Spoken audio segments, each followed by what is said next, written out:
here and welcome to our project management full course.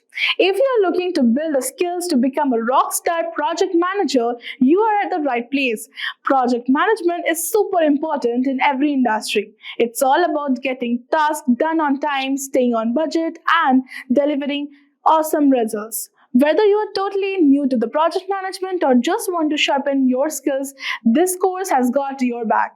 We'll help you through the basics like planning, scheduling, and budgeting, plus how to handle the risk like a pro.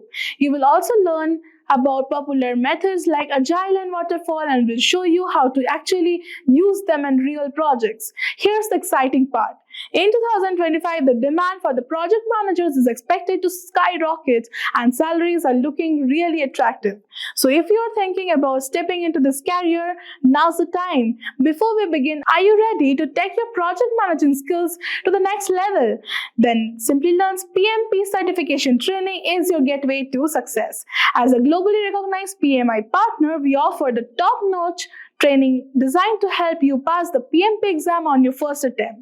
Our course includes exclusive masterclasses in generative AI for project management, helping you stay ahead of the curve with the latest trends and technologies. You will learn 35 PDUs, access 12 simulation assessments, and get over 500 premium practice questions to sharpen your skills.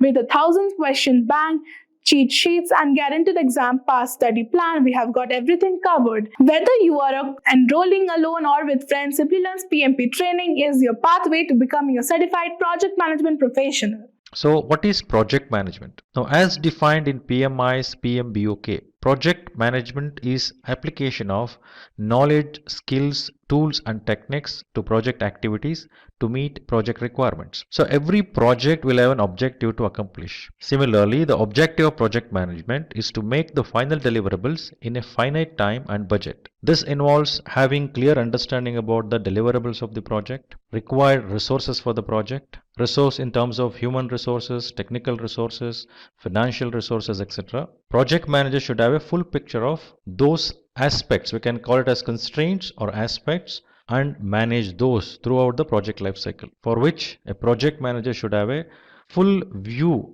about a project and what is that this project has to accomplish. That objective should be clear.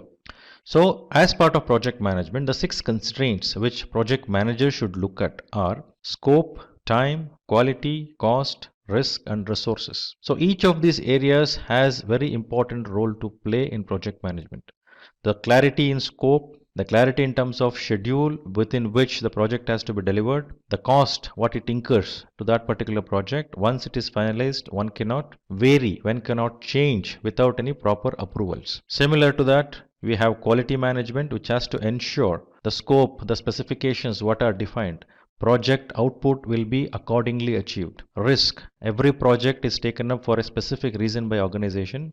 So organization should assess the risk associated with the project, and similarly as project progresses, various different risks has to be identified, like risk related to project management, risk related to technology area, risk related to resources, risk related to financial things. So broadly, risk management plays a very important role. So there will be something called contingency reserve kept for a identified risk above the cost what is estimated for various deliverables from the project. So every project require resources. Resources may be in terms of human resources, financial resources, technology resources, environmental resources. So all these resources are used to produce the output of the project. So these resources has to be managed with the sufficient optimization and standardizations required. Now let us understand the definition of a project.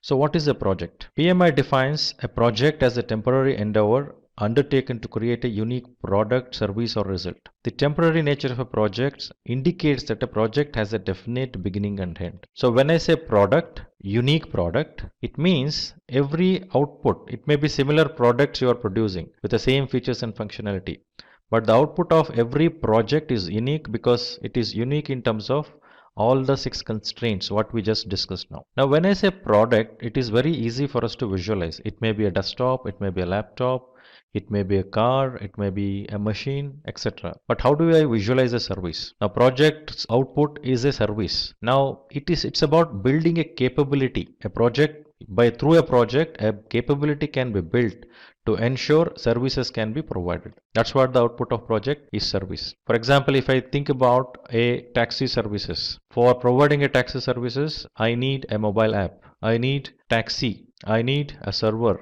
I need a data center. So all these are various different products and services. Here service example can be internet service.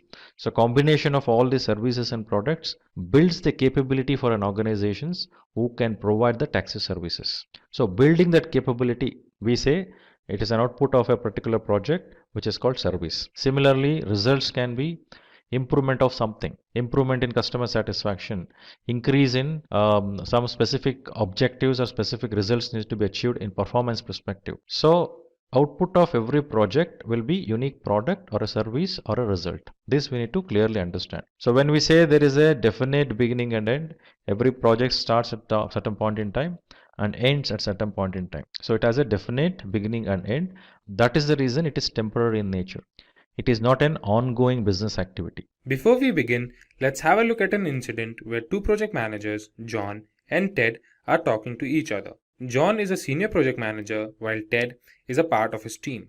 John finds Ted to be upset, so he asks him, is there anything he can help him with? To which Ted replies that his project failed. John further asks him what could be the possible reason for the project failure. Ted tells him that it's because he was not able to manage the time and budget. Now John asks him if he is PMP certified, to which Ted says he isn't. Then John suggests Ted that he must take the PMP certification, which will not only give his project better performance, but also help him upskill in his career.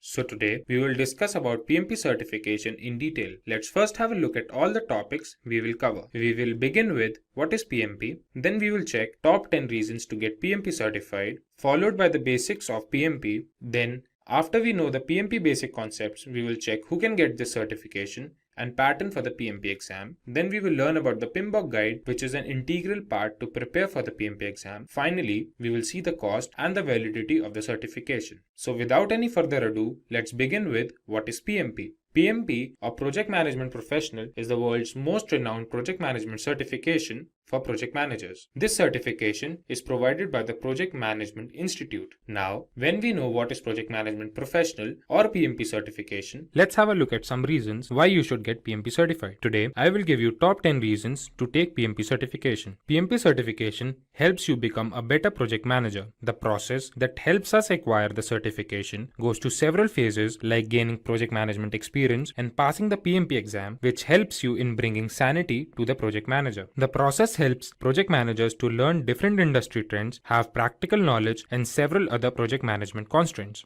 The second reason that we have is project management certification makes a resume more valuable. As we have discussed earlier, that PMP certification is the most renowned project management certification, so having it on the resume will definitely help the interviewer recognize our skills. There are companies that only accept project managers who are PMP certified. PMP certification not only helps in switching the job or finding a new one, it helps in progressing in the current company as well.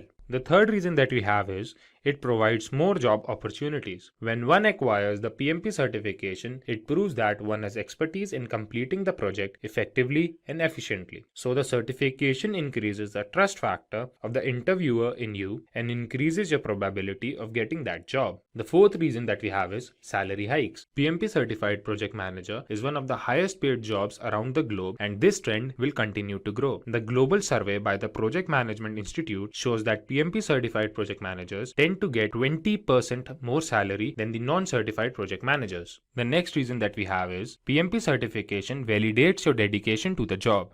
The certification requires several months of training. It requires several hours of project management experience and exposure. This experience and exposure explains the seriousness of a project manager towards its career path. Then, sixth we have is PMP certification is globally acknowledged. PMP certification is the most renowned certification all over the world. It helps project managers to be a part of different types of industries all over the globe. PMP certification is the most renowned certification all over the world. Project managers who are PMP certified may get jobs in different types of industries all over the world. PMP certification not only provides theoretical knowledge but also helps in gaining practical knowledge, which further helps in increasing the confidence of a project manager. The next reason that we have is better project performance. PMP certified project managers tend to deliver better projects than the non-PMP certified project managers. This is because PMP certified project managers are well aware of 5 process groups, 10 knowledge areas, and 49 processes, which helps them have a clear picture of different aspects involved in a project. The eighth reason that we have is it increases your networking opportunities. There are several communities that one becomes a part of when they sign up as a PMI member. These communities have meetings regarding new job opportunities, and this helps in having a professional network. The ninth reason that we have is job security. Job security is a major reason that a professional thinks of before opting for a particular profession. Today, in the world of recession, where companies are drowning, the demand for PMP certified project managers goes on increasing. The last and the 10th reason we have is expertise in practical application. When one appears for a PMP exam, they need extensive preparation. They need to have thorough knowledge of process groups and knowledge areas, which help them develop several essential skills and move ahead in their career. Now, as we move further, we will look into the PMP basic concepts. The PMP basic concepts are the 5 project management steps. These project management steps start from the day we begin our project to the day we end our project. They begin from initiation to closure. The first step that we have is initiation, planning, execution, monitoring and controlling, and closure. Now, let's have a look at each of them in detail. The first step we have is initiation. Initiation involves defining the project scope. This is the step where we explain what our project will have, for whom we are making that project. It helps us to identify our stakeholders, who all will be the part of that project, and determine the project feasibility. After the step of initiation, when we have decided the scope of our project, the second step that comes is planning. In the planning phase, we define a flow to all the activities of a project. We define this flow keeping in mind all the constraints of a project like time, resources, and risk. After we have defined the flow of these processes, it is time for us to look at the execution. In the execution phase, we evaluate the plan and the sequence of the tasks we have made. We finally put the plan in action and the project tends to start. After the project building has started and the process of execution has started, it is time for the monitoring and the controlling phase. In monitoring and controlling phase, the progress of the project is tracked and important steps for quality assurance are taken. In monitoring and controlling phase, the work being done is compared with the work as defined in the project plan. In this phase, the progress of the project is tracked and important steps for quality assurance are taken. Finally, we have the closure step. In this step, the deliverables are delivered to the client, the documentation of all that took place during the project lifecycle is done, and project is fully evaluated. Now, when we have seen reasons for getting PMP certified and we know the basic concepts of PMP, it is time for us to know who can get PMP certified. For getting PMP certified, there can be 2 cases. The first case says you must have a secondary degree. A secondary degree means high school diploma or an associate degree or a degree that is globally equivalent to all of these. Then you need to have 7,500 hours of leading and directing projects and 3,500 hours of project management education. There can be 2 cases. First case can be you must have a secondary degree. That means a high school diploma, associate's degree, or the global equivalent degree. Then you must have 7,500 hours of project management experience and 35 hours of education in project management. The second case can be you must have a 4-year degree along with 4,500 hours of project management experience and 35 hours of education in project management. Now, when we know who can get PMP certified, we will see the PMP exam pattern. The exam comprises of 200 questions, out of which 175 questions are used for evaluation. One can answer these questions if they have thorough knowledge of 5 process groups and 10 knowledge areas. The time provided to complete the exam is 4 hours. The questions that are asked are of different types, the most common type being formula-based, situation-based, and knowledge-based. Now, when we have discussed about the exam pattern, discussing about the PMBOK guide becomes very important. So the next topic that we have is PMBOK guide. PMBOK guide or project management body of knowledge is a book that comprises of several processes and different terminologies needed to crack the PMP exam. The whole syllabus of PMP exam is covered in the PMBOK guide by the project management and 10 knowledge areas. Apart from this, there are 49 processes that are divided amongst 5 process groups, 10 knowledge areas. Finally, let's have a look at the cost and validity of the PMP PMP certification. When we talk about the cost of the certification, there can be two cases. The first case can be if we are not a member of Project Management Institute, the exam fees is $555. The second case can be if we are a member of Project Management Institute, the exam fees is $405. If we talk about the validity of the certification, the certificate is valid for a period of 3 years. After every 3 years, the certificate needs to be renewed. To renew the certificate, one needs to furnish a proof of 60 PDUs or professional development units. After so much information, Ted thanks John for his time and promises to take the PMP certification at the shortest notice. Now, let's have a look at the salary trends of a PMP certified project manager and a sample resume. If we consider the salary of a non-PMP certified project manager, it is approximately $91,000, while if we consider the salary of a PMP certified project manager, it is approximately $111,000, which is approximately 20% higher than the non-certified project manager's salary. Now, let's have a look at the resume of a PMP certified project manager.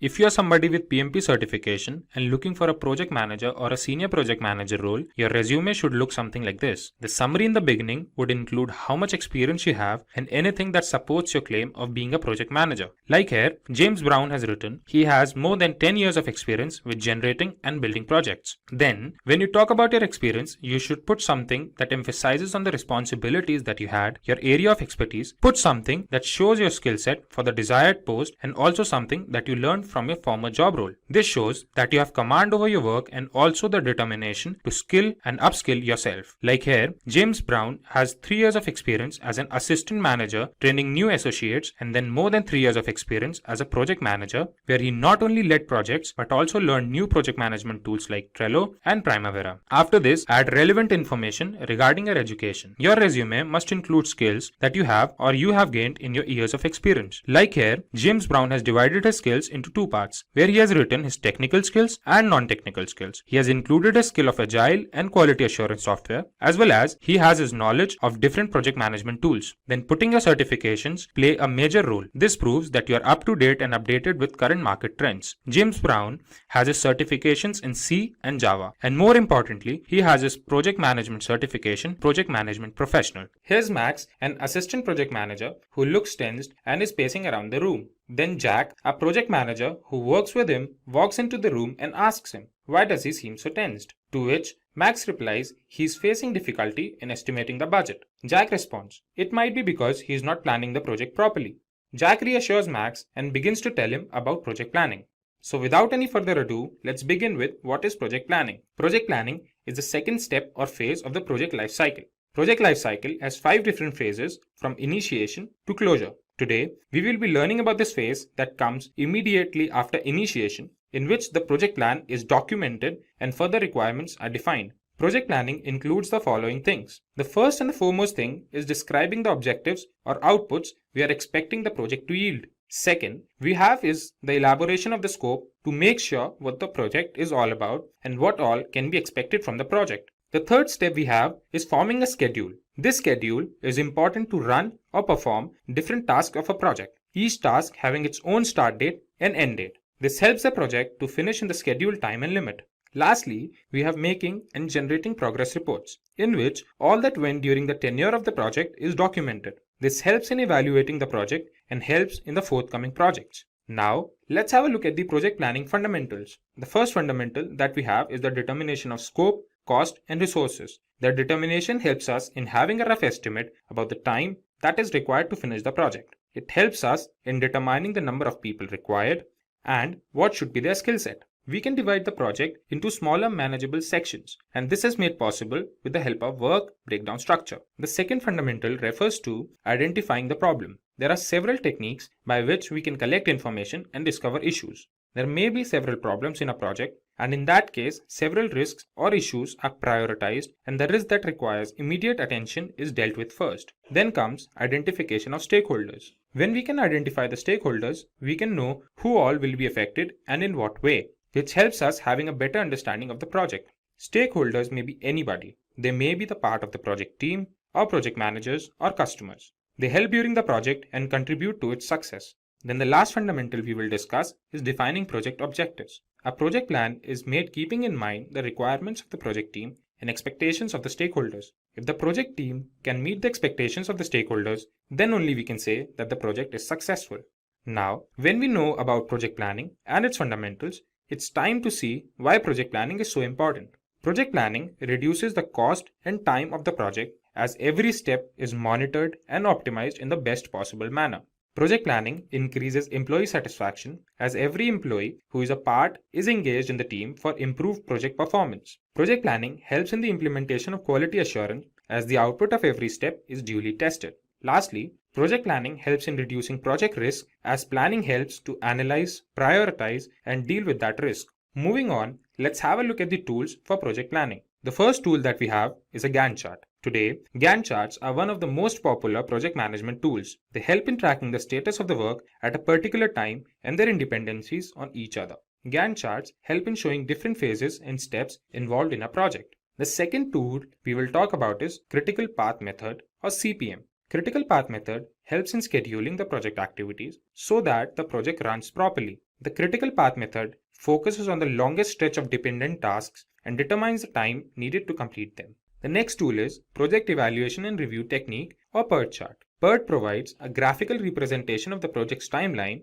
explaining the interdependencies of different tasks. This tool not only helps in making a schedule, but also helps in coordinating with all the team members. The fourth tool we will check is Work Breakdown Structure. Work breakdown structure is a very common tool that makes it possible for the team to break its work into manageable sections. Work breakdown structure is a step-to-step process that helps in completing the project efficiently. The last tool we will see is project documentation. Project documentation is an integral part of the project lifecycle. Project documentation helps in understanding the mistakes done during the project and, more importantly, provides guidelines for the upcoming project. Now, when we know about different tools for project planning, it becomes essential that we know the necessary steps of project planning. There are 7 steps in project planning. Let's have a look at each of them in detail. The first step is identification of stakeholders. As we have discussed, stakeholders could be anybody. They could be a part of the team or a project manager or a customer. When we identify stakeholders, we can find out the expectations and requirements that are to be looked upon in this project. This gives us a clearer picture of the project and helps in establishing the project scope. So the next step we have is defining the project scope. This helps in determining a list of specific project goals and deliverables that are to be achieved during the course of the project. After we have defined the project scope, it is time to set project objectives and prioritize them. The initial ideas that were there before are now elaborated, and final steps to complete the project are defined. In the next step, the deliverables are determined. After all, project deliverables are the only reason why the project is being created. This step involves finding out what these deliverables will be and the deadlines of their delivery. Then the step that comes into picture is creating a project schedule. The project schedule refers to the guidelines when a particular task is to be started and when it is supposed to end. This helps in monitoring the growth of the project and later helps in generating progress reports. The next step is the step of risk analysis. This step plays an extremely important role in the success of the overall project. It helps in identifying the risk, prioritizing them, and taking steps to limit them. The last step in project planning is to generate progress reports. In this step, we update the stakeholders about the project growth, and it is done so that all the concerned team members can have a look at the progress of the project. After all this information, Max thanks Jack for the explanation and looks forward to plan projects within the budget and of better quality. Agile project management, as the name suggests, is a flexible approach to building a project. In Agile project management, the project is broken down into several stages or sprints. Agile does not work on the principle of delivering the final product at the end of the project. It works on delivering sections of a project or mini projects. The process of project management in the case of Agile is Agile based. So there won't be any central control of project manager as it was there in the traditional way of working. Before we move forward, let's have a look at the Agile development cycle. Agile methodologies consist of several small cycles or sprints. At the end of each stage, we get a mini project. There's a product backlog that explains new features, changes in the existing features, and several other improvements in the project. Then we have a sprint backlog, which has a list of tasks that are to be completed during each sprint. The sprint consists of planning, designing, execution, testing, and deployment stages. And at the end of each sprint, a mini project is delivered. With every sprint, new features are added to the product, which plays a significant role in the overall project growth. After all the sprints and early validation in the development, the final deliverable has a fewer chances of failure. Let's now have a look at some reasons why industries have started moving towards agile project management. The first reason is high product quality. When we talk about high product quality, we refer to the build of the product as per stakeholders' demands. Testing is performed at short intervals of time wherever needed to ensure high quality of the product. Then another reason is customer satisfaction. Whatever is done in the project is known by the customer. The deliveries don't take longer durations as they used to take in the case of traditional ways. The changes may be provided by the customer in the execution phase of the project. Third reason is reduced risk. Since the project is divided into sprints, so if the risk affects one sprint, it doesn't mean whole of the project will be at risk. The process of risk analysis continues to take place with all the other processes. Another significant reason for agile project management is better and faster return on investment. The project is now developed in several sprints and each sprint has its own version. Therefore, the project becomes market ready after a few sprints only. Since the projects can now be released with ease and in shorter duration, this helps the organization to stay ahead in competition with respect to other organizations which have still not moved to agile methodology. Now we shall check the principles of agile project management. There are 10 principles for successful agile project management. The first principle is the satisfaction of the customer by delivering the project fast and with least number of errors. The next principle refers to decreasing the amount of time between the phase of planning and delivery. The third principle states that the team of managers and developers work together and increase the productivity of their work. The next principle states that the changes requested by the stakeholders can be taken into consideration and worked upon during the development phase as well. The fifth principle pays attention to the factor of coordination among the team members. Then the sixth principle refers to the process of monitoring and tracking the progress of the project at the end of each sprint and making amendments wherever needed. Moving on, the next principle states that there must be a feeling of trust and support towards the team to complete the project's objectives. The next principle emphasizes on face-to-face conversations with the development team. The face-to-face conversation helps in both solving problems and easy knowledge sharing. Then the ninth principle emphasizes on finding solutions and maximizing the amount of work done with simplicity. This ensures timely completion of tasks by all the team members. The last principle states that Scrum tools like Monday.com or Zoho sprints must be used to simplify the complicated codes, which further helps in saving time. We shall now see the steps in Agile project management. The goal of Agile methodology is to produce shorter development life cycles and more frequent product releases than traditional waterfall project management. So we will now check 6 steps in Agile project methodology. The first step in the process is project planning. Project planning includes feasibility study, development of scope, breaking the project into executable tasks or sprints, and then estimating the amount of time needed to complete those sprints. The second step is the step of roadmap creation. A roadmap is a plan of action that shows how a project shall evolve over time. A list of all the features that the final product should have is created, and the steps to achieve those features are taken. The next important step is release planning. Since we are doing the project keeping in mind the Agile project methodology, the project will complete in sprints. That means there will be the release of features at the end of each cycle. And unlike the traditional waterfall model, the development cycles will be smaller. The fourth step in Agile project management is sprint planning. The sprints are made keeping in mind what all is to be accomplished in that particular step. At the beginning of each sprint, the goal of that sprint is decided and steps to achieve that goal are taken. The next step in the process emphasizes on daily meetings. There are short meetings every day to discuss if the team was able to finish the task for each sprint and check if there are any amendments that are required. Each team member talks about what they achieved in the last sprint and what are they going to work on in the next sprint.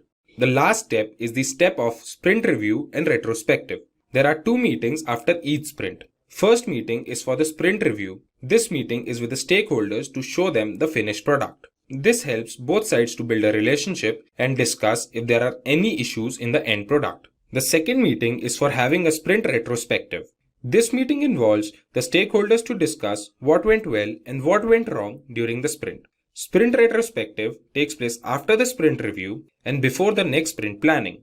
Now when we know the steps needed for Agile project methodology, we must understand some Agile project management frameworks. There are several frameworks available today. Here, we will be discussing some of the most popular frameworks. The first framework we will discuss is the Kanban framework. Kanban framework is a well-known framework for implementing agile software development. In the case of Kanban framework, work items are represented on the Kanban board, which helps all the team members to see the state of every piece of work at any time. Kanban board not only helps in visualizing the work but also optimizing the workflow among the team.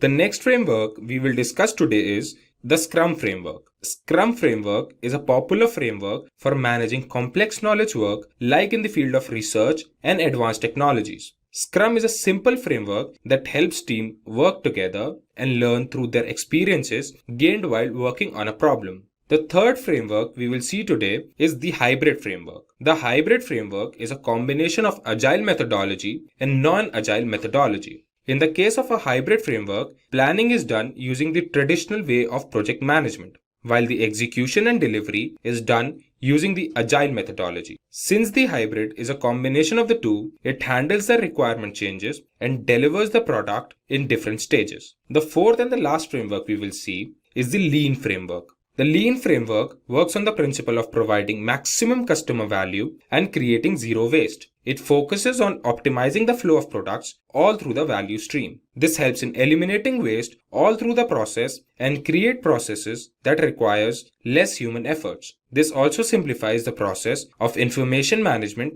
and makes it more accurate. Finally, let's have a look at some companies that have opted for agile project management. Today, around 22% of the organizations worldwide have all their teams working on the principle of agile project methodology. Let's have a look at some of the most prominent companies in the world that use agile project management. In the list, we have IBM, Cisco, AT&T, Microsoft, Philips, and Samsung. If you're interested in becoming a certified project manager, then you are at the right place.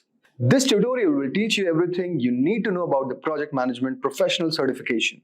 We'll cover all the important stuff like how to start a project, how to make sure it goes smoothly, and how to finish it strong. By the end of this video, you'll have all the skills and knowledge to lead projects like a pro and stand out in your career.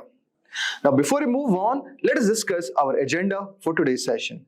But before that, I request you guys that do not forget to hit the subscribe button and click the bell icon for future updates. So we are going to start our session with an introduction to what is a PMP certification. Moving ahead, we are going to discuss about advantages of PMP certification. Then we are going to discuss the job roles. Moving ahead, we will also discuss about skills you will develop. Then we are going to deep dive into the exam details. And finally, we are going to conclude our session with a discussion on cost of the certification. So let's start with what is PMP certification. PMP stands for Project Management Professional. The PMP certification is a globally recognized credential offered by the Project Management Institute PMI. It demonstrates a professional's competency in project management processes, techniques, and methodologies. To attain the PMP certification, candidates typically need to meet certain educational and professional experience requirements, pass a rigorous exam, and agree to adhere to PMI's Code of Ethics and Professional Conduct. The certification exam covers various aspects of project management, including project initiation, planning, execution, monitoring and controlling, and closing. Having a PMP certification can enhance a project manager's credibility, potentially leading to better job opportunities and higher salaries in the field of project management. It's a valuable asset for anyone looking to advance their career in project management. I hope so we got brief idea regarding what is PMP certification. Now let's move on to PMP certification advantages. The PMP certification cost is high because it is a globally recognized certificate. A professional certified by PMI can land a job anywhere in the world with an undoubted edge over other job candidates. A PMP certification benefits professionals in the following ways. New skills. Preparing for the certification forces you to brush up on previously learned project management skills while introducing you to the latest industry tools, concepts, and skills that are in high demand. Professional development. As a PMP certified professional, you will get various opportunities to network with other PMI members who are industry experts and broaden your career prospects. Higher salary. According to PMI statistics, certified professionals are the first preference for any role and earn 20% more than their non certified counterparts. Job commitment. Preparing for the PMP exam, passing it, and achieving the certificate demonstrates your dedication and commitment toward the job. I hope so we got brief idea regarding certification advantages. Now let's move on to job roles. Having a PMP certification opens up various job opportunities across industries and sectors. Here are some common job roles for individuals with a PMP certification. 1. Project Manager. The most obvious role, PMP certified professionals often work as project managers, leading teams to successfully execute projects from initiation to completion. 2. Program Manager. Program managers oversee multiple related projects and ensure they align with organizational goals and objectives. PMP certification equips professionals with the skills needed for this role. 3. Portfolio Manager. Portfolio managers are responsible for managing a collection of projects or programs to achieve strategic business objectives. PMP certification provides the necessary knowledge to effectively manage portfolios. 4. Project Coordinator. Project coordinators assist project managers in planning, executing, and monitoring project activities. PMP certification demonstrates competency in project management principles and practices. 5. Project Consultant. PMP certified professionals may work as consultants, offering expertise in project management methodologies, processes, and best practices to organizations seeking to improve their project management capabilities. Now let us discuss about the skills we are going to develop after completing PMP certification. Completing the PMP certification equips individuals with a comprehensive set of skills that are essential for successful project management across various industries. Here are some of the key skills one would develop. 1. Project Planning. PMP certification provides a thorough understanding of project planning processes, including scope management, scheduling, resource allocation, and risk management. This skill ensures that projects are effectively planned to meet objectives within constraints. 2. Leadership. PMP certified professionals learn leadership skills to motivate teams, resolve conflicts, and foster collaboration among project stakeholders. Effective leadership is crucial for guiding teams toward project success. 3. Communication. Clear and effective communication is vital in project management. PMP certification emphasizes communication skills for conveying project goals, expectations, and updates to team members, clients, and other stakeholders. 4. Risk management. Identifying, assessing, and mitigating risks is a critical aspect of project management. PMP certified professionals learn techniques for risk identification, analysis, and response planning to minimize project disruptions. 5. Time management. PMP certification teaches time management skills to ensure projects are completed within schedule constraints. Professionals learn to develop realistic project timelines, prioritize tasks, and manage deadlines effectively. Overall, completing the PMP certification not only demonstrates proficiency in project management processes and methodologies, but also equips individuals with valuable skills that are essential for successfully leading and executing projects in today's dynamic business environment. Now let us discuss about the PMP exam details. The PMP exam is a rigorous assessment designed to evaluate a candidate's knowledge and understanding of project management principles, processes, and best practices as outlined in the Project Management Body of Knowledge PMBOK Guide published by the Project Management Institute PMI. Here are the key details about the PMP exam. 1. Exam format. The PMP exam is a computer-based test consisting of 180 multiple choice questions. Out of these, 175 questions are scored, while the remaining 5 are pretest questions used for future exam development and do not affect the candidate's score. 2. Exam content. The exam content is based on the PMBOK guide and other reference materials designated by PMI. It covers 5 domains of project management: initiating, planning, executing, monitoring and controlling, closing. 3. Exam duration. The PMP exam has a duration of 230 minutes, 3 hours and 50 minutes. This includes the time for completing the exam and a 10-minute break if desired. 5. Exam eligibility. To be eligible to take the PMP exam, candidates must meet certain educational and professional experience requirements set by PMI. As of my last update, the general requirements include a 4-year degree bachelor's or global equivalent and at least 3 years of project management experience with 500 hours leading and directing projects plus 35 hours of project management education, or a secondary degree, high school diploma, associate's degree, or global equivalent with at least 5 years of project management experience with 500 hours leading and directing projects plus 35 hours of project management education. It's essential for candidates to thoroughly review the exam handbook and familiarize themselves with PMI's policies and procedures before scheduling and taking the PMP exam. Now let us discuss about the PMP certification cost. PMP certification cost. Wondering what the cost of quality PMP is? PMP cost incurred to earn 35 PDAs varies from country to country from $300 to $5,000. Re-examination fee structure. For PMI members, $275. For non-PMI members, $375. A person choosing to become a PMI member at the time of application will have to shell out a PMP price of $555, which will cover both the examination and the membership fees. Interestingly, even if a person doesn't wish to become a PMI member, HESH will anyway have to pay the same PMP exam fee. Hence, we recommend you to apply for the PMI membership option so that paying your PMP course fee is more practical. After going through the PMP certification cost, let us next learn what exactly is its renewal fee. Do you know, friends, that the average salary of project manager in India is around 19 lakhs per annum, and in United States it's around 90,000 US dollars. These figures highlight the lucrative opportunities in the field of project management. Welcome to our tutorial on the project management roadmap for beginners. In this video, we will guide you through the essential steps to kickstart your career in project management.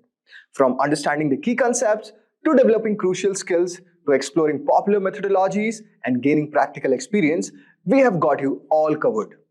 By the end of this tutorial, you will have a clear path of becoming a successful project manager. So let's dive in. But before that, I request you guys that do not forget to hit the subscribe button and click the bell icon for further updates on our latest videos. Craving a career upgrade? Subscribe, like, and comment below. Dive into the link in the description to fast-track your ambitions. Whether you're making a switch or aiming higher, Simplilearn has your back. Just a quick info before we move on. Simplilearn has got PMP training course which covers all the core essential topics for project management professional. It includes topics such as emerging trends, new technologies and practices, and core competencies required to become a project manager. With an emphasis on strategic and business knowledge, the course also highlights the role of project manager. So hurry up now and join the course link. The course link is mentioned in the description box. So let's start, guys, first by understanding what exactly is project management. So guys, project management is the essential practice of planning, organizing, and overseeing a project to meet specific goals within a set time frame and budget. It involves defining the project scope, setting clear objectives, and coordinating all necessary resources like people, tools, and materials.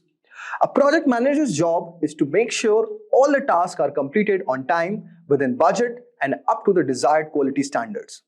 This requires effective communication, solid risk management, and quick problem-solving skills. Project management also means keeping an eye on the progress, making necessary adjustments, and ensuring all the stakeholders are informed on the same page with the project goals.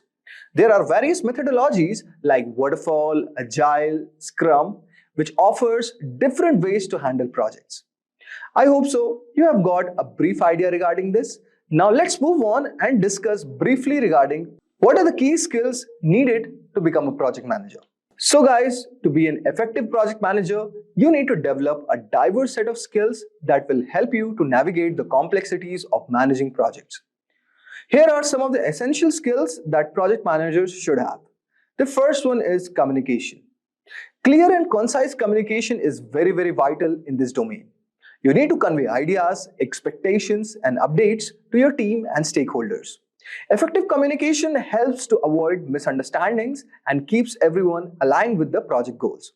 The second one is organization. Being organized is very crucial for managing multiple tasks, deadlines, and resources. An organized project manager can keep track of all the project components and ensures everything runs smoothly. Third one which we have is problem solving. Projects rarely go exactly as planned. So strong problem solving skills are very essential. You need to quickly identify issues, analyze possible solutions, and implement the best course of action to keep the project on track. Next one we have is leadership. Inspiring and motivating your team is a key aspect of project management.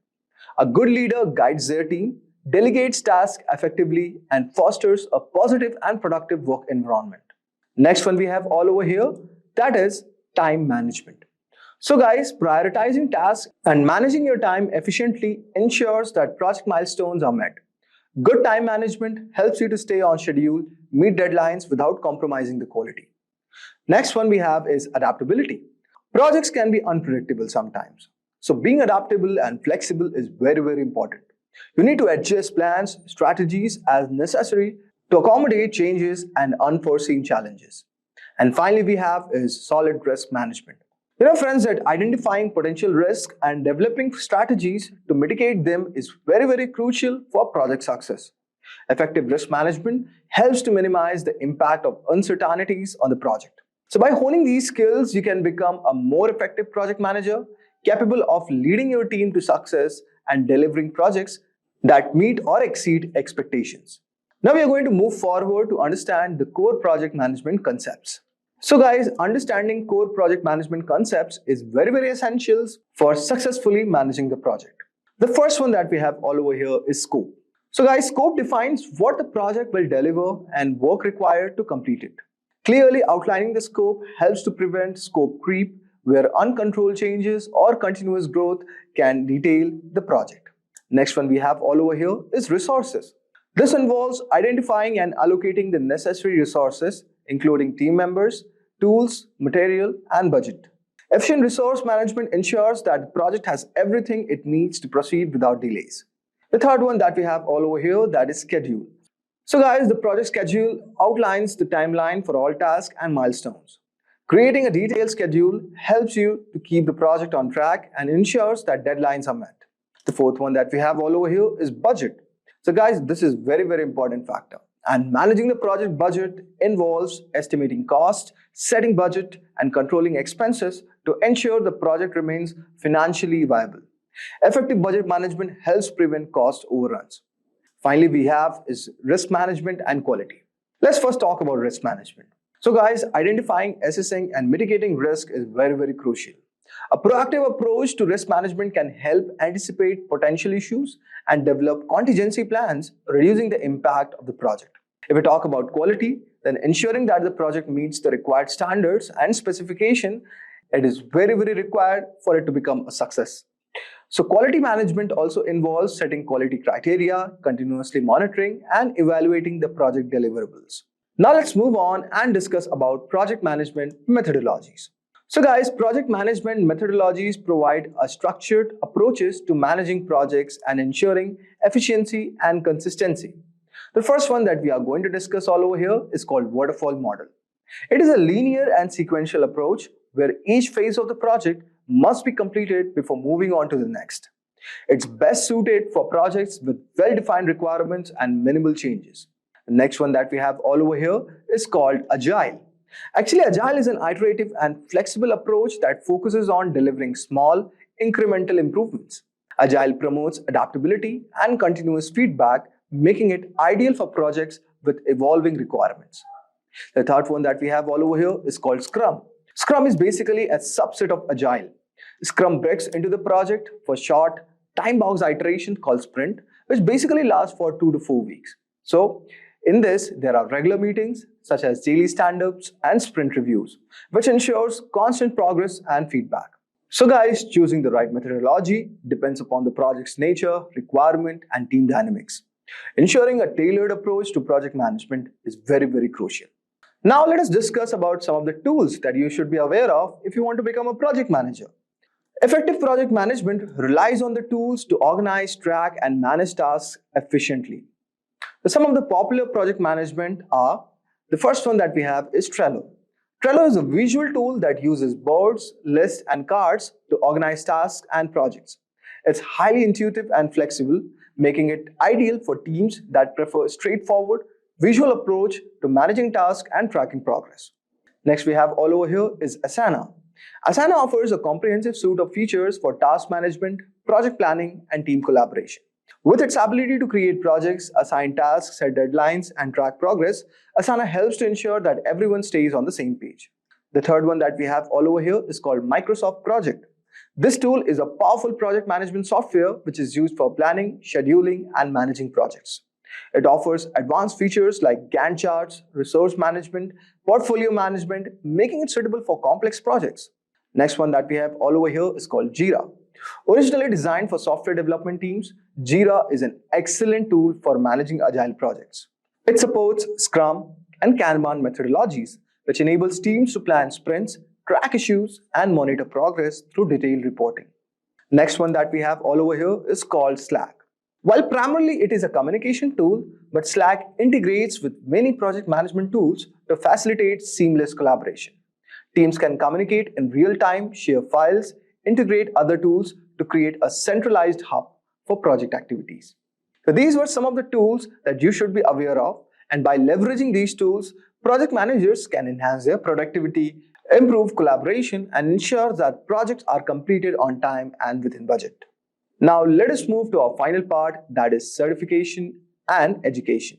So guys, pursuing formal education and certifications can significantly enhance your career in the project management.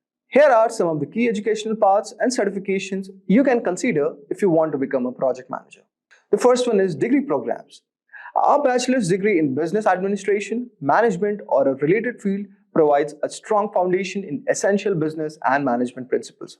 For those seeking advanced knowledge, a master's degree in project management or an MBA with focus on project management can offer a depth expertise and improve career prospects. The next one that we have all over here is called Certified Associate in Project Management. This entry-level certification is from Project Management Institute and it is ideal for beginners. It actually demonstrates your understanding of fundamental projects and management concepts and prepares you for more advanced certification. A third one that we have all over here is called Project Management Professional. It also offered by PMI Institute. The PMP certification is one of the most recognized and respectable credentials in the field. It requires significant project management experience and demonstrates your ability to manage and lead projects effectively. The next one that we have all over here is called Scrum Master Certification. For those interested in Agile project management, the Scrum Master Certification validates your expertise in Scrum practices. It is suitable for project managers working in dynamic and fast-paced environments. Next one that we have all over here is called Prince2 Certification. It stands for Projects in Controlled Environments. This certification focuses on structured project management method suitable for managing projects with a defined framework. It is widely used in the UK and internationally. Next one that we have all over here is called Six Sigma certifications. The Six Sigma methodologies focus on improving processes and reducing defects. Certifications like Six Sigma Green Belt and Black Belt are valuable for project managers aiming to enhance efficiency and quality in their project.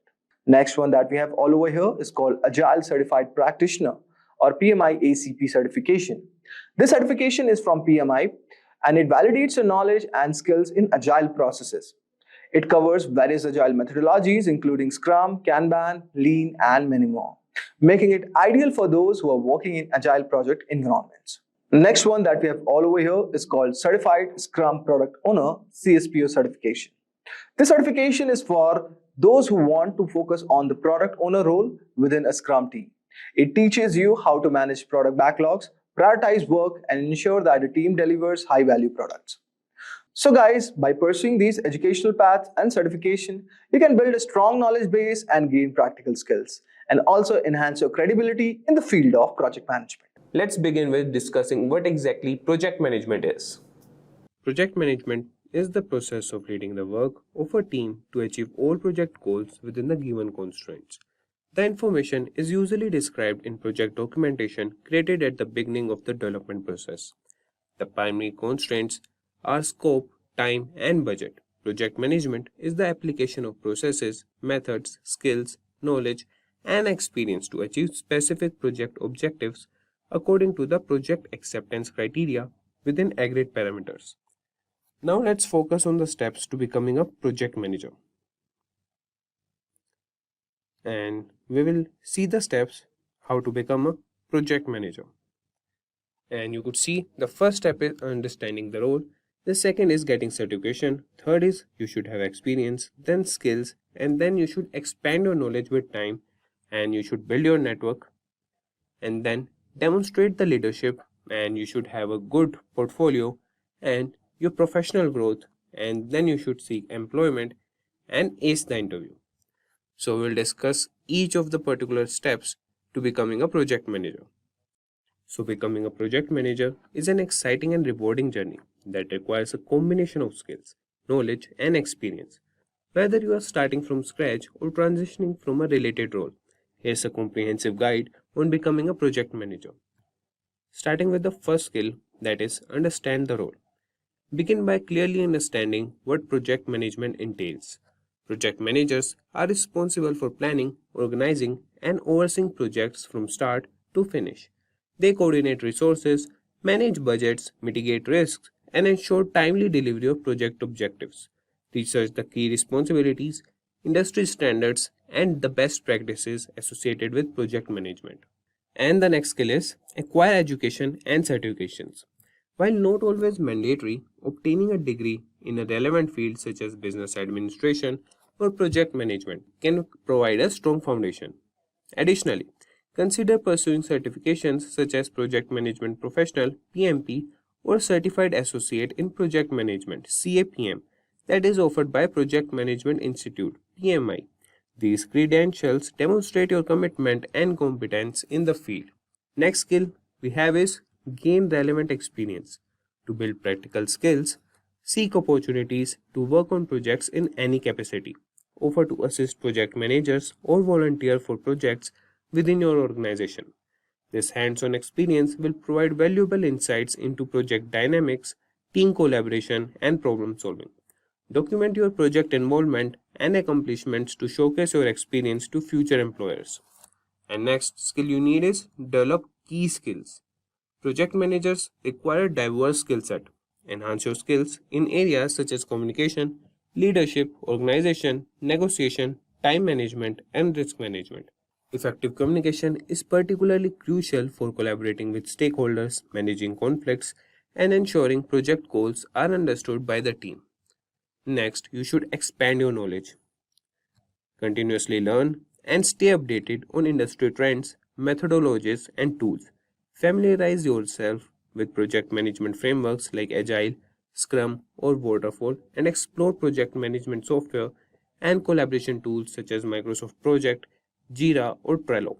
Attend workshops, webinars, or conferences to network with industry professionals and learn from their experiences. Next, you should build a network. Networking is vital to career development. Connect with other project managers, join professional associations, and participate in online communities. Engage in discussions, share knowledge, and seek mentorship opportunities. Building a strong professional network can provide guidance, job leads, and opportunities for collaboration. Next is demonstrate leadership. Project managers are leaders who inspire and motivate their teams. Showcase your leadership qualities by taking on additional responsibilities, leading small projects, or coordinating cross-functional teams. Seek opportunities to manage team dynamics, resolve conflicts, and foster a positive work environment. Leadership experience will strengthen your project management credentials. Next is develop a portfolio. Create project management portfolio that highlights your achievements, successful projects, and the impact you made. Include project plans, timeline, budgets, and any metrics demonstrating your ability to deliver results. This tangible evidence will distinguish you from other candidates during job applications or interviews. Next is pursue professional growth. Embrace continuous professional development by seeking learning opportunities, attending workshops, and obtaining advanced certifications. Stay informed about emerging trends and technologies in project management and explore specialized areas such as risk management, change management, or stakeholder engagement. A commitment to ongoing growth will position you as a dedicated and knowledgeable project manager. And the next we have is seek employment opportunities. Once you have acquired the necessary skills, knowledge, and experience, explore project management job openings. Tailor your resume and cover letter to highlight your project management expertise, showcase relevant achievements, and emphasize your ability to deliver successful outcomes. Leverage your network and online job platforms to discover suitable opportunities. And the last we have is ace the interview. Prepare your project management interviews by familiarizing yourself with common interview questions and crafting well thought out response, highlighting your experience, problem solving skills, and leadership capabilities. Demonstrate your ability to handle. Having known about the steps and processes of becoming a project manager, let's proceed with the most critical aspect of project management as a career, that is, salary of a project manager. Entry level project managers in the USA can earn an annual salary ranging from $60,000 to $70,000. Senior project managers or those in leadership positions can earn salaries exceeding $120,000, and project managers even reach $150,000 or more. Entry level project managers in India can expect to earn an annual salary of around 8 to 12 lakhs per annum. Senior or highly experienced project managers can earn salaries ranging from 12 to 28 lakhs per annum. Now, we will see some of the top companies hiring network engineers. These companies are Amazon, Google, Microsoft, Apple, Facebook, IBM, Cisco Systems, Intel, and Deloitte. And that calls for a wrap.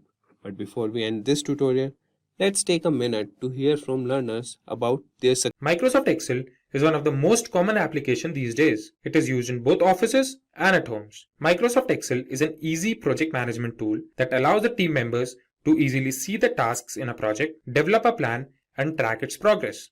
Before we learn more about project management in Excel, let's first have a look why do we use Excel. Microsoft Excel is an easy tool to plan a project, so it can be used by people who are beginners in terms of project management. In Excel, one can find several analytical tools like concatenate, len, and counter, so this makes data analysis easy and effective. As the entry of data is easy, same is tracking and controlling of project status. Then, there are several project management templates in Excel that help us to have an effective distribution of project data. We will be checking several project management templates towards the end of this video. Now, let's have a look at the process of making a Gantt chart in Excel. Before we begin this, it's important we know what is a Gantt chart. A Gantt chart is like an horizontal bar chart that is used for project management. With the help of a Gantt chart, we can check the status of the task, the date they start, the date they end, and their dependencies on each other. Gantt chart helps in coordinating and monitoring different tasks in a project. Now, let's have a look at the steps that will help us in making a Gantt chart. First step we have is make a project table. We have several rows and columns. Like here, we have 3 columns. In the first column, we have the tasks. In the second, we have a start date. And in the third column, we have the duration or tenure of the task. The second step is to make a bar chart in Excel. For this, we will select the entire second column. Then we will go on the Insert tab and click on the bar graph chart. There, we can select stacked bar graph in 2D bar charts. As a result, we will have the entitled bar graph on the screen. In the third step, we will add the duration to the bar graph. We will right click on the chart, and in the menu that appears, we will select Select Data option. A window that appears on the screen. In that window, we will select Add option as shown. We can also see the start date is already in the entry section. Then in the dialog box that appears, type tenure in the series name and click on the range selection icon that's shown in the figure. Now select the relevant data from the tenure column and click on OK. Now we can see a bar graph that has 2 colors on the screen. This bar graph now has the duration of the tasks. The fourth step we have is adding description to the Gantt chart. Now we will open the box again, and in that box we will select the edit option as shown in the figure. Then we will select the tasks as we had selected the duration of the tasks before and click on OK. We can now see the tasks have appeared towards the left side of the Gantt chart. The fifth and the remarkable step will help us convert this bar graph into a Gantt chart. We will now click on the bars and select the Format Data Series option from the menu that appears. Then in the Format Data Series dialog box, we will select No Fill option. We can find our Gantt chart on the screen now in accordance with the data that we had entered. Now we can see the tasks on the left side are in the reverse order. So what we will do next is, we will click on the task panel, then go to the Format Access dialog box and select the categories in reverse order option. Now we can find the tasks in the right order. One more thing we can notice is, Gantt chart is starting with some other date and not with the dates that we had entered. So for this, we will copy the first date in some other cell, then clicking on the copied cell, we will go to the home menu to select the dialog box as shown in the figure. Then in that drop down menu, we will select the number option. We can now find a value displayed in the copied cell. We will copy that value, click on the dates on the chart, and as the Format Access dialog box opens, we will paste that value in the box that says minimum shown in the figure. As a result, we will have our final Gantt chart on the screen. In the last step, we can give several designs to a Gantt chart, change colors, and make it more presentable for us. Now when we know the basic steps of making a Gantt chart, I will show that practically to you in Microsoft Excel. Our first step is to open Microsoft Excel, and in Microsoft Excel, we will make a project table. In a project table, we will have 3 columns. The first column will be task, the second column will have the start date, the third column will have tenure or the duration of the task. So beginning with tasks, we have task 1. In task 1, we have 1.1, 1.2, 1.3. Then comes task 2. In task 2, we have 2.1, 2.2, 2.3 and 2.4. Then we have task 3. In task 3, we will have 2 subsections, 3.1 and 3.2. Then we will start with the starting dates. In starting dates, we will put 1st January. The task 1.1 will be 1st of January. Then this will be 4th January. Let's say this is 5th January. Then we will put this as 11th of January. And this will be again 11th January only.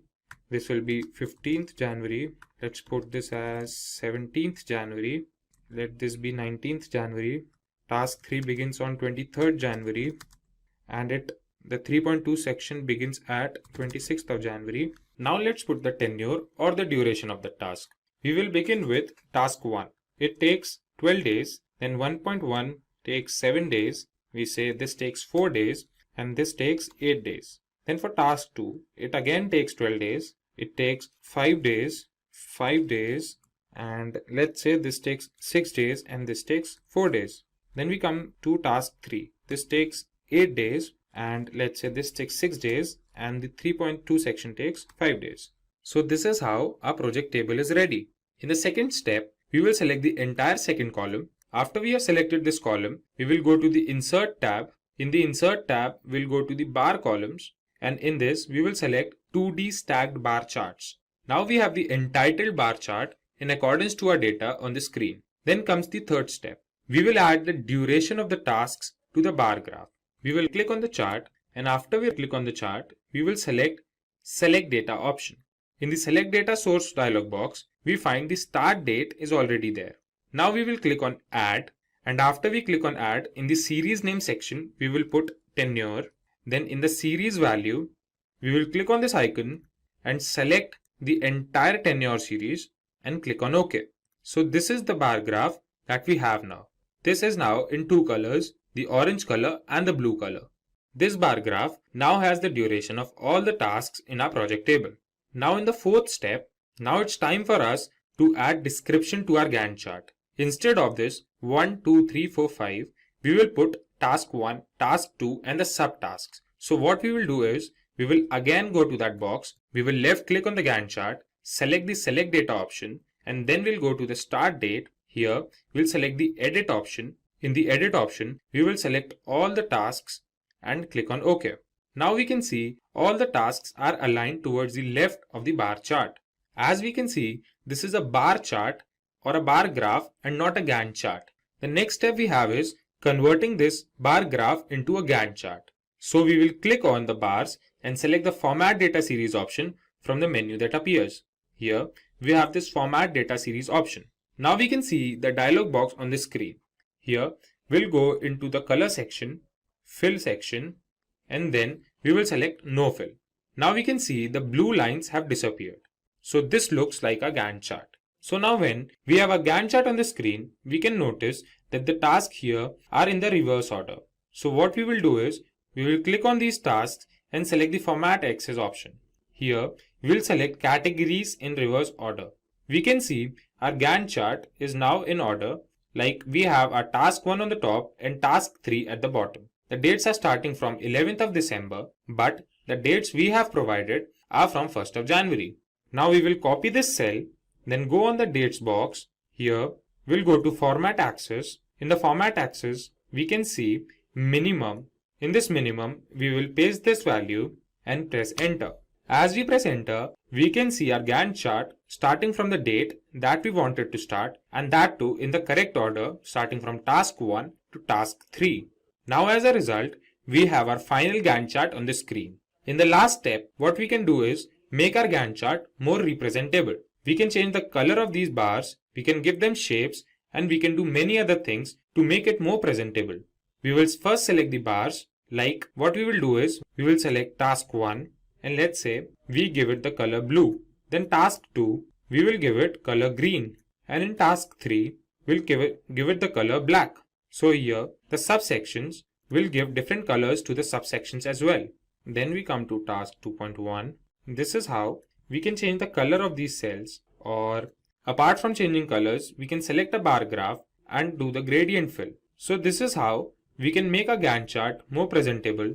After changing the colors or changing the shapes, we have our final Gantt chart on the screen. Finally, let's have a look at some Microsoft Excel templates for project management. Microsoft Excel templates help in collecting data, putting them into order, and check their dependencies with each other. With the help of these templates, we can monitor the status of the tasks, and we can also check the progress our project has made. Moving forth, we will check some important Microsoft Excel templates. The first template we have is Excel Project Review template. This template helps us have an overview of the project. We can have a clear understanding of all the tasks that are planned and that are completed. This helps project managers to measure the progress of the project and take further steps accordingly. Second template we will check is Excel Budget template. In this template, we can monitor all the expenditures of our project. It helps us in managing the budget of a project and also helps in comparing the budget of a project at different phases. Let's have a look at the budget template in Excel once. We can download this template from officetimeline.com. The Gantt chart towards the right is in accordance with the dates towards the left. If we fluctuate the date, we can see the template working. The start date for task 1 could be changed to 10th June. If we change this date to 10 June, we can see the fluctuation in the Gantt chart. So this is how we can use this template directly. Let's have a look at the third template now. Third template we will see is Excel Sprint Project Tracker template. This template is used majorly in Agile projects, where the project is made in several sprints or sessions. This template includes the start date, the end date, and the duration of each task. We can also see the percentage completed of each task. Let's have a look at the Sprint Project Tracker template as well. We can see the Gantt chart towards the right and the data towards the left. So if we change any data, we can see the Gantt chart changing. For example, we can change the data in Sprint 2 Feature 3. Let's change the start date to July 2nd. We can see the Gantt chart changing. This is how we can use this template directly to track our sessions. Let's have a look at the fourth Excel template. This template is Excel Project Tracker.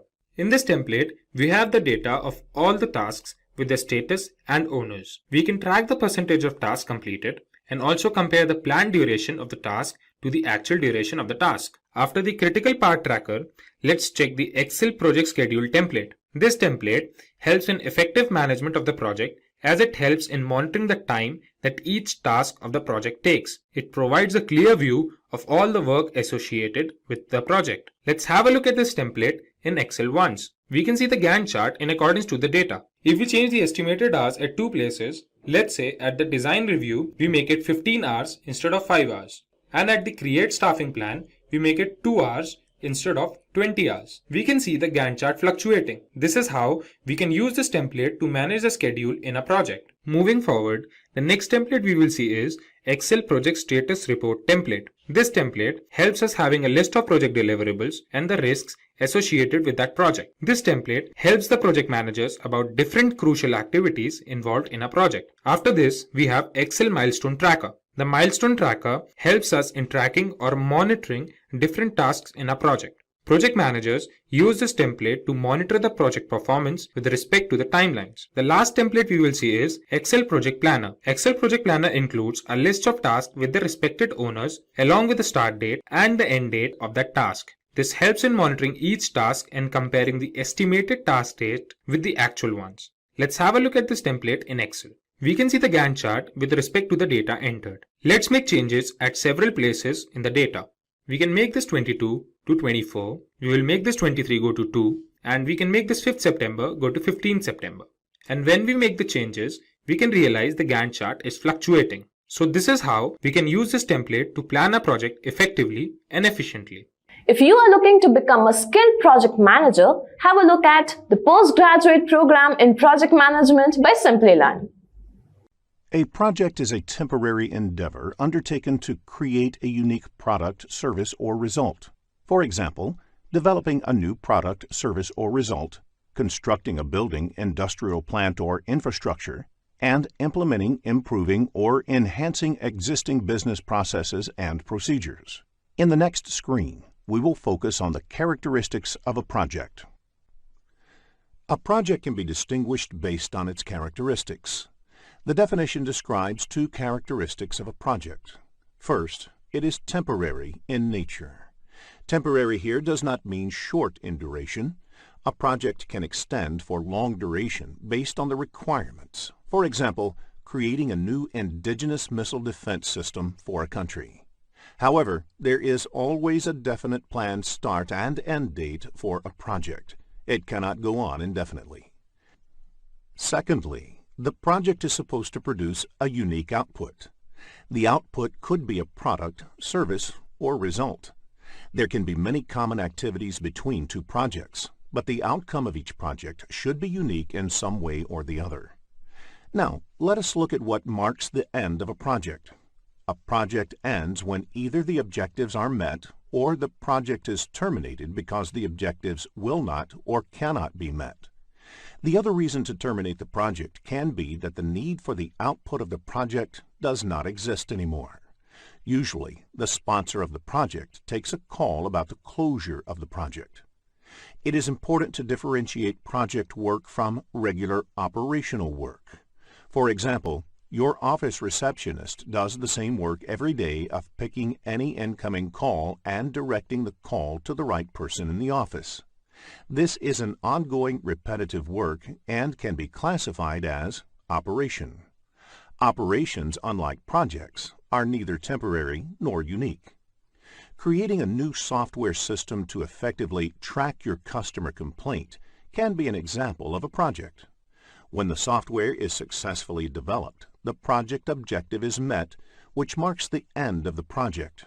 When you start using this software to track customer complaints, you are entering into the operations phase. In the next screen, let us now look into project management. As defined in the PMBOK guide, project management is the application of knowledge, skills, and tools and techniques applied to project activities to meet the project requirements. Project management is achieved by proper application and integration of the 47 processes. Project application and integration means these processes should be executed in the right manner as well as in the right order. In the next screen, let us discuss how to manage a project. Program management is defined as the application of knowledge, skills, tools, and techniques to a program to meet the program requirements and to obtain benefits and control not available by managing projects individually. As defined in PMBOK Guide, a program is a group of related projects, which when managed as a group in a coordinated fashion, provides benefits and control that are not available while managing them individually. These benefits could be from decreased risk, economies of scale, improved management of dependencies, delivery of additional capabilities, optimal utilization of shared resources, and so on. Let us now learn the various features of program management. Random projects cannot be grouped together as a program. The projects in a program should be related in some way or the other, and there should be some value added in managing them together. A project may not be a part of any program, but a program will always have projects. A project can also be executed as a standalone project. A program is designed to deliver some strategic benefits value to the organization. These benefits can be tangible or intangible. Examples of tangible benefit could be increased profit margins or operational cost savings. Examples of intangible benefits could be improved team morale or building up certain competencies. While a project manager focuses relentlessly on the fulfillment of the project's requirements, that is, scope, cost, time, quality, a program manager needs to focus on ensuring that the organizational benefits are realized. In the next screen, let us understand what a portfolio is. Portfolio is yet another term used along with project and program. A portfolio may have multiple projects and programs that are managed as a group to achieve strategic objectives. Note that all projects and programs in a portfolio may not be necessarily interdependent or directly related. A portfolio can be created based on the business objectives. For example, an IT service company can have a portfolio named Japanese Projects, which is formed with an aim to take over the Japanese market by giving more attention to these projects. Within this portfolio, similar projects can be managed as a program, and all banking projects from Japan can be managed as a banking program. In the next screen, let us discuss portfolio management. Portfolio management is the centralized management of one or more portfolios. This includes identifying, prioritizing, authorizing, managing, and controlling projects, programs, and other related work to achieve strategic business objectives. Therefore, whether the company should have Japanese projects as portfolio or not is decided by portfolio management. In the next screen, let us understand the relationship between portfolios, programs, and projects. The image on the screen will help you to understand the terms portfolios, programs, and projects. A portfolio is part of an organization's overall strategy.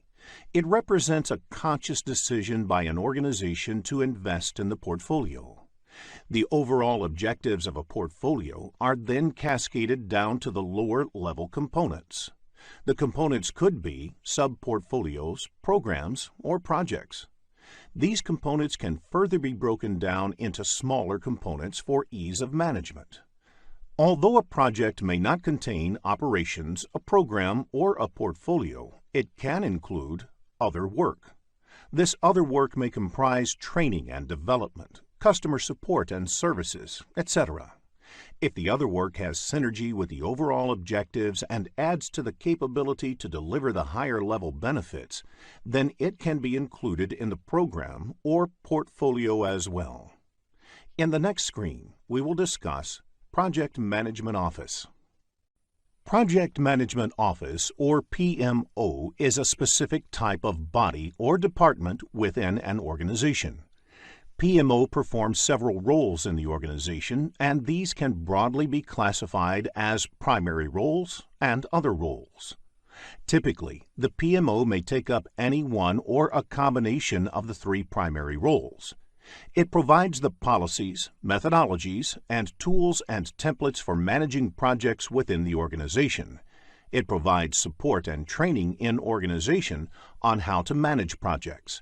And finally, it provides project managers for different ongoing projects in the organization.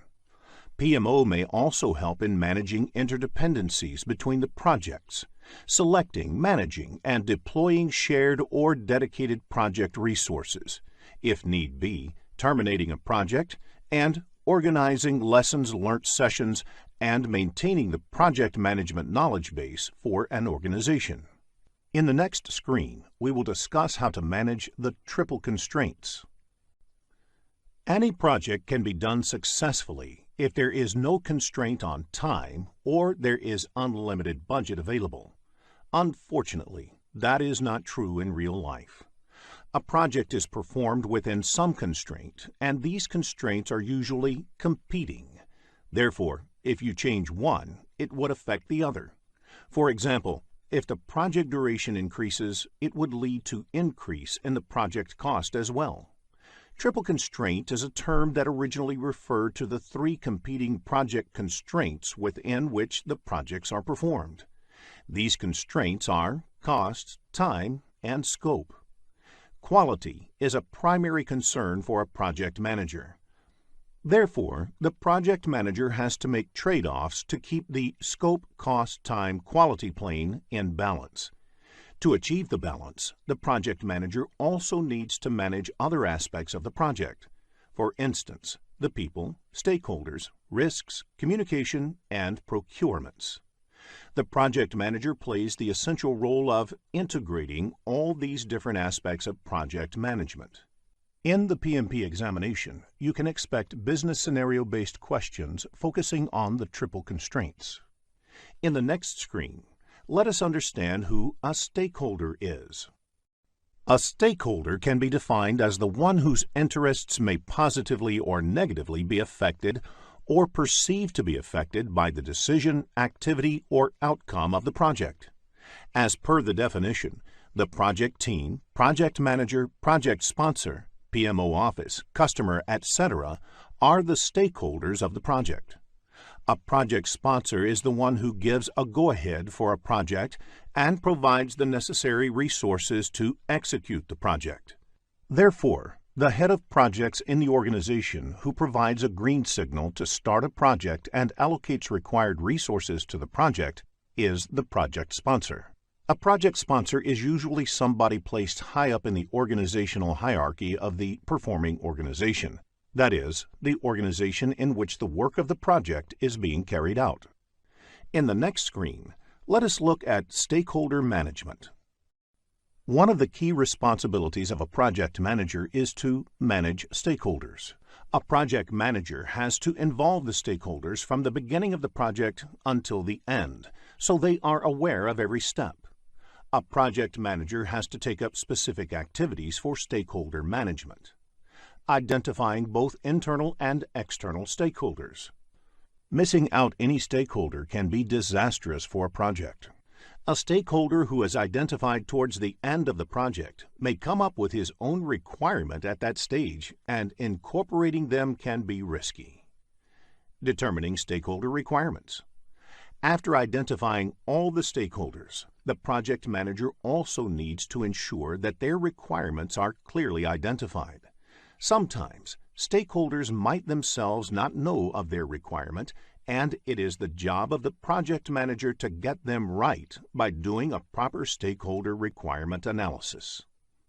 Determining stakeholder expectations. Stakeholders might also have some unstated expectations, which need to be clarified to see if it can become a project requirement. It is again the role of the project manager to determine the stakeholder's expectation. Communicating with stakeholders. Once all the stated and unstated stakeholder requirements are known, the project manager, as part of stakeholder analysis, should focus on communicating them regularly to keep stakeholders involved in the project. Once you understand the practices of stakeholder management, it will be easier for you to answer scenario-based questions in the examination. In the next screen, let us look at the various organization structure. Projects are performed in an organization, and the functioning of the organization might affect the project. The different organization structure types explained here are based on the level of authority that a project manager gets into in those organizations. In a functional type of organization, the organization is grouped by the area of specialization within different functional areas. For instance, marketing, accounting, engineering, etc. are departments within the organization. Each employee typically reports to a functional manager. In such types of organization, normally projects are undertaken within the department itself. If a project requires any assistance from another department, the request moves from the head of the requesting department to the head of the concerned department. The team members do their normal departmental work in addition to the project work. The next type of organization is projectized organization. In such organizations, there are no departments. The organization's resources mostly work on projects. Team members report to a project manager. The project manager has complete control over the resources. When the project is completed, either they move on to another project or they look for some job outside the company. They do not have a department for themselves. The third type of organization is a matrix organization, which is a blend of functional and projectized organizational structure. A team member belongs to a department as well as they are part of a project team. In such organization, team members have two bosses. One, their department head, and the second, their project manager. Since there are two bosses here, this type of organization is further classified into three different types. They are weak, strong, and balanced matrix organization. So out of the two bosses that team members have in matrix organization, if the project manager has more authority over the team member, such organizations are called strong matrix. Where the functional manager has more authority, it's a weak matrix organization. If they both share equal authority, then it is a balanced organization. There is another term that you might find in the exam called tight matrix. This generally refers to a co-located team, that is, a team that has been placed in the same location to enhance their performance. In the PMP exam, if there is no mention of the organization type, you can assume it to be a matrix organization. Let us look at each of these organization structures in detail.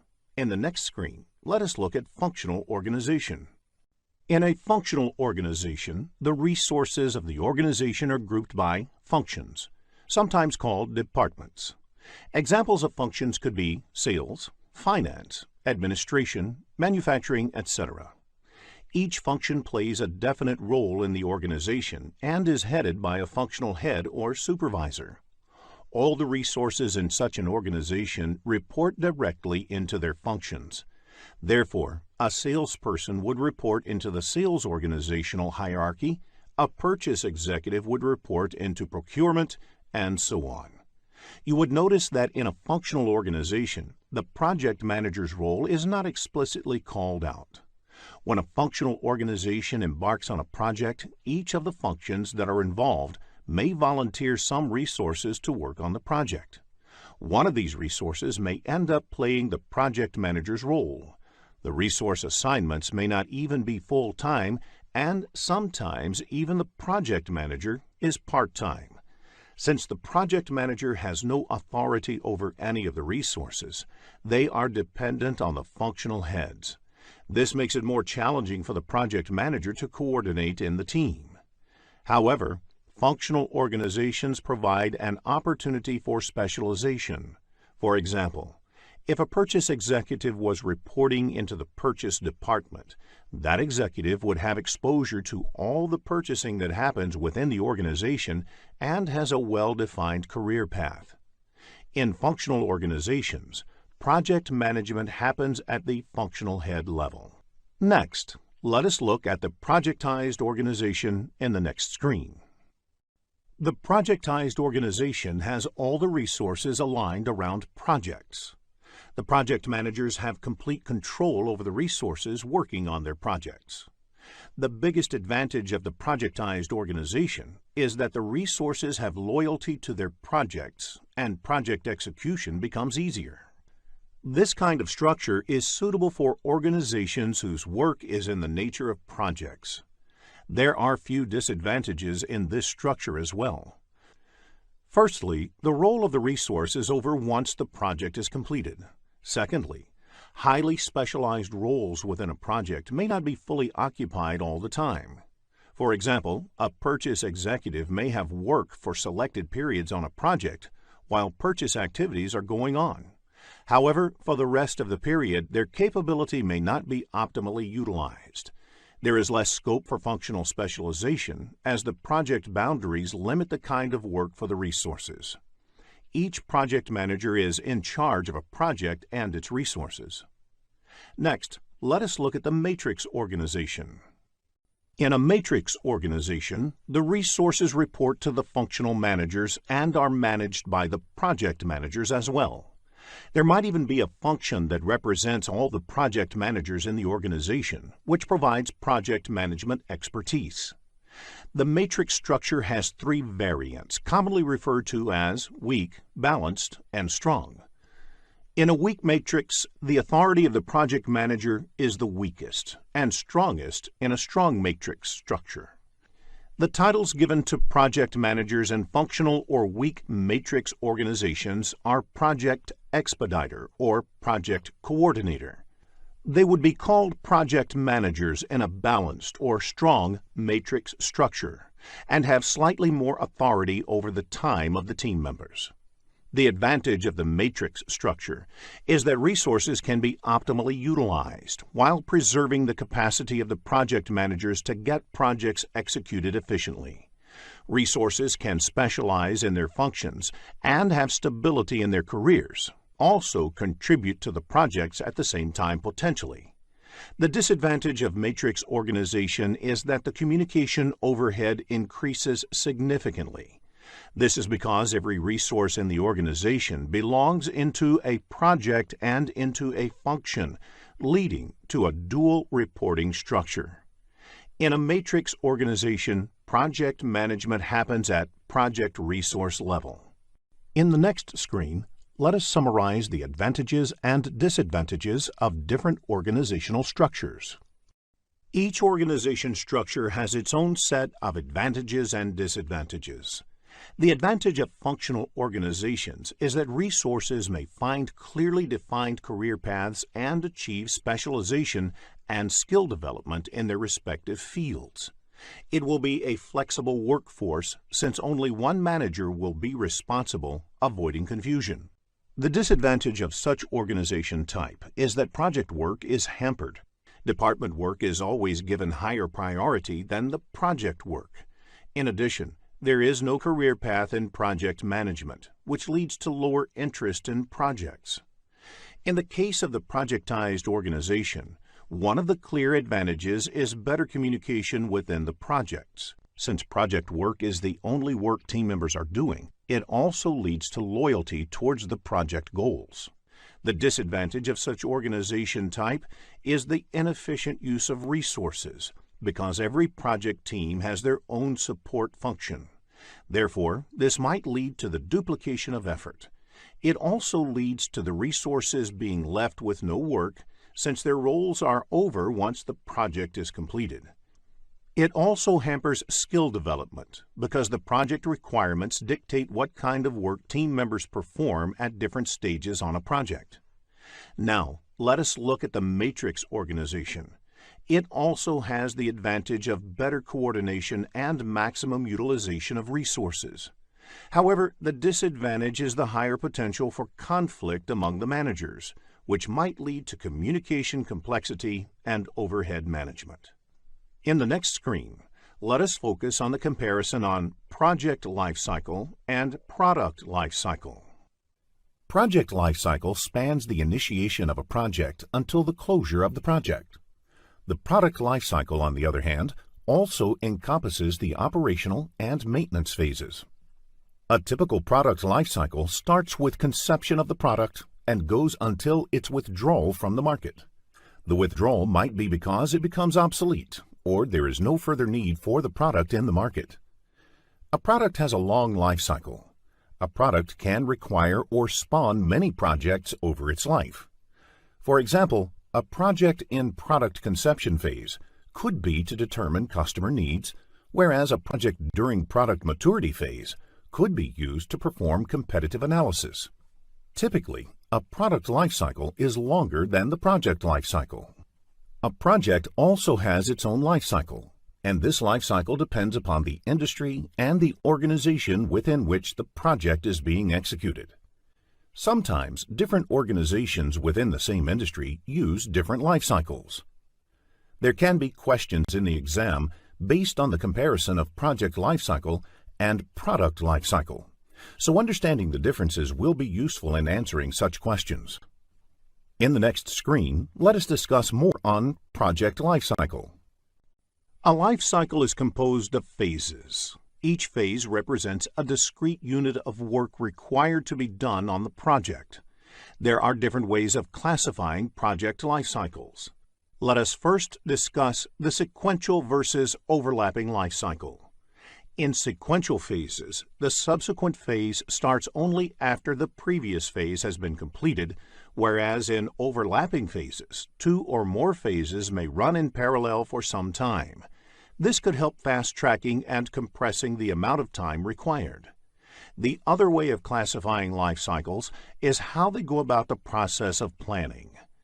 In predictive life cycles, there is a large upfront planning phase where all the details of scope, cost, time are planned before beginning the subsequent phases.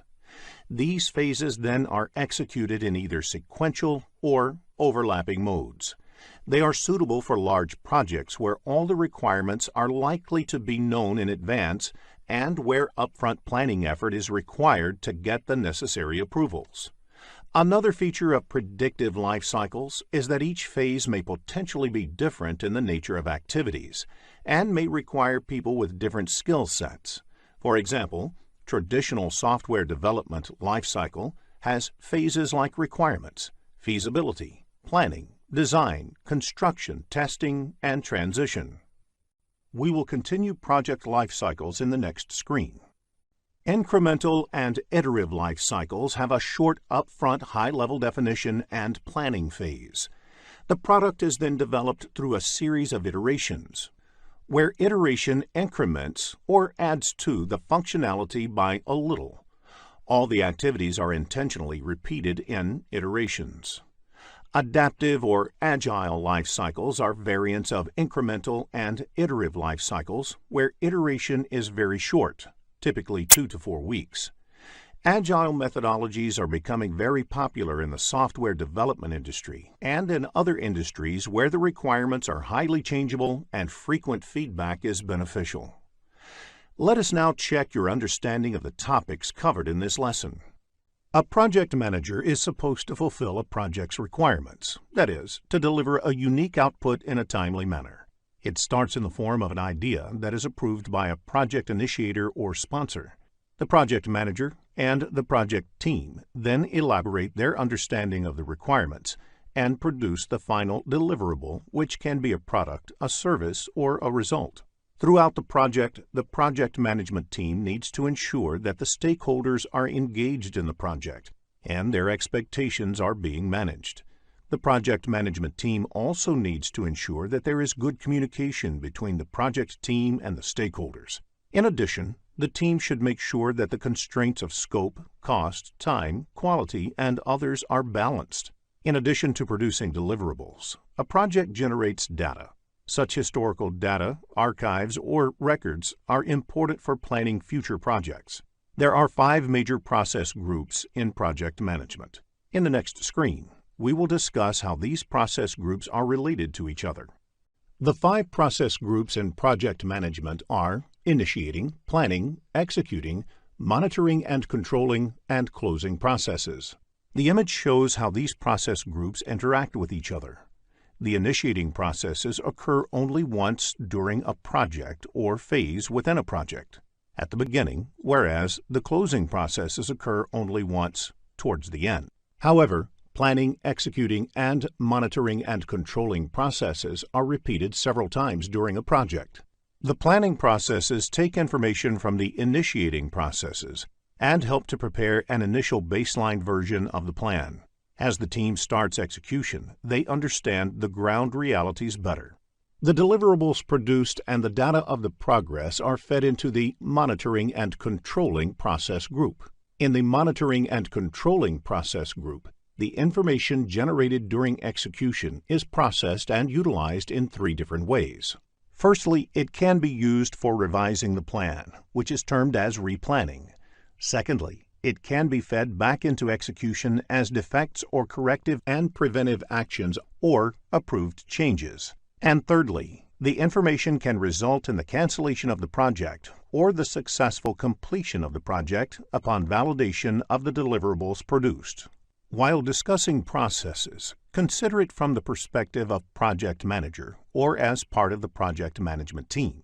This implies that you are essentially functioning in the integration management knowledge area.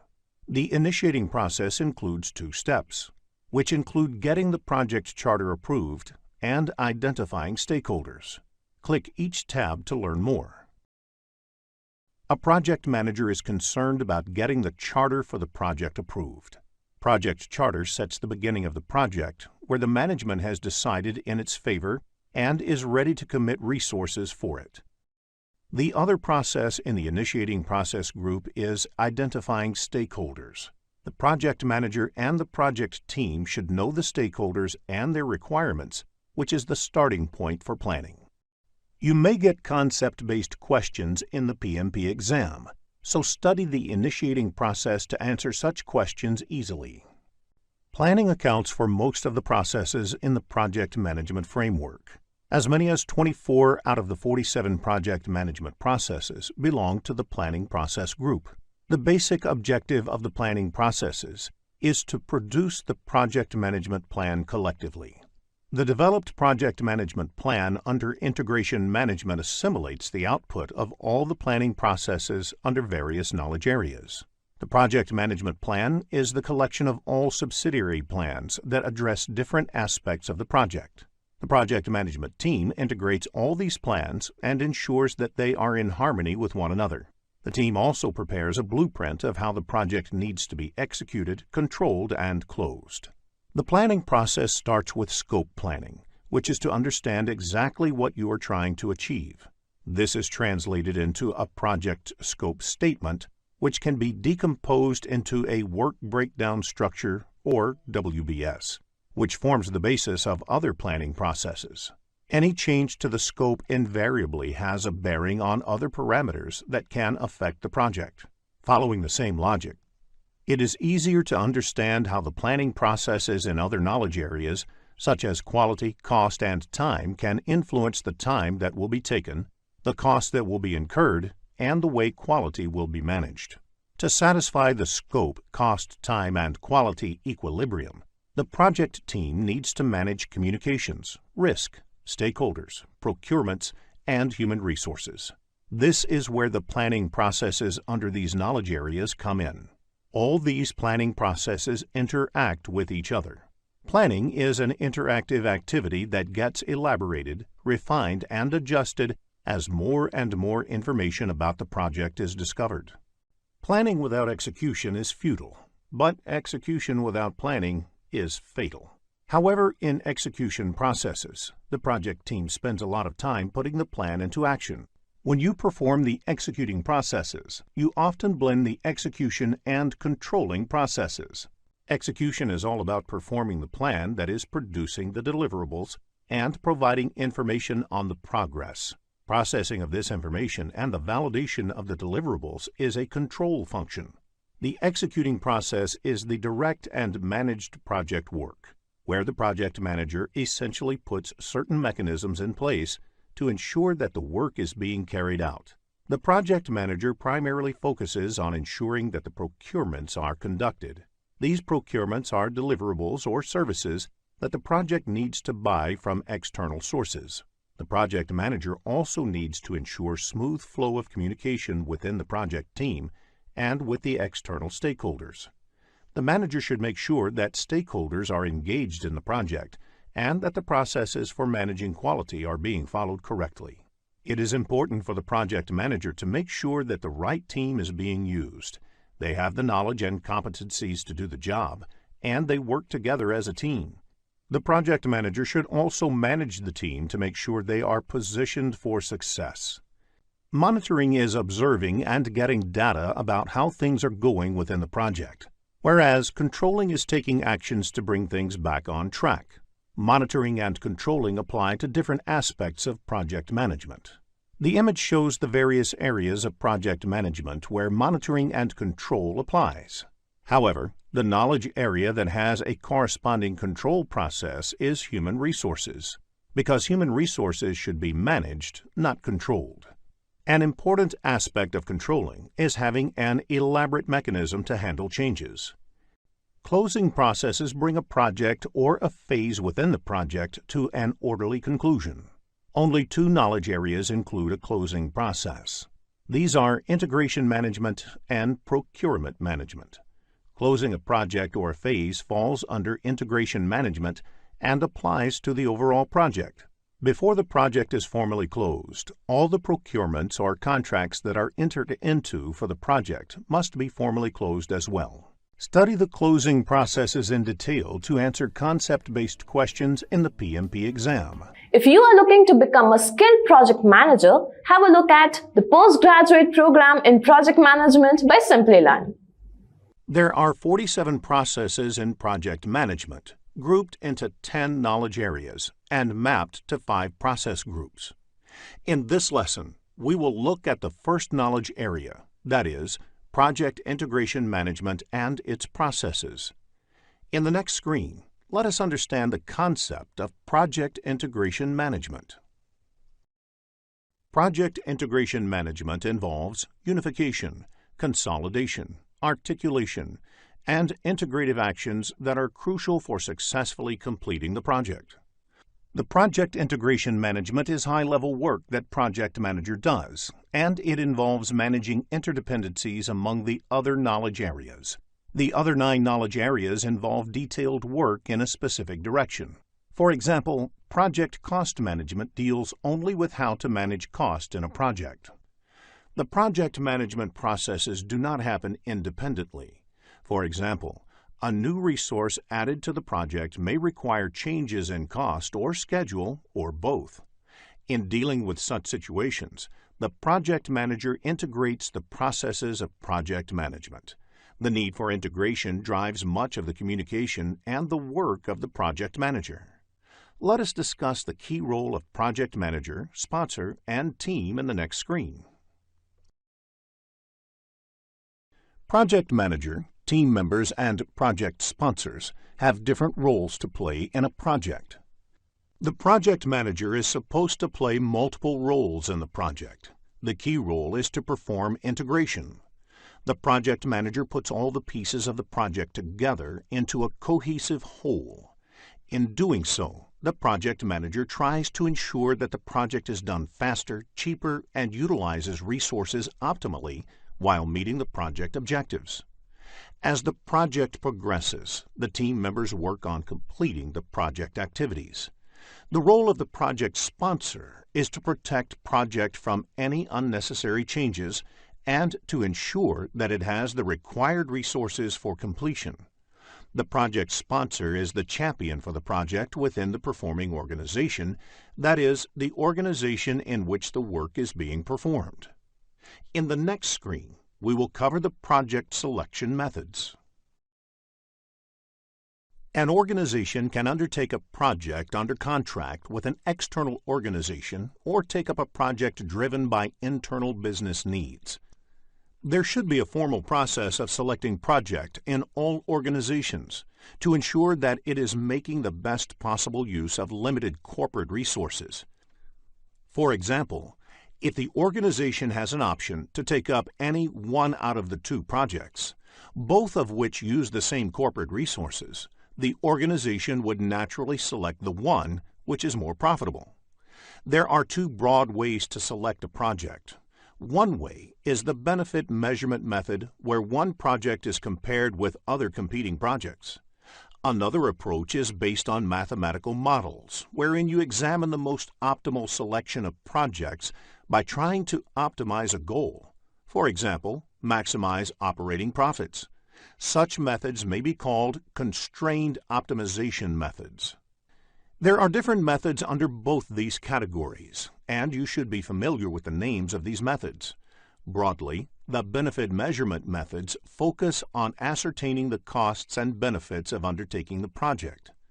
The methods under benefit measurement method include murder board, where a panel of experts shoots down a new project idea, peer review, scoring models, economic models, and benefit compared to cost. The constrained optimization methods rely on mathematical modeling techniques to determine the best selection of projects to achieve certain business objectives. The methods of constrained optimization method include linear programming. In reality, you might not have seen these methods to be followed in project selection. Often, personal relationship with the sponsor may be more important than anything else. This is quite normal, and any organization worldwide works this way. However, as a certified project manager, it is important for you to be familiar with more scientific methods of project selection. A typical question on the CAPM exam could be, what type of project selection technique is peer review? And the right answer is benefit measurement method. You need to understand the characteristics of various project selection methods to answer scenario-based questions. In the next screen, we will focus on the project selection methods. An organization has limited resources. They cannot execute all the projects that come their way. They can take only those projects for execution which are financially sound for the organization. There are various parameters used in making such decisions. Some of these terms are present value, net present value, internal rate of return, payback period, benefit cost ratio, return on investment, and opportunity costs. Click each tab to learn about the parameters. Present value is today's value of future cash flows. In order to reduce future cash flows to present values, a discount factor has to be applied. What this essentially means is, if a project can give a return of, say, $100 per year, $200 next year, and $250 the third year, what is the value of all these returns today? $250 return in the third year will not be the same as $250 today due to inflation or any other constraint. Click Close to go to the Process Selection Methods dashboard. Net Present Value, NPV, is the present value of the total benefits, income or revenue, less the costs over a time. Therefore, if multiple items are involved, add the present value of all of them to arrive at the net present value. Problems where a project has to be selected over other projects on the basis of their net present value can be expected in the exam. Let us take an example of a typical question that we might encounter in the exam. You have two projects to choose from. Project X will take 2 years to complete and has an NPV of $35,000. Project Y will take 5 years to complete and has an NPV of $95,000. Which one will you choose? The answer is Project Y because it has a higher NPV. Do not get confused with longer duration of the project. It is important that NPV be more. Click Close to go to the Process Selection Methods dashboard. Another term used in evaluating a project is internal rate of return, or IRR. IRR is the rate of discounting at which the present value of costs matches the present value of benefits. It is the rate inherent in the project. Let us look at an analogy to understand the concept of IRR. Consider a project similar to depositing money in a bank account and earning interest. You will prefer the bank that gives maximum interest. Similar is the project. Choose from Project A and B, where Project A has an IRR of 25% or Project B has an IRR of 15%. The answer is Project A, as the IRR is better for Project A. It is obvious, higher the IRR, the better. Click Close to go to the Process Selection Methods dashboard. Payback period is the number of time periods it takes to recover your investment in the project before you start making profit on the investment made in the project. You have two projects to choose from, Project A with a payback period of 5 months or Project B with a payback period of 12 months. Which one would you go for? The answer would be Project A. It is evident that lesser the payback period, the better. Click Close to go to the Process Selection Methods dashboard. Benefit cost ratio is the ratio of the present value of benefits to the present value of costs. A benefit cost ratio of more than 1 means that benefits are greater than the costs. If the benefit cost ratio of Project A is 2.5 and benefit cost ratio of Project B is 1.5, which project would you select? The answer is Project A, as the benefit cost ratio is higher in Project A. Click Close to go to the Process Selection Methods dashboard. Return on investment, or ROI, is commonly used in financial parlance to indicate how profitable a project is. Return on investment is the average rate of return or benefits expected as compared to the initial investment. If a project involves an initial investment of $100,000 and generates an average return of $20,000 per year, it means the ROI is 20,000 by 100,000, or 20%. Higher the ROI, the more profitable the project is. Click Close to go to the Process Selection Methods dashboard. Opportunity cost is yet another term used in evaluating competing projects that you might see in the exam. It means the opportunity given up by selecting one project over another.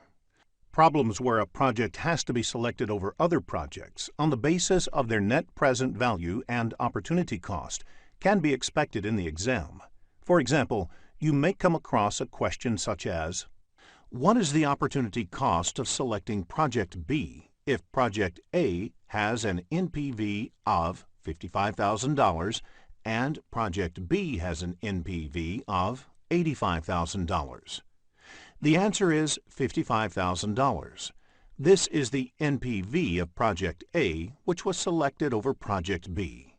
Click Close to go to the Process Selection Methods dashboard. In the next screen, let us look at the There are 6 project management processes, which are part of Project Integration Management knowledge area.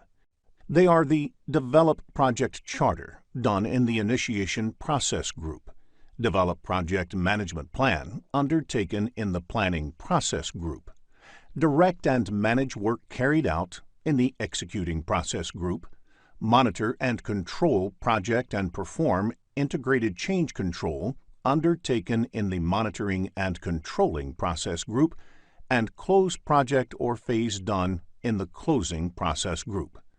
Let us look at each of these processes in detail. In the next screen, let us understand how to read process-related information. As you can see in the project management process diagram, these elements within the knowledge area represent the inputs from the same knowledge area. These elements represent the inputs from other knowledge areas. These represent the tools and techniques used in the process. These are outputs of the process. These represent the output within the same knowledge area, whereas these outputs are fed into the knowledge areas other than the one that the process is a part of. You can observe that the process in the image is color-coded based on the process group. Initiating process group is in yellow, Planning process group is in blue, and so on. You can read the processes and their color codes in the legend box on the bottom left of the screen. The process group affiliation is also indicated in the text of the description. It is important to understand the process group context to appreciate what the process does. In the next screen, let us look at the Develop Project Charter process. Develop Project Charter is an initiating process. A project charter is essentially a document that authorizes a project. Once a project has received a charter, it means that the project manager can start employing the organization's resources for the project activities. Let us look at the key inputs to be considered in preparing the project charter. The first input is the project statement of work. This is created by project sponsor, or the customer describing their needs, project scope, and how the project fits into their strategic goal. If the project is taken up under a contract, the request for proposal, that is, RFP, can be considered as project statement of work. The next input is the business case. This document establishes whether the investment in a project is worth, from a business point of view, the business need for the project and the cost-benefit analysis. It provides important information to the project manager about the goals of the project and the boundaries in terms of the desired results, cost, etc.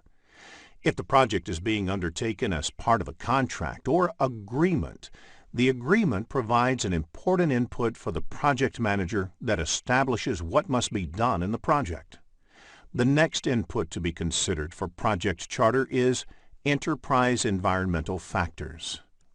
Any project to be executed within the organization has to deal with the organization culture and existing systems. You can consider this as an organization baggage that comes with the project. This is the reason a project being executed in two different organizations may be done differently. Another factor to be considered is organizational process assets. This is a broad term and includes all the organizational processes, procedures and policies, corporate knowledge base, and historical project information. Every organization develops a set of processes, procedures, and policies that are based on the best practices learned by the organization over time. The historical information includes past project management plans, risks, lessons learned, etc., of similar projects executed.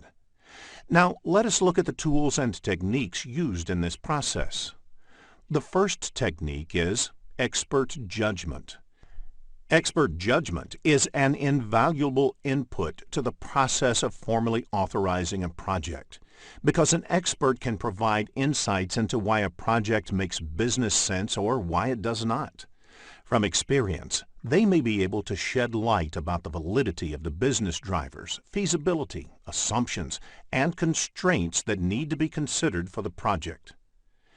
Facilitation techniques is another technique used. The chartering process is often a collaborative activity involving many influential stakeholders in an organization.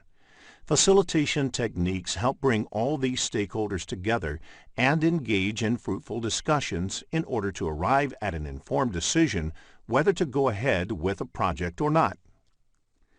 The only output of this project is the project charter.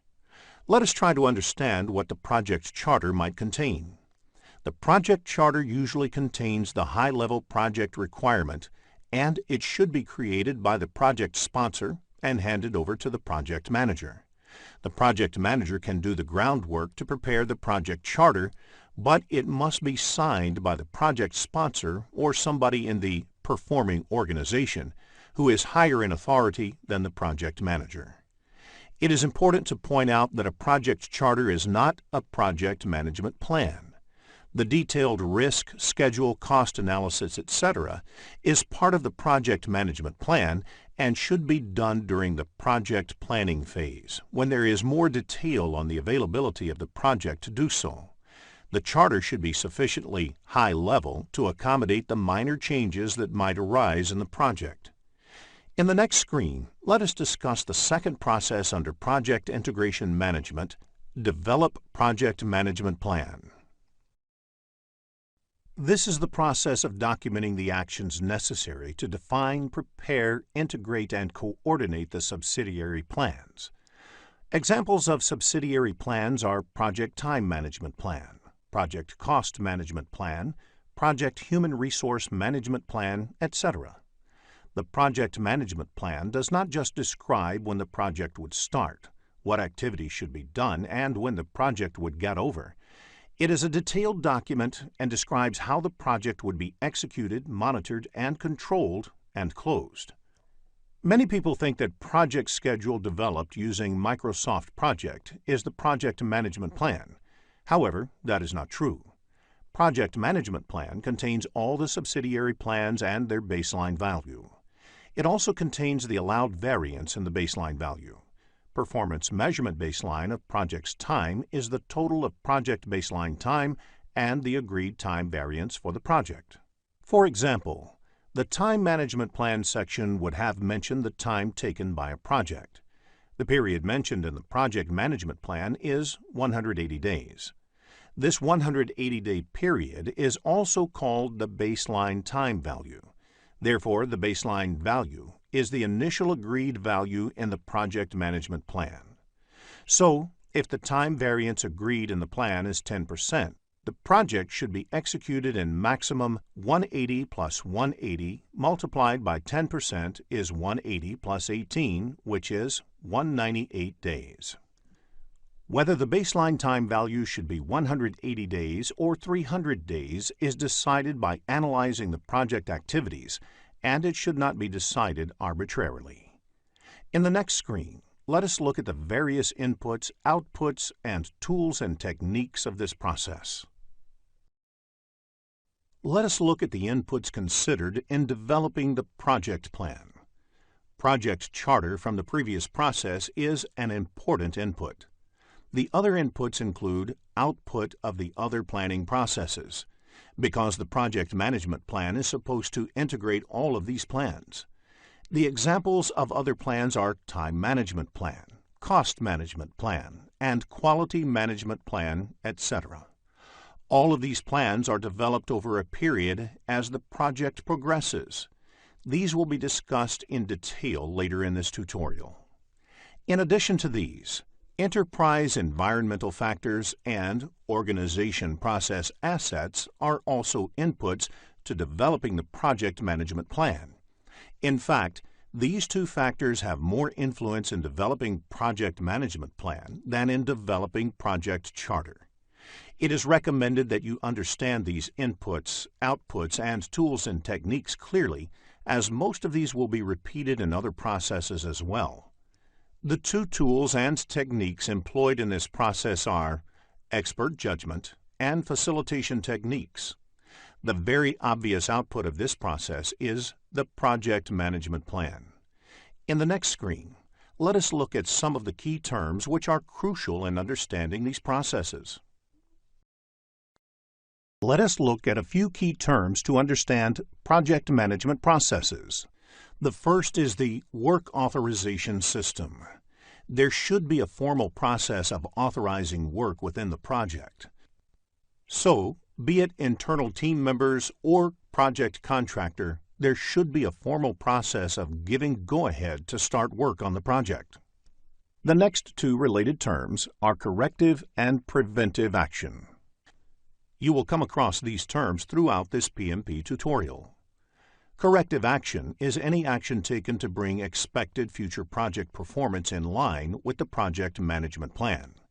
For example, if a project milestone is delayed, as a corrective action, you include additional resources to ensure that the final project deadline is not delayed. While corrective action involves implementing actions to deal with actual deviations from the performance baselines, preventive action deals with anticipated or possible deviation from performance baselines. For example, to ensure that projects are not delayed, you do a proper estimation of the work and assign enough resources to the project so that they are not delayed. A very important system that needs to be established early on in a project is the change control system. Since projects are executed in a dynamic environment, it is quite natural to expect changes in the project requirements. The change control system is the formal documented procedures, paperwork, tracking systems for authorizing changes. Therefore, the change control system analyzes each of the incoming change requests and decides whether to accept the change request or reject it. A configurable item is any product, service, or result within the project whose characteristics need to be identified, documented, and placed under change control mechanism. Examples of configurable items are project documents, source code, physical parts such as tools, recommended settings for machinery, etc. When a formal configuration management system is put in place, it is essentially establishing a control system that can preserve the characteristics of these items. Now, let us look at the next process of the project integration management knowledge area, which is direct and manage project work. Direct and manage project work is the process of performing the work defined in the project management plan to achieve the project objective. This process marks the performance and completion of activities in a project. The input to this process is obviously the project management plan, since the project is executed as per the project management plan. The other inputs to this process are any approved change requests that need to be implemented. These could be in the form of corrective or preventive actions upon which the team has decided to work. The other two inputs are enterprise environmental factors and organizational process assets. Let us look at the tools and techniques. Expert judgment is an important tool used in this process as well. Another technique is the Project Management Information System, or PMIS. The PMIS is a combination of documents, dashboards, software tools, etc., where the data and information related to the project gets collected as the work is being done. During execution, it is natural to expect that plenty of meetings will take place among the team members and among other stakeholders as well. There are several outputs from this process. Project deliverables are produced. As the deliverables are being produced, there would also be data related to the project performance that will be generated, such as what was done, how long did it take, how much did it actually cost, etc. Along with these key outputs, there are changes that new change requests may emerge. This could be because, during the execution phase, the team or the stakeholders may realize that what is being produced is not meeting the expectations or needs and that something else may need to be done. In the process, project documents and project management plan get updated. Let us look at monitor and control project work in the next screen.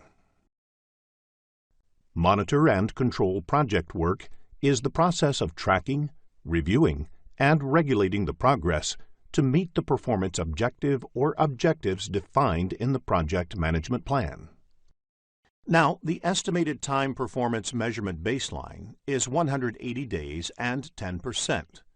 The monitor and control project work is the process area that tracks whether 180 days and 10% time performance baseline is being met or not. Let us also look at the key inputs for the monitor and control project work process. Project management plan is the key input, as the performance measurement baselines are part of the project management plan. The other key input to monitor and control project work is work performance information. It is the status of the project, that is, the status of the project deliverables, the cost incurred, the time elapsed in the project, etc. Along with the work performance information, forecasts related to the cost and time form important inputs upon which the project manager has to act. Validated changes confirms that the approved changes have been appropriately incorporated. Enterprise environmental factors and organization process assets are also inputs to this process. Expert judgment, analytical techniques, project management information system, and meetings are the various tools and techniques. One of the outputs of this process area is change requests. Change requests could be in the nature of corrective and preventive actions or defect repair. If the performance measurement baselines are not being met, this process ensures that project manager takes appropriate corrective and preventive action to get close to the performance measurement baselines. Along with the recommended corrective and preventive action, monitor and control project work also results in identifying defects, which must be taken care of. During the defect repair process, many reports related to the performance of the work of the project will be produced. Project management plan and project documents are also updated. In the next screen, let us focus on Perform Integrated Change Control process. Perform Integrated Change Control is the process of reviewing all change requests, approving and managing changes to the project deliverables, organizational process assets, project documents, and the project management plan. This is where all the recommendations for changes, corrective actions, preventive actions, and defect repairs are evaluated across all the knowledge areas and either approved or rejected. The inputs to this process are similar to that of the monitor and control project work process. Project management plan, work performance reports, enterprise environmental factors, and organizational process assets. The only additional input is the change request, since the perform integrated change control process is supposed to take care of managing the incoming changes. To make a judgment about the change requests, project management plan and the work performance reports are also referred to.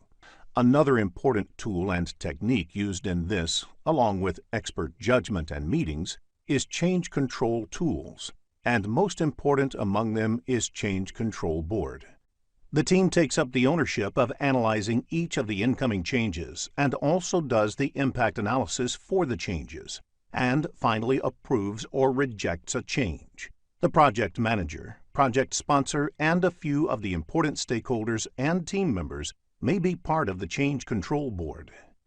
The process should produce change requests that are approved, a log of change requests processed, requests that were either approved or rejected, and a few updates to the project plan and other documents. Change management and change control is the theme recurring in many questions in the examination. You can expect questions in the exam which test a project manager's response to a particular change in the project.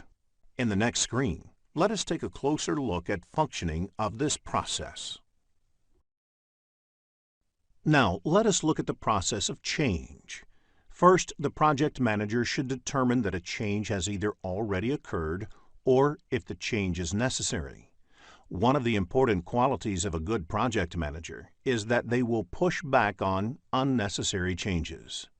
The next step is to evaluate its impact on the project in totality. The team needs to understand what would be the impact on the time, cost, quality, risk, resource requirements, and so on.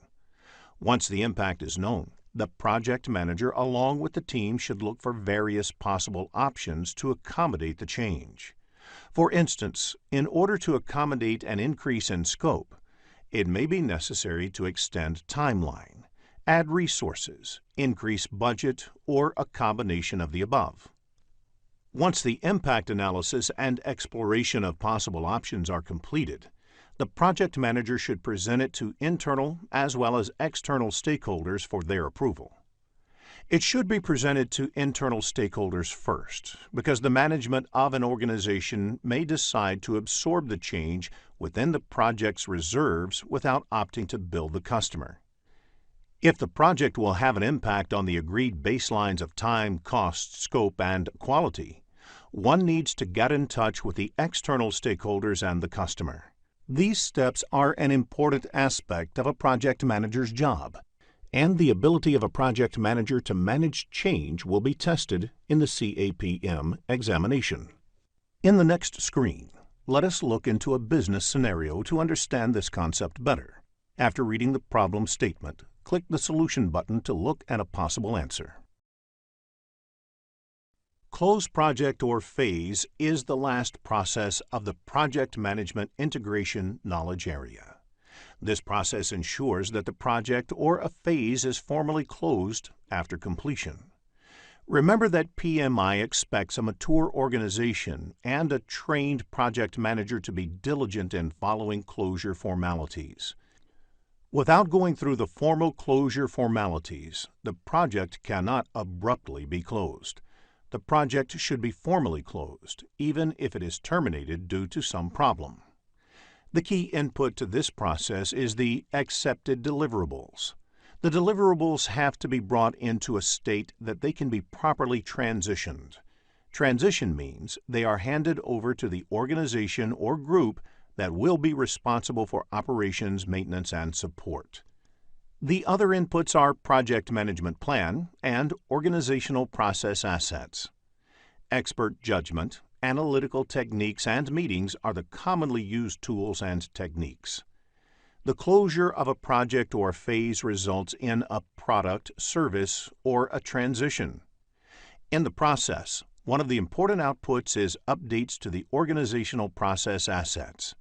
These include the actual performance against the plan, the key lessons learned during the project, the risks identified, the updates to the skills and experience of the team members, etc. Updating these assets is mandatory as it helps the organization gain maturity and learn from the experience. In the next screen, let us look into a business scenario to understand this concept better. After reading the problem statement, click the Solution button to look at a possible answer. Here is a quick recap of what was covered in this lesson. Project integration management involves unification, consolidation, articulation, and integrative actions that are crucial for successfully completing the project. Integrating the project activities is the key role of a project manager. The project team focuses on completing the project activities, and the project sponsor warrants the team against unsolicited changes. Benefit measurement methods ascertain the costs and benefits of undertaking the project, while constrained optimism methods rely on mathematical modeling to select the best projects that achieve business objectives. Various project integration management processes are develop project charter, develop project management plan, direct and manage work, monitor and control project, perform integrated change control, and close project or phase. Hello, and welcome to CAPM certification course offered by Simplilearn. In this lesson, we will focus on project scope management. Let us begin with the objectives of this lesson.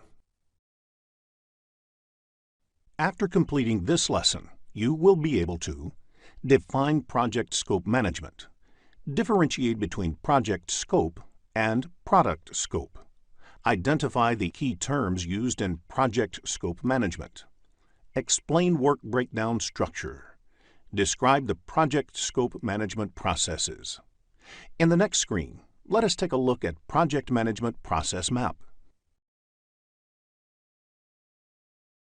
There are 47 processes in project management grouped into 10 knowledge areas and mapped to 5 process groups. In this lesson, we will look at the second knowledge area, that is, project scope management and its processes. Let us begin with the first topic of this lesson, that is, project scope management. Project scope management includes the processes required to ensure that a project comprises all and only the work required to complete the project successfully. The project scope management is concerned about the scope. What is not there in the scope is also clearly identified. In the next screen, let us look at the key activities performed under project scope management. Let us look at a few of the typical activities that happen as part of the project scope management. Constant monitoring is essential to make sure that all the project work is being completed. The gradual, uncontrolled increase in scope of the project is referred as scope creep. It is necessary to define the project scope boundaries and not let people randomly add to the project scope. Gold plating is doing more than what is required as part of the project scope. This has to be avoided in projects. As per the published statistics about projects done globally, less than 40% of projects can be considered successful. Therefore, the focus should be on what is required rather than squandering around with what is not required. 40% might be considered less, but a project is classified as successful only if it meets all its objectives and is done within time and cost budgets. In the next screen, let us understand the differences between product scope and project scope. Project scope management deals with managing both the product scope as well as the project scope. Product scope refers to the features and functions that characterize a product, service, or result. The word product may also include creation of a service. For example, in the banking industry, each of their services is called a product. Likewise, a savings account is one of their products. Mutual fund is another. On the other hand, project scope is the work that needs to be accomplished to deliver the output of the project, which could be a product, service, or result with the specific features and functions. For instance, to deliver a product, you may also need to produce a requirements document or a design document. These are not part of the product scope, but it may very well be part of the project scope. In the next screen, let us discuss a few key terms used in the project scope management. WBS stands for Work Breakdown Structure. It means breaking the project deliverables into smaller and more manageable components called work packages. The last level of work in such subdivision is called work packages, and the whole structure is called WBS.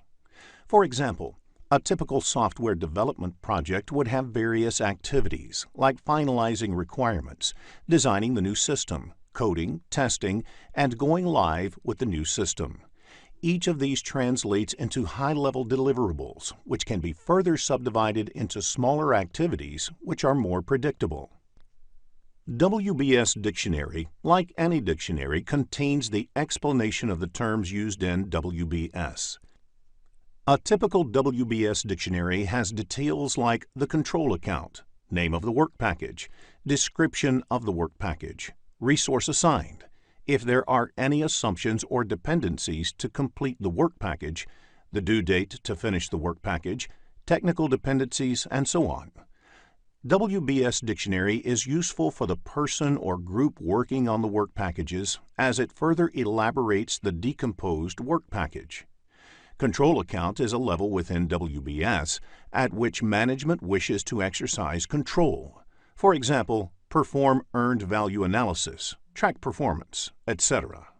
In the next screen, let us cover work breakdown structure in detail. Along with the scope statement and the WBS dictionary, the work breakdown structure forms the scope baseline of the project. That is, it should reflect the entire scope of the project. Any deliverables that are not reflected in WBS are not part of the project. The creation of the WBS should involve the whole team. The creation of WBS creates common understanding about the scope and therefore leads to team buy-in. During decomposing the deliverables, you must ensure that each level is complete. That is, it includes all the work in the project before you start to decompose further. Decomposition continues until the lowest level deliverable cannot be logically subdivided further, or they can be estimated with reasonable accuracy. WBS is a deliverable-oriented decomposition. It should only contain deliverables and not activities. While developing the schedule, converting the deliverables into activities is one of the problems as WBS does not contain activity-level details. Concept-based questions on work breakdown structure can be expected in the exam, so it is essential to have a clear understanding of the concept of WBS. In the next screen, let us look into an example which shows how WBS is derived. Work breakdown structure of a core banking software development project is given on the screen. The scope of the project has been divided into WBS elements, like requirements documentation, design and architecture, code, test, and go live. Further, these elements are decomposed into work package level to make it easier to manage the deliverables in terms of scope, cost, and time. It also helps to estimate or assign the specific work packages to team members or groups. The design and architecture has been decomposed to model and prototype. Similarly, code is decomposed into work package 3.1 and 3.2, test into work package 4.1 and 4.2, and go live into product installer and warranty sheet. WP 3.1 can be represented as Model 1 and WP 3.2 as Model 2. Similarly, WP 4.1 may be test strategy document and WP 4.2 a test plan document. The number here indicates work breakdown code. In the next screen, let us discuss how project scope management is actually accomplished. There are 6 project management processes, which are part of project scope management knowledge area. These processes are plan scope management, collect requirements, define scope, create WBS, validate scope, and control scope. The first four processes, that is, plan scope management, collect requirements, define scope, and create WBS, are part of the planning process group, and the remaining two processes, validate scope and control scope, are executed as part of the monitoring and controlling process group. In the next few screens, we will look at each of these processes in detail. Let's begin with plan scope management. Plan scope management process creates a scope management plan that documents how the project scope will be defined, validated, and controlled. It is usually the starting point of the planning processes on a project. Understanding the scope and how it will be managed is fundamental to planning the other aspects of the project. Let us review the list of inputs to this process. The Project Management Plan provides other subsidiary plans and will help guide the scope planning activities on the project. The Project Charter provides an overall context and the high-level product and project description, which may help determining the approach for the scope management. Enterprise environmental factors provide the organizational context to the project, including the culture of the organization, the infrastructure, key personnel, and so on. Organizational process assets provide inputs such as policies and procedures, historical information, and knowledge base. Now, let us look at the tools and techniques employed in this process. Expert judgment refers to input received from knowledgeable and experienced resources. Meetings may be organized to determine the scope management plan. Everyone responsible for the project scope management, such as the project manager, sponsor, customer, and other stakeholders, must attend these meetings. Now, let us look at the outputs of this process. The scope management plan describes how the project scope will be defined, like who will be involved in the process, whose inputs will be sought, what techniques may be used to get these inputs, etc., developed, that is, in what form will the scope be elaborated and documented, monitored and controlled, and verified. The plan may also describe how WBS will be created from the scope statement, how changes to the scope will be managed, how deliverables will receive formal acceptance, etc. The Requirements Management Plan is a subsidiary of the Project Management Plan that describes how requirements will be analyzed, documented, and managed. A requirement is voiced by a customer or a stakeholder, whereas scope represents what the project team will do or deliver in order to meet that need. The Requirement Management Plan may also describe how the configuration management of requirements will be carried out, how they will be prioritized, how the metrics will be used to rationalize these choices, and how the traceability of the requirements will be maintained throughout the project. You may get questions in the CAPM exam based on the inputs, tools, and techniques and outputs of plan scope management. So, understanding of these topics will help you to answer concept-based questions correctly. In the next screen, let us look at the second process, collect requirements.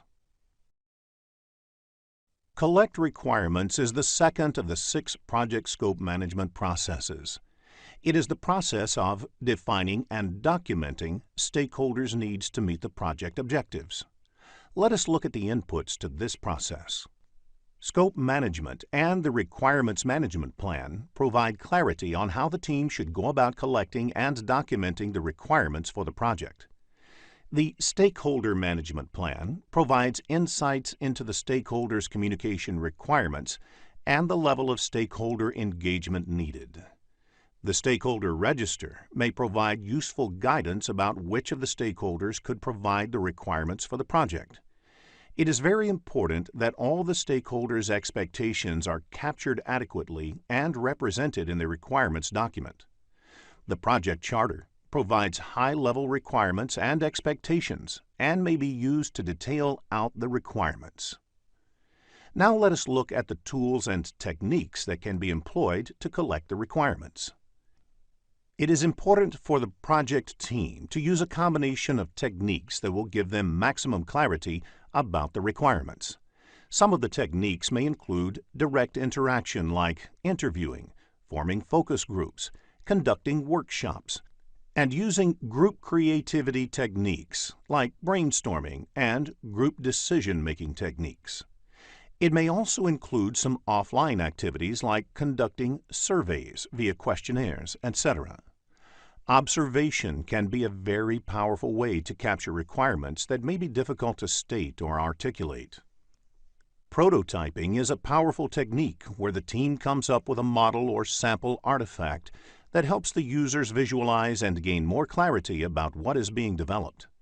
Benchmarking is useful for understanding and learning from the industry and organizational benchmarks about the bare minimum expectations. Use of context diagrams and analyzing the documentation provided can also help in collecting requirements. Requirements documentation is one of the most important output. The second output of this process is Requirements Traceability Matrix. This table helps trace whether the work has happened on the requirements, whether all requirements are reflected in the final product of the project, etc. In the next screen, let us look into a business scenario to understand this concept better. After reading the problem statement, click the Solution button to look at a possible answer. Plan Scope Management process creates a scope management plan that documents how the project scope will be defined, validated, and controlled. It is usually the starting point of the planning processes on a project. Understanding the scope and how it will be managed is fundamental to planning the other aspects of the project. Let us review the list of inputs to this process. The Project Management Plan provides other subsidiary plans and will help guide the scope planning activities on the project. The Project Charter provides an overall context and the high-level product and project description, which may help determining the approach for the scope management. Enterprise environmental factors provide the organizational context to the project, including the culture of the organization, the infrastructure, key personnel, and so on. Organizational process assets provide inputs such as policies and procedures, historical information, and knowledge base. Now, let us look at the tools and techniques employed in this process. Expert judgment refers to input received from knowledgeable and experienced resources. Meetings may be organized to determine the scope management plan. Everyone responsible for the project scope management, such as the project manager, sponsor, customer, and other stakeholders, must attend these meetings. Now, let us look at the outputs of this process. The scope management plan describes how the project scope will be defined, like who will be involved in the process, whose inputs will be sought, what techniques may be used to get these inputs, etc., developed, that is, in what form will the scope be elaborated and documented, monitored and controlled, and verified. The plan may also describe how WBS will be created from the scope statement, how changes to the scope will be managed, how deliverables will receive formal acceptance, etc. The Requirements Management Plan is a subsidiary of the Project Management Plan that describes how requirements will be analyzed, documented, and managed. A requirement is voiced by a customer or a stakeholder, whereas scope represents what the project team will do or deliver in order to meet that need. The Requirement Management Plan may also describe how the configuration management of requirements will be carried out, how they will be prioritized, how the metrics will be used to rationalize these choices, and how the traceability of the requirements will be maintained throughout the project. You may get questions in the CAPM exam based on the inputs, tools, and techniques and outputs of plan scope management. So, understanding of these topics will help you to answer concept-based questions correctly. In the next screen, let us look at the second process, collect requirements. Given on the screen is an example of the Requirements Traceability Matrix. It lists all the requirements recorded in the requirements documentation in the first column. In the subsequent columns, it traces how the requirement is being met by specific sections or objects in the subsequent stages. In case of a software development project, the requirement about enabling multi-user access may require changes in multiple places. These are specifically called out in the columns titled Design, Coding, Testing, etc. This ensures each requirement is specifically addressed through all the stages of the lifecycle and also provides a backwards traceability by clarifying why a particular change is made at each stage, that is, which requirement is driving these changes. A typical question in the CAPM exam can be one related to the creation of WBS. So understanding the requirements traceability matrix will help you to answer concept-based questions. In the next screen, let us look at the third project scope management process, Define Scope. Given on the screen is an example of the requirements traceability matrix. It lists all the requirements recorded in the requirements documentation in the first column. In the subsequent columns, it traces how the requirement is being met by specific sections or objects in the subsequent stages. In case of a software development project, the requirement about enabling multi-user access may require changes in multiple places. These are specifically called out in the columns titled Design, Coding, Testing, etc. This ensures each requirement is specifically addressed through all the stages of the lifecycle and also provides a backwards traceability by clarifying why a particular change is made at each stage, that is, which requirement is driving these changes.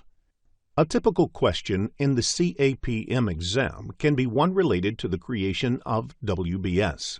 So understanding the requirements traceability matrix will help you to answer concept-based questions.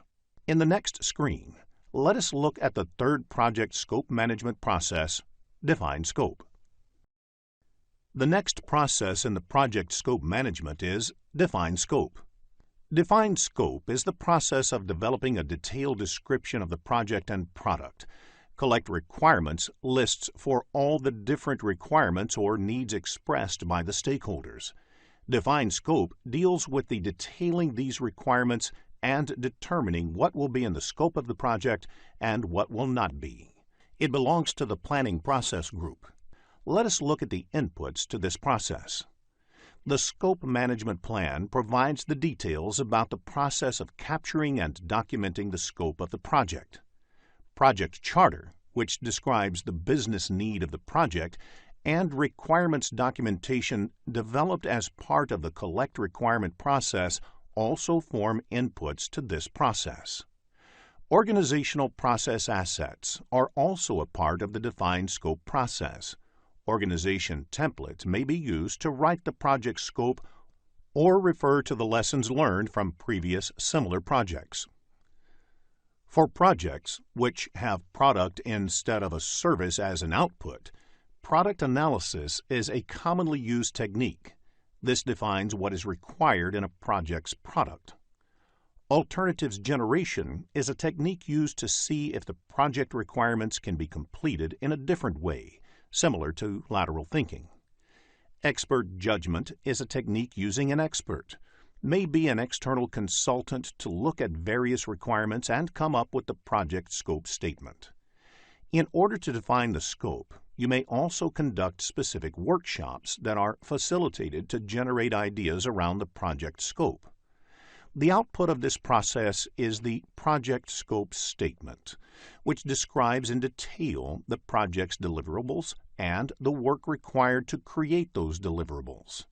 Therefore, the project scope statement has project's product scope description, product acceptance criteria, project deliverables, and project constraints. This process also results in updating the requirements documentation and requirement traceability matrix developed earlier. Let us look at the next process, Create WBS. The final planning process within scope management is Create WBS. Create WBS is the process of subdividing project deliverables and project work into smaller, more manageable components. It belongs to the planning process group. The WBS is created with project scope statement and the requirements document as input. The Scope Management Plan provides the details about the process of capturing and documenting the scope of the project and how the deliverables should be decomposed in the form of a WBS and how it should be maintained. The templates and standards related to the industry and the specific enterprise may be useful in creating WBS. If there is an organization's template for writing down WBS, that is also used. The other two inputs are organizational process assets and enterprise environmental factors. Decomposition is an important technique used in this process. In decomposition, the project deliverables are subdivided into smaller, more manageable components until the work and deliverables are defined at the work package level. The work package level is the lowest level in the WBS and is the point at which the cost and activity duration of the work can be reliably estimated and managed. The level of detail for work packages vary as per the size and complexity of the project. Another technique used is expert judgment. The output of this process is scope baseline. The project scope statement, WBS, and WBS dictionary are collectively referred to as scope baseline. Scope baseline is part of project management plan. This process also results in project document updates. Implementing WBS may result in getting more clarity about the requirements itself. The requirement document or the project scope statement developed earlier should be updated. In the next screen, let us look at the Validate Scope process. Validate Scope is the process of formalizing acceptance of the completed project deliverables. Validating scope includes reviewing deliverables with the customer or sponsor to ensure they are completed satisfactorily and obtain formal acceptance. Validate scope is closely related to quality control as well. However, scope validation is primarily concerned with acceptance of the deliverables, whereas quality control is primarily concerned with correctness of the deliverables and meeting the quality requirements specified for the deliverables. Quality control is generally performed before scope validation, but these two processes can be performed in parallel as well. Let us look at the inputs to this process. The Project Management Plan provides information about how the deliverables will be validated and accepted by the customer and other stakeholders. The requirements documentation acts as the basis on which the validation activity is to be carried out. The requirements traceability matrix documents how each of the requirements has been implemented and how it can be validated. The fourth input is verified deliverables and implies that the verification activity is first carried out by the team under the control quality process, and only then the deliverable enters the validation process. Work performance data gives more inputs on the deliverables that may be useful in validating and getting acceptance. The technique used to validate scope is inspection and group decision-making. Some of the typical activities that are done as part of inspection are measuring, examining, and validating to determine whether the work and deliverables meet requirements and product acceptance criteria. Group decision-making techniques may be employed if a team is working on the process of validating the deliverables. It helps in arriving at a decision by either consensus or majority or any other method. The output of this process is the accepted deliverable. Sometimes deliverable might be acceptable, and that results in another output, that is, change request. Due to the validation process, the information about the deliverables, which have been accepted, and any observations during the validation process may be recorded. Some documents, like Report on Status of the Project's Product, is updated as a result of this process and listed as one of the outputs. In the next screen, let us look at the Control Scope process. Control scope is the process of monitoring the status of the project and product scope, and changes to the scope baseline. Controlling the project scope ensures all requested changes and recommended corrective or preventive actions are processed through the same Perform Integrated Change Control process. The inputs Project Management Plan, Requirements Documentation, and Work Performance Data are the same as the inputs for Control Scope and Validate Scope. Work Performance Data has information about progress of work on the different deliverables. The other input is Requirements Traceability Matrix, which lists the requirements included in the requirements document. Organization process assets also influence control scope in a sense where an organization would have standard templates for monitoring and reporting scope-related updates. Scope control is performed using variance analysis. The variation is measured from the original scope baseline, which decides whether any corrective or preventive action is required. The key output of the control scope is work performance information, which is planned versus actual technical scope performance. If any part of the scope performance does not meet the acceptance criteria, it may result in change requests, which is the other major output of this process. All of these may result in updates to the project plan, as well as other project and organizational process documents. Business scenario-based questions on scope control can be expected in the CAPM exam, so understanding the concept of scope control is essential. In the next screen, let us look into a business scenario to understand this concept better. If you are looking to become a skilled project manager, have a look at the postgraduate program in project management by Simplilearn. There are 47 processes in project management grouped into 10 knowledge areas and mapped to 5 process groups. In this lesson, we will look at the third knowledge area, that is, project time management and its processes.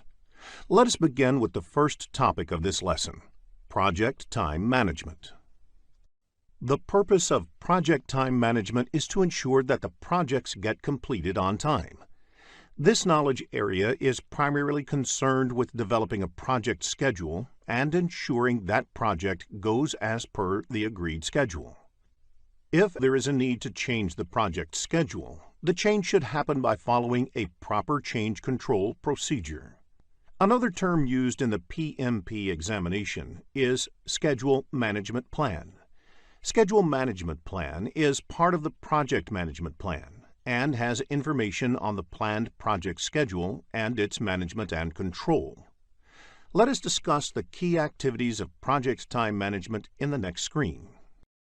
The key activities that are part of the project time management include identifying activities, estimating time and resources, and sequencing activities.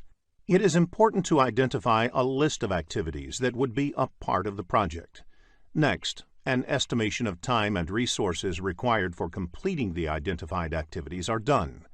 Finally, these activities need to be sequenced as per the dependencies. In the next screen, let us discuss project schedule. Project schedule represents the time dimension of the project plan and has information like when the project would start, when each of the project activities would happen, in what order the project activities would happen, when project would be completed, etc. Usually, software system is used to develop the project schedule. The project team can enter the list of activities in the software, as well as their dependencies, and the software can produce the project schedule as the output. Microsoft Project is the most popular tool used for project schedule development. Generally, project schedule is considered similar to project management plan. Project management plan is different from project schedule. Project management plan not only has information about the project schedule, but also other important project-related plans, like risk management plan, cost management plan, etc. Let us focus on Gantt chart in the next screen. Gantt chart is a type of bar chart that illustrates a project schedule. It shows the dependencies between the project activities as well as their percent completion. A sample Gantt chart is shown on the screen. Two summary elements of the work breakdown structure are depicted. To complete those elements, there are a number of activities under them. Some of these activities have dependencies. For example, Activity B and C have a dependency. Activity C can start only when Activity B is completed. The chart gives you an idea about when specific activities are planned to finish and when the overall WBS element will get delivered. Create tasks and work with the Gantt chart. This will make answering Gantt chart-based questions easy and fun. In the next screen, let us understand the relationships that exist among project activities. Network diagram is extensively used in the project time management knowledge area to plot the activity dependencies. This is a graphical representation of the project activities in the form of a network. There are two ways to draw a network diagram. In Precedence Diagramming Model, PDM, or Activity on Node, AON, boxes represent activities and the arrows indicate the dependency. This type of network can have all four types of relationships between the activities. In Arrow Diagramming Model, ADM, or Activity on Arrow, AOA, the arrows represent activities. The relationships and sequences can be inferred from the direction of the arrows and linkages between the activities. In such types of network, only finish-to-start relationships can be shown. Such diagrams may need to make use of dummy activities to indicate some dependency between the activities. There may be questions in the PMP exam based on the network diagram, so create and work with the diagram. This will make answering network diagram-based questions easy and fun. In the next screen, let us look at a network diagram. A sample network diagram is shown on the screen. Activities A and C can happen in parallel. B and D require both A and C to complete, whereas E requires both B and D to complete. Activity on Arrow network diagram makes use of hammock activities. They are used to show a comprehensive summary activity combining several other activities underneath for control and reporting purposes. In the next screen, let us look at a few important terms in time management. When a successor activity can start before the predecessor activity can complete, it is considered lead. For example, you can start preparing the test environment 2 weeks before the development activity finishes. When the successor activity has to wait for a few days after the predecessor activity has been completed, it is considered lag. For example, one needs to wait for 2 days for the foundation to settle before work on the pillars for the next floor starts. Rolling wave planning is an iterative planning technique in which the work to be accomplished in the near term is planned in detail, while the work in the future is planned at a higher level. It is a form of progressive elaboration. In the context of estimating techniques, analogous estimating is based on the previous project data. Therefore, if the last 5 similar projects took 6 months to complete, the next one will also take 6 months. This technique employs expert judgment. Another estimating technique is parametric estimating. This technique uses a mathematical model to calculate projected time for an activity based on the historical records from previous projects and other information. A few common parameters are identified based on the previous project data, and that parameter is used to predict the time required to complete the next activity or project. For example, you can normally complete 10 kilometers of highway construction lanes a week. Effort is the total amount of work required to complete the activity. Duration is the amount of time it takes in terms of elapsed or calendar days. If you have an activity that requires 10 people to work for 5 days, the total effort is 50 person days, but the duration is only 5 days. In the next screen, let us look at the project time management processes. There are 7 project time management processes. They are plan schedule management, define activities, sequence activities, estimate activity resources, estimate activity durations, develop schedule, and control schedule. The first 6 processes are executed during the planning process group. The ultimate goal of these planning processes is to develop the project schedule. The 7th and the last process is a part of the monitoring and controlling process group. In the next few screens, let us discuss these processes in detail. We will begin with Plan Schedule Management. As defined in PMBOK Guide, Plan Schedule Management is the process of establishing the policies, procedures, and documentation for planning, developing, managing, executing, and controlling the project schedule. It belongs to the Planning Process Group. Let us look at the inputs to this process. The Project Management Plan provides other subsidiary plans and will guide the schedule planning activities on the project. The Project Charter provides an overall context and the high-level product and project description, which might help determine the approach for schedule management. Few projects might have scheduling constraint. For example, projects of Olympics 2016 should be completed at the same time. Enterprise environmental factors provide the organizational context to the project, including the culture of the organization, the infrastructure like scheduling systems available, key personnel, and so on. Organizational process assets provide inputs such as policies and procedures, templates, past performance data and estimates, historical information, and knowledge base. Now, let us look at the tools and techniques employed in this process. Expert judgment refers to input received from knowledgeable and experienced resources.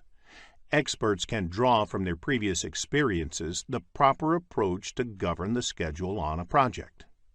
Meetings may be organized to determine the schedule management plan. Anybody responsible for the project schedule management, such as the project manager, sponsor, customer, and other stakeholders, must attend these meetings. Several analytical techniques may be used to determine the schedule management plan.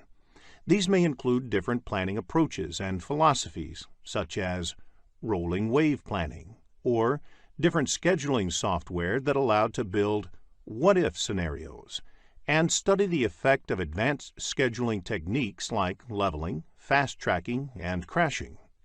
Now, let us look at the outputs of this process. Schedule Management Plan is a component of the Project Management Plan that describes the criteria and activities required to arrive at the project schedule, as well as how the project may be baselined, monitored, and controlled. In the next screen, let us define Activities Process. Define activities is the process of identifying the specific actions to be performed to produce the project deliverables. It belongs to the Planning Process Group. The important input for the Define Activities process is the Scope Baseline. Scope Baseline is a term used collectively to refer to project deliverables, constraints, and assumptions of the project. In addition to the Scope Baseline, the other inputs in this process are Enterprise Environmental Factors, Organizational Process Assets, and Schedule Management Plan. A reason why Enterprise Environmental Factors is an input to define activities is because the organization might be using project management software to define activities, and that may influence the activity definition process.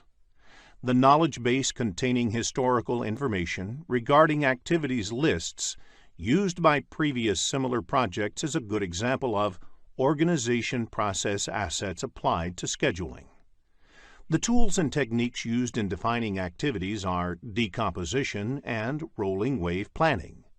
The last technique is expert judgment, where the experience of project team members is used in developing detailed activity lists. The output of the process is activity list, activity attributes, and milestone list. Activity list contains a list of identified activities. Activity attributes are the additional information about the activity itself. A milestone is a significant point or event in the project. A milestone list identifies all the milestones and indicates whether the milestone is mandatory or optional. Let us move on to the next process, sequence activities. Sequence activities is the process of identifying and documenting relationships among the project activities and is also part of the planning process group. For every activity and milestone, except the first and last one, is connected to or at least one predecessor and one successor. The inputs to this process are activity list, activity attributes, and milestone list. All these are the outputs of the define activity process. The other inputs are schedule management plan and project scope statement.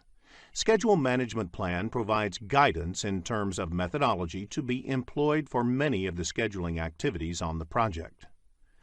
Organization process assets are also an input to sequencing activities because the organization might have some kind of knowledge base for scheduling project activities. The enterprise environmental factors relevant to this process may be scheduling tools in use, project management information systems, work authorization systems, etc. One of the important tools and techniques used in sequencing activities is the precedence diagramming method.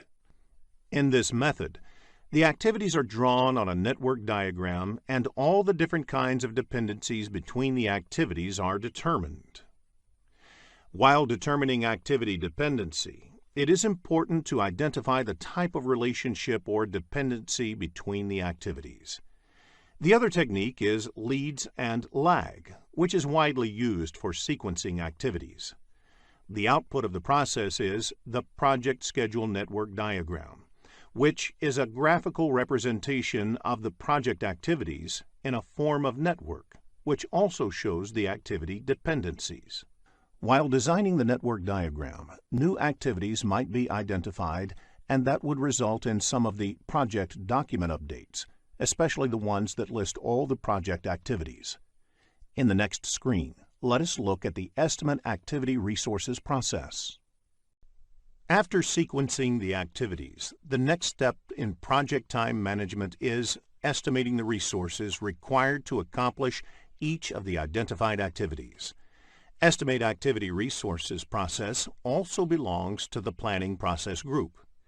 Here, resources do not mean only the human resources, but includes all other resources like equipment, raw materials, machinery, etc. Schedule management plan is the first input. Schedule management plan provides guidance in terms of methodology to be employed for many of the scheduling activities on the project. The other inputs to this process are an activity list and activity attributes that are the outputs of the time management processes. Risk register is another input. Risks to the project may influence the decisions about the resources that need to be deployed. Hence, risk register becomes an input to this project. In addition, activity cost estimates are another input. Cost and resource estimates on a project are interrelated and influence each other. For example, the cost might dictate the number and type of resources that can be employed, or the time might dictate the cost that may need to be incurred. Along with this, the resource calendar is also an important input because it has the information about the availability of each of the resources. Some of the enterprise environmental factors that can influence estimating activity resources are availability of required resources within the organization.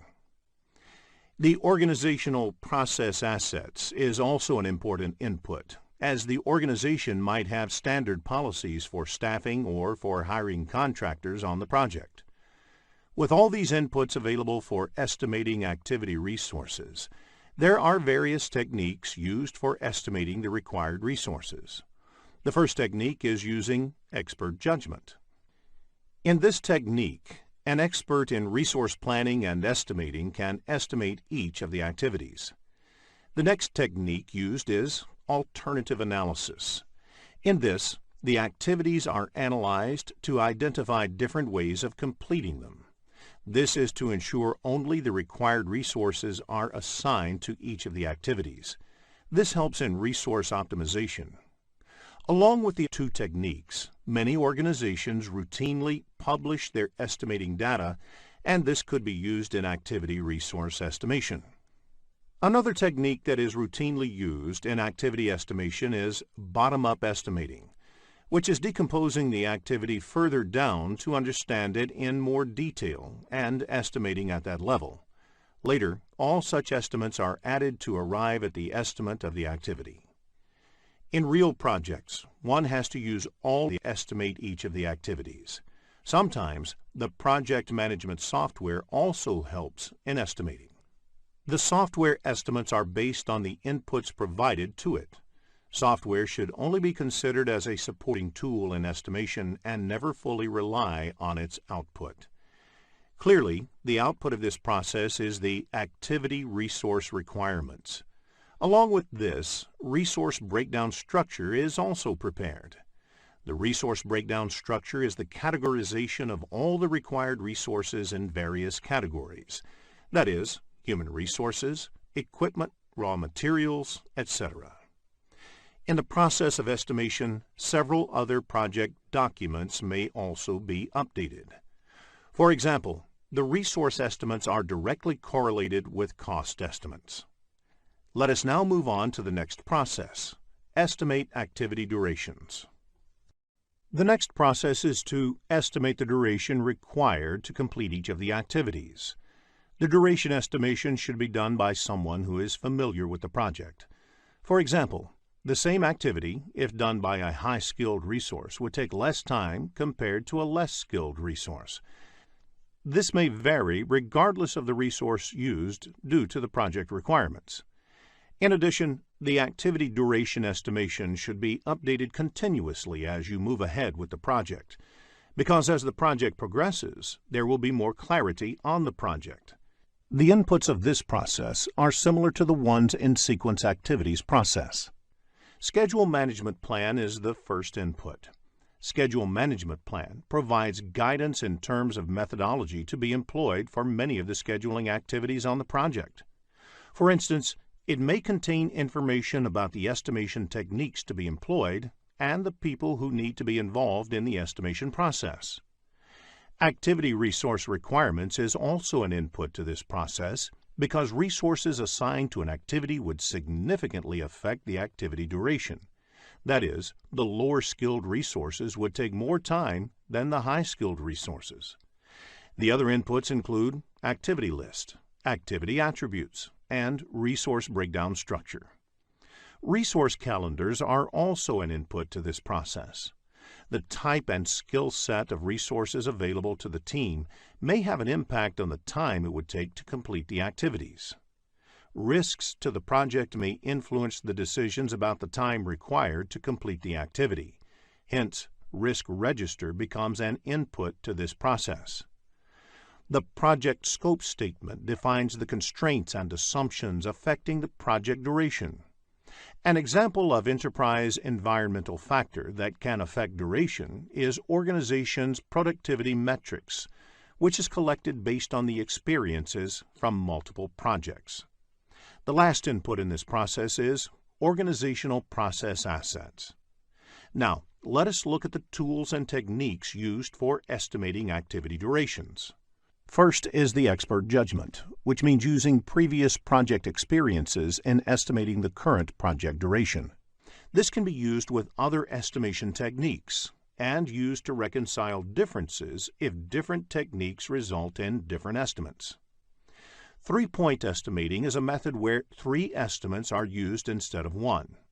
It is part of a project management philosophy known as Program Evaluation and Review Technique. PERT. Estimating activity durations is often done as a team exercise, as each activity may require multiple skill sets to be applied. Therefore, it is important to use group decision-making techniques to arrive at a consensus, or at least an estimate that is acceptable to all the team members. Reserve analysis adds buffer into the project schedule to deal with any uncertainty.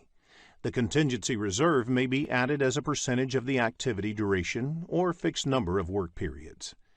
The other tools and techniques are analogous estimating and parametric estimating. The outputs of this process are the activity duration estimates and project documents updates. The activity duration estimates is represented in terms of the range of possible results. For example, 10 days plus minus 2 days, that is, the activity would take minimum 8 days and maximum 12 days.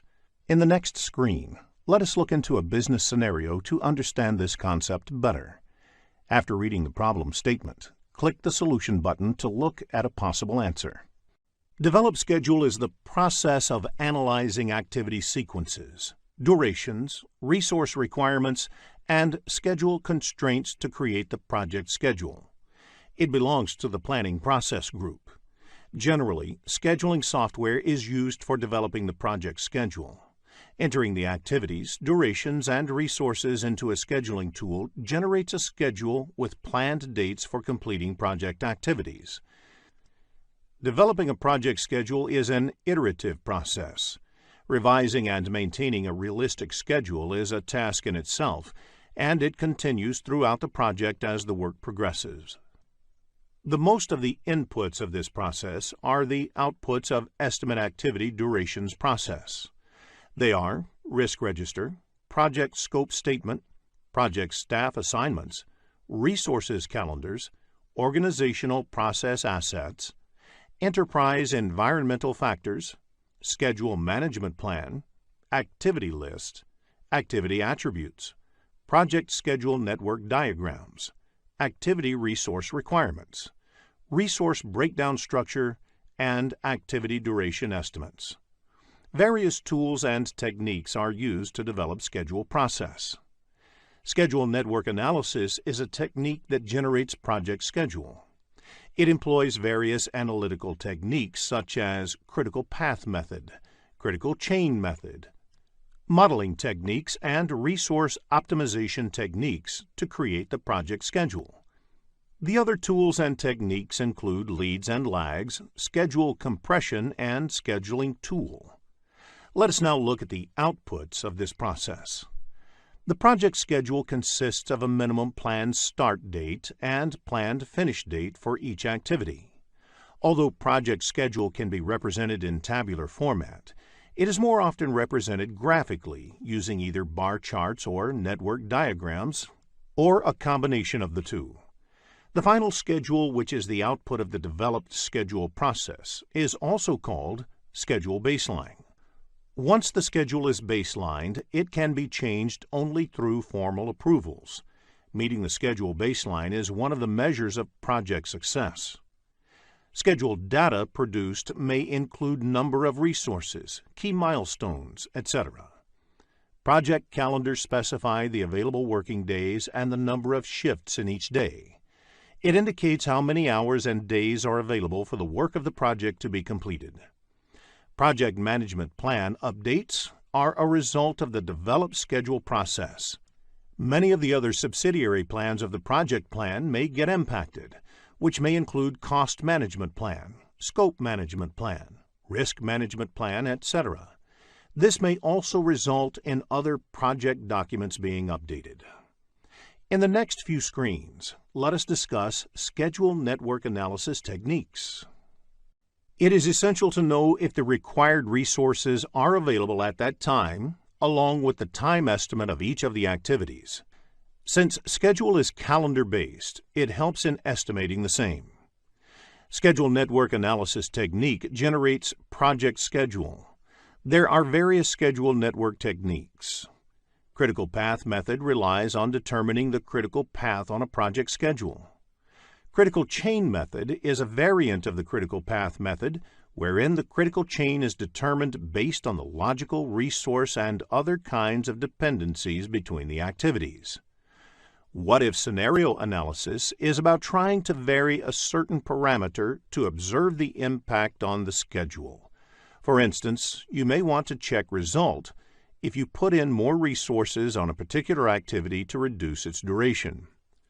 resource optimization techniques try to arrive at the optimal utilization of the resources used on a project.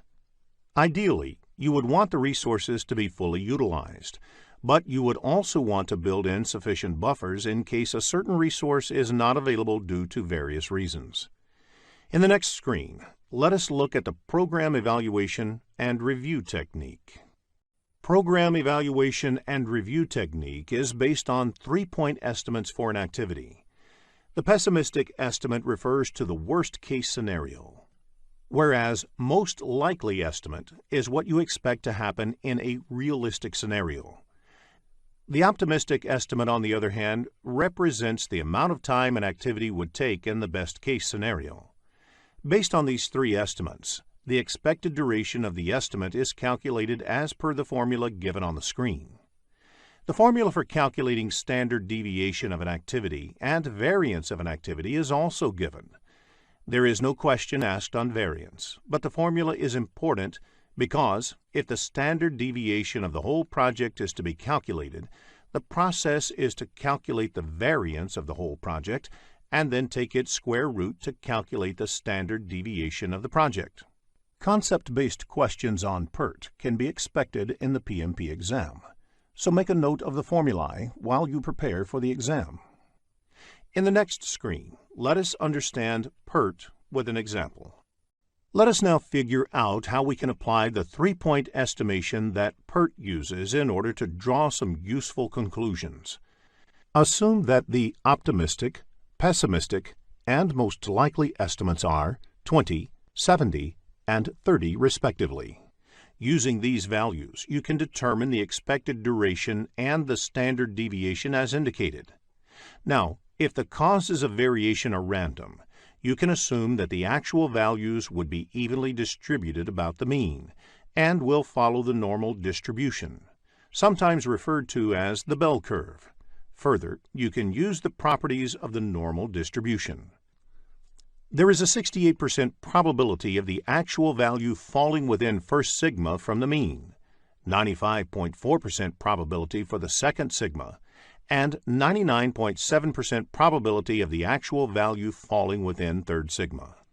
Extending this logic, the notion of Six Sigma is reaching a level of confidence that only 3.4 times out of a million would the actual value fall outside the stated range.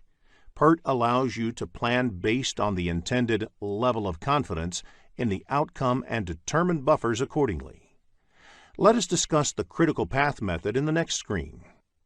Critical path is defined as the longest duration path through a network diagram, which determines the shortest time to complete the project. Float can be considered as a buffer time available to complete an activity. Float is calculated once the network diagram is ready. It is also called as slack. There are 3 kinds of float. The first being the total float, which is the amount of time an activity can be delayed without delaying the project end date or an intermediary milestone. The second type of float is free float, which is the amount of time an activity can be delayed without delaying the early start date of its successor or successors' activities. The last type is independent float, which is the amount of time an activity can be delayed if all the predecessors finish at their latest finish dates and you want to start all the immediate successors at their earliest start dates. The slack of the activities on the critical path is 0, because there is no scope to delay activities on the critical path. Critical path actually represents the project duration.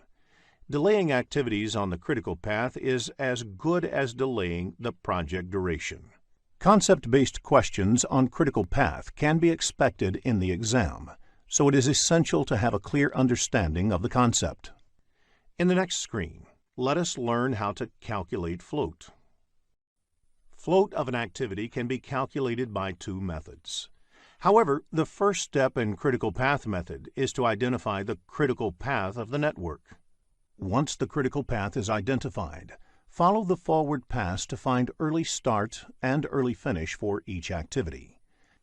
The float of the activities on the critical path is 0, so they represent the overall project duration.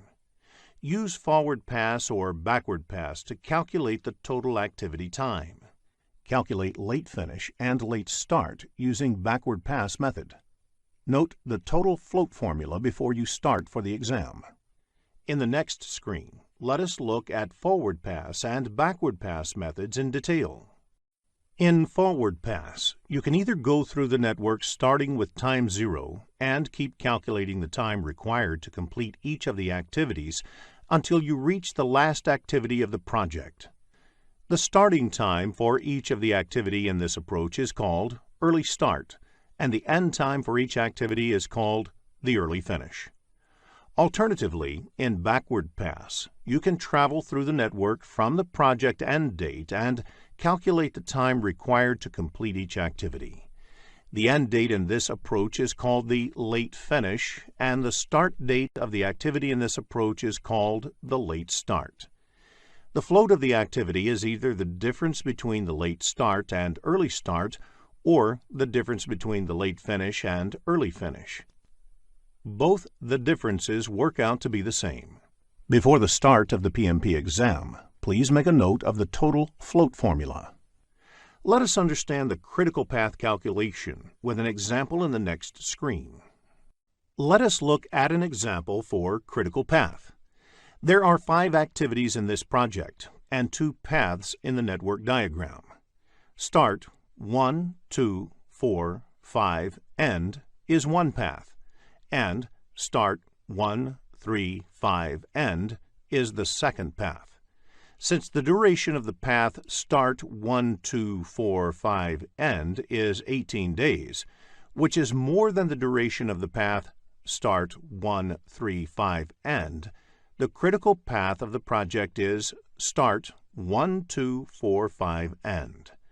Let us take activity 3 as an example. First, calculate the early start and early finish dates. Activity 3 can start only after activity 1. Since the early finish of activity 1 is 3, it becomes the early start of activity 3. Activity 3 cannot start earlier than 3 because activity 1 can be completed only by then. Therefore, early start of activity 3 is 3, since the duration of the activity is 4 days. The early finish of activity 3 is 3 plus 4 equals 7 days. Now, let us calculate the late start and late finish of activity 3. Late start of activity 5 is 14 days. The activity 3 happens just before activity 5. So the late finish of activity 3 is 14 days. To calculate the late start, you can subtract the duration from late finish. Therefore, the late start of activity 3 is 14 minus 4 equals 10. In the next screen, let us focus on schedule compression. Look at the 4 activities in the table. The normal cost of executing each of the activities, as well as how much each of the activities can be crashed, is also provided. Which activity would you crash to reduce the project time by 1 day? Activity A will be crashed if the duration of the project is reduced by 1 day, as the per unit cost of crashing the activity A is the least. All the activities are assumed to be on the critical path here. While crashing, if you end up saving time on a path, which is not the critical path, you will not end up saving time on the project. In the next screen, let us look into the impact of schedule compression. Different schedule compression techniques have different impact on the project. The impact of fast track leads to risk additions and increase in management time for the project manager. Crash leads to cost addition and increase in management time for the project manager. Reduced scope, on the other hand, saves cost and resources but increases customer dissatisfaction. Likewise, cut quality saves cost and resources but increases risk. Resource reallocation does not add cost or increase risk. In the next screen, let us look into the other techniques used in scheduling. There are several techniques that are used in scheduling projects. What-if scenario analysis. In this technique, questions like, what if a particular scenario changed on the project? would that produce a shorter schedule, are put forth to understand the impact of specific changes on the schedule. The goal is to produce a realistic schedule. Monte Carlo analysis. In this method, a computer simulates the outcomes of a project, making use of randomly generated values that map the probability distribution of the input variables. Together, these two techniques are called modeling techniques. Resource optimization techniques. These are also used to produce a resource-limited schedule. Resource optimization results in more stable number of resources used in the project. Critical chain method. This technique develops the project schedule that takes into account both the activity and resource dependencies. In the next screen, let us look at the last process in project time management, control schedule. Control schedule is concerned with determining the status of the project schedule, determining that the project schedule has changed, and managing the actual changes as they occur. The project schedule is an important input to this process. It is the actual schedule that needs to be controlled. Schedule data contains information related to the schedule that may need to be monitored in order to take actions to bring the project back on schedule. Project calendar describes the working hours and days for the project. Work performance data has information like which activities have started, their progress, and which activities have finished.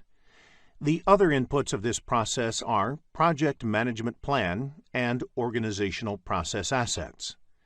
The key tools and techniques of this process are the performance reviews. Performance review is measuring, comparing, and analyzing schedule performance such as actual start and finish dates, percent complete, and remaining duration for work in progress. The other tools and techniques include resource optimization techniques, modeling techniques, schedule compression, leads and lags, scheduling tool, and project management software.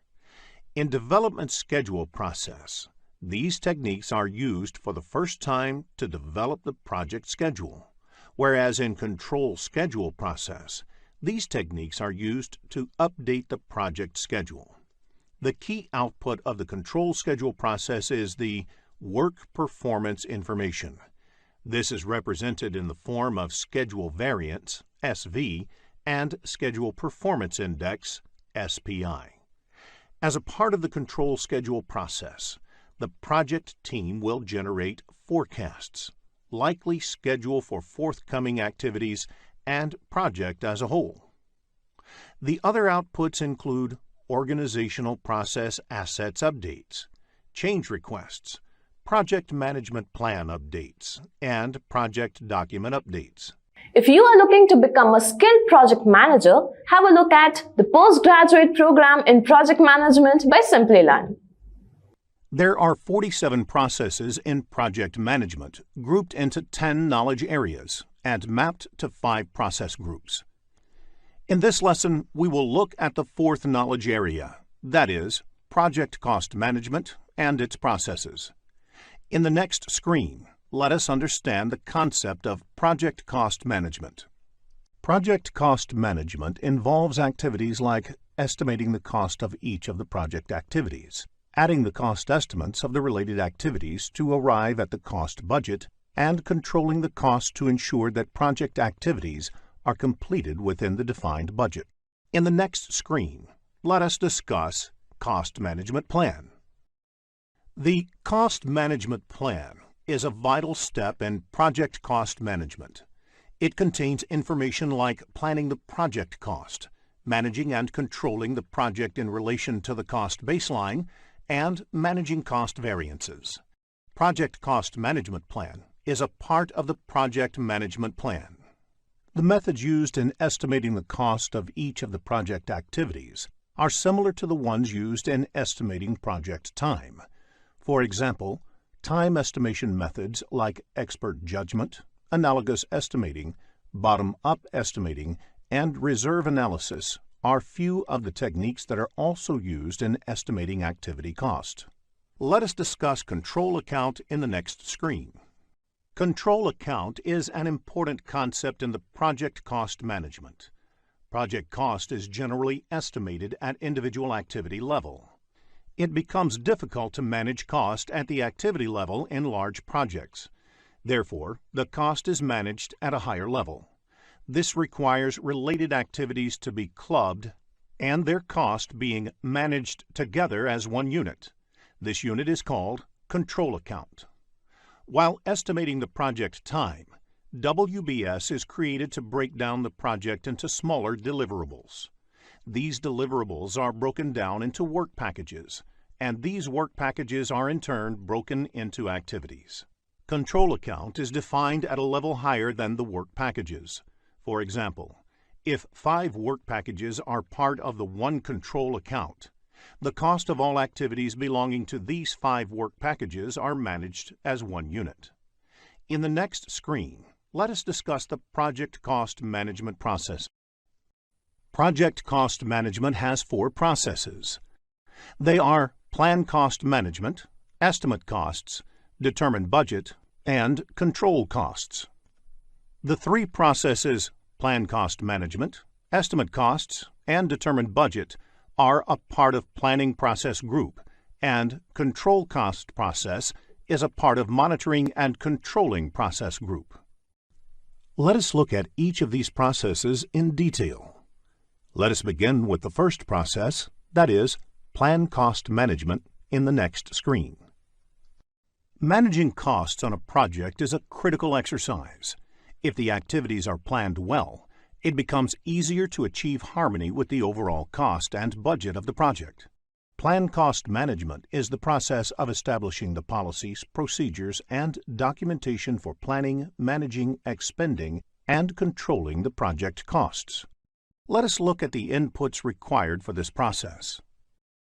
The project management plan provides other subsidiary plans and guides the cost planning activities on the project.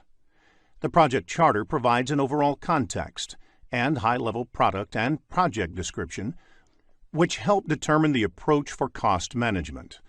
For example, for some projects, budget could be a constraint, whereas for others, budget would not be a constraint, but subject to the other objectives.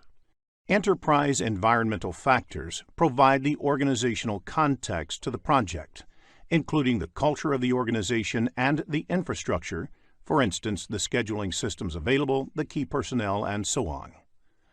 Organizational process assets provide inputs such as policies and procedures, templates, past performance, data and estimates, historical information, and knowledge base. Now, let us look at the tools and techniques employed in this process. Expert judgment refers to input received from knowledgeable and experienced resources.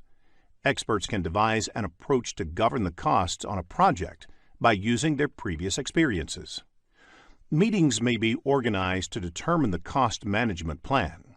Everyone responsible for the project schedule management, such as the project manager, representatives from the appropriate accounting or financial organization, sponsor, customer, and other stakeholders must attend these meetings.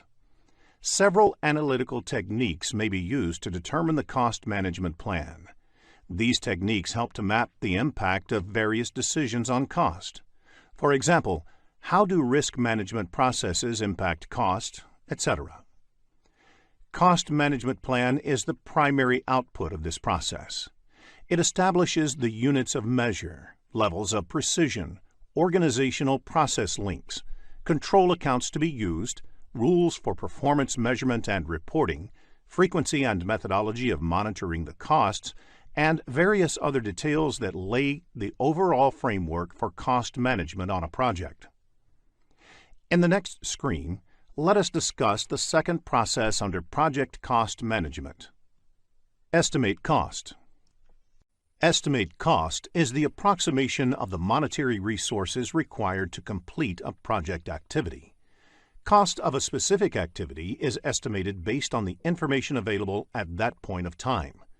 As the project team gets more information about the project, the activity cost estimation may change. Let us look at the inputs of this process. Scope baseline is the most important input as it details out the project's scope of work. Along with that, project schedule is also important. This contains information like when and which resource is required for the project. It is good to remember that the same kind of resources may have different costs at different points of time. Human Resource Management Plan is another important input. Various elements like personnel rates, rewards or recognition programs, etc., are covered in the Human Resource Management Plan, which is important in approximating the cost estimate. Human Resource Management Plan will be discussed in detail in the Human Resource Management Knowledge area. Risk Register is also an input because risk mitigation costs should be considered in cost planning. More information on risk and its effect in the project will be looked at in detail in Risk Management Knowledge area. Another input, Enterprise Environmental Factors, provides organizational context to the project. Organization Process Asset is listed as an input as organizations might have standards set of cost estimation policies or templates. Cost Management Plan is another important input. The Cost Management Plan lays the framework for the cost management processes in the project. It provides guidelines such as the units of measure, accuracy desired, methodologies, and tools to be used, etc. Let us now look at the tools and techniques used in this process. Expert judgment, reserve analysis, analogous estimating, cost of quality, parametric estimating, project management software, bottom-up estimating, three-point estimating, vendor bid analysis, and group decision-making are the various tools and techniques used in this process. Most of the tools and techniques used here are similar to the ones used in the time management knowledge area. Vendor bid analysis is a technique used to estimate project cost. For example, a project requires material procured externally through suppliers. In order to get that, you invite bids from 3 or 4 suppliers and assess their quotations. Based on their quotations, you can get an idea of the costs that will be involved in getting the material for the project. Group decision-making technique is another important technique for project cost estimation. Cost estimation is an exercise which may be carried out by a group or committee in order to gather well-rounded input. Therefore, group decision-making techniques may be used to arrive at a decision that team can work with. The outputs of this process are quite straightforward. Estimates of each of the activities are arrived at. Basis of the estimate includes things like how the estimate was developed, what were the assumptions made in estimating, etc. Project document updates is also one of the outputs because the cost estimates may result in updates to other aspects of the project. For example, quality, risk, time, etc. In the next screen, let us discuss the third process under project cost management. Determine budget. Once the estimate of each of the activities is arrived at, the next project cost management process is to determine budget. It is the process of aggregating the estimated costs of individual activities or work packages to establish an authorized cost baseline. This is where the control account concept comes into picture. The estimated costs of the activities are aggregated to arrive at the cost budget at the control account level. Once approved, this cost budget becomes the cost baseline of the project. Project cost performance is measured against the cost baseline, that is, how much more would the project cost be compared to the original cost baseline. The cost baseline includes all authorized budgets, but excludes management reserves. The inputs used in determining the project budget are the activity cost estimates and the basis of estimates, which are the output of the previous cost management process. The cost management plan lays the framework for the cost management processes in the project. It provides guidelines such as the budgeting cycle, tools and techniques used to prepare and approve the budget, etc. In addition to these two important inputs, scope baseline is also looked at. Project schedule provides aggregate cost in a particular calendar period to ensure how much money can be made available during that time. Similarly, Resource Calendar provides information on the resource, which is assigned to the project at a particular point of time. This information is then used to indicate resource costs over the duration of the project.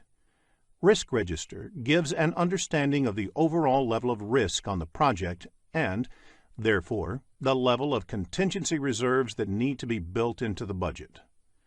Agreements entered into with the suppliers are also required to finalize the budget. Again, organizational process asset is an input because organization may have few policies for reporting the cost budget, or there might be some cost budgeting tools being used. There are various tools and techniques used in determining budgets. Cost aggregation technique involves adding up the cost and aggregating them at the control account level, so that the cost can be managed in a better way. In reserve analysis, once the costs are estimated, some extra amount is added to the estimate as a management reserve to take care of any unplanned activities. Expert judgment is a technique in which an expert's help is sought to estimate the activity cost. Expert is someone who might have worked on a similar project in the past and has a good idea to estimate the activity cost involved. Historical relationships are used to predict the total project cost using mathematical model. This is similar to analogous estimate or parametric estimate method. Funding limit reconciliation technique is used to ensure that cost on the project is budgeted or spent as per the availability of the fund. For example, if the project can get the funding of only $50,000 a month, the project budget should be planned accordingly. The output of this process is the cost baseline. This is an authorized project budget over a period. This is used to measure, monitor, and control overall cost performance of the project. In addition to this, the project funding requirements are also arrived at. Funding requirements means how much fund the project requires monthly, quarterly, or yearly for the execution. The last output of this process is project document updates. An understanding of determining budget may be useful when answering questions in the PMP exam, so make a note of the inputs, tools, and techniques and outputs of determining budget. In the next screen, let us discuss the last process of project cost management, that is, control cost. Control costs is the process of monitoring the status of the project to update the project budget and managing changes to the cost baseline. Updating the budget involves recording actual costs spent until date. Any increase to the authorized budget can only be approved through the Perform Integrated Change Control process. Some of the typical activities that happen as part of the control cost process are ensuring that cost expenditure does not exceed the authorized funding, monitor the cost performance to understand variance, and monitoring the work performance against the funds expended. The inputs to the process are project management plan, organizational process assets, project funding requirements, and work performance data. Work performance data contains the information about the project progress. The important tools and techniques used in controlling costs are earned value analysis management, forecasting, to complete performance index. Other important aspects of controlling costs are the review the performance, analyze the reserves to make sure the project has enough budgetary reserves to meet the expenses, and project management software, which helps in tracking and managing costs. Now, let us look at the output of this process. The key outputs of this process are work performance information in terms of cost variance, CV, schedule variance, SV, and earned value, EV, and forecasts about the cost performance. This process may also result in change requests arising out of cost control measures, as well as updates to project documents, the project management plan, and organizational process assets. Business scenario-based questions on project cost control can be expected in the exam. So if you have questions on these concepts, get them cleared, as that will help you score higher. In the next screen, let us learn about earned value management and its related terms. Earned value technique is an excellent way to track the project progress against the project plan. It is a method of measuring the project performance objectively and comparing it against the project baseline. Results from an earned value analysis indicate deviation of the project from cost and schedule baselines. Baseline is the initial approved value along with approved changes. Therefore, schedule baseline is the first approved project schedule along with approved changes. There are various terms used in earned value technique. Planned value is the authorized budget assigned to the scheduled work. Earned value is the work performed in terms of budget authorized for that work. Actual cost is the cost incurred in work performed. Budget at completion is the budgeted amount for the total work. Estimate at completion is the expected total cost for the project. Estimate to complete is the expected cost to finish all the remaining project work. Variance at completion is the projected budget surplus or deficit at the end of the project. All the parameters displayed on the screen are measured in terms of cost. You may come across business scenario-based questions on earned value management in the PMP exam, so ensure that you develop a clear understanding of this topic. Let us look at an example of a planned value in the next screen.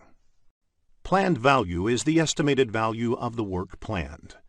This value is measured in terms of currency, say dollar.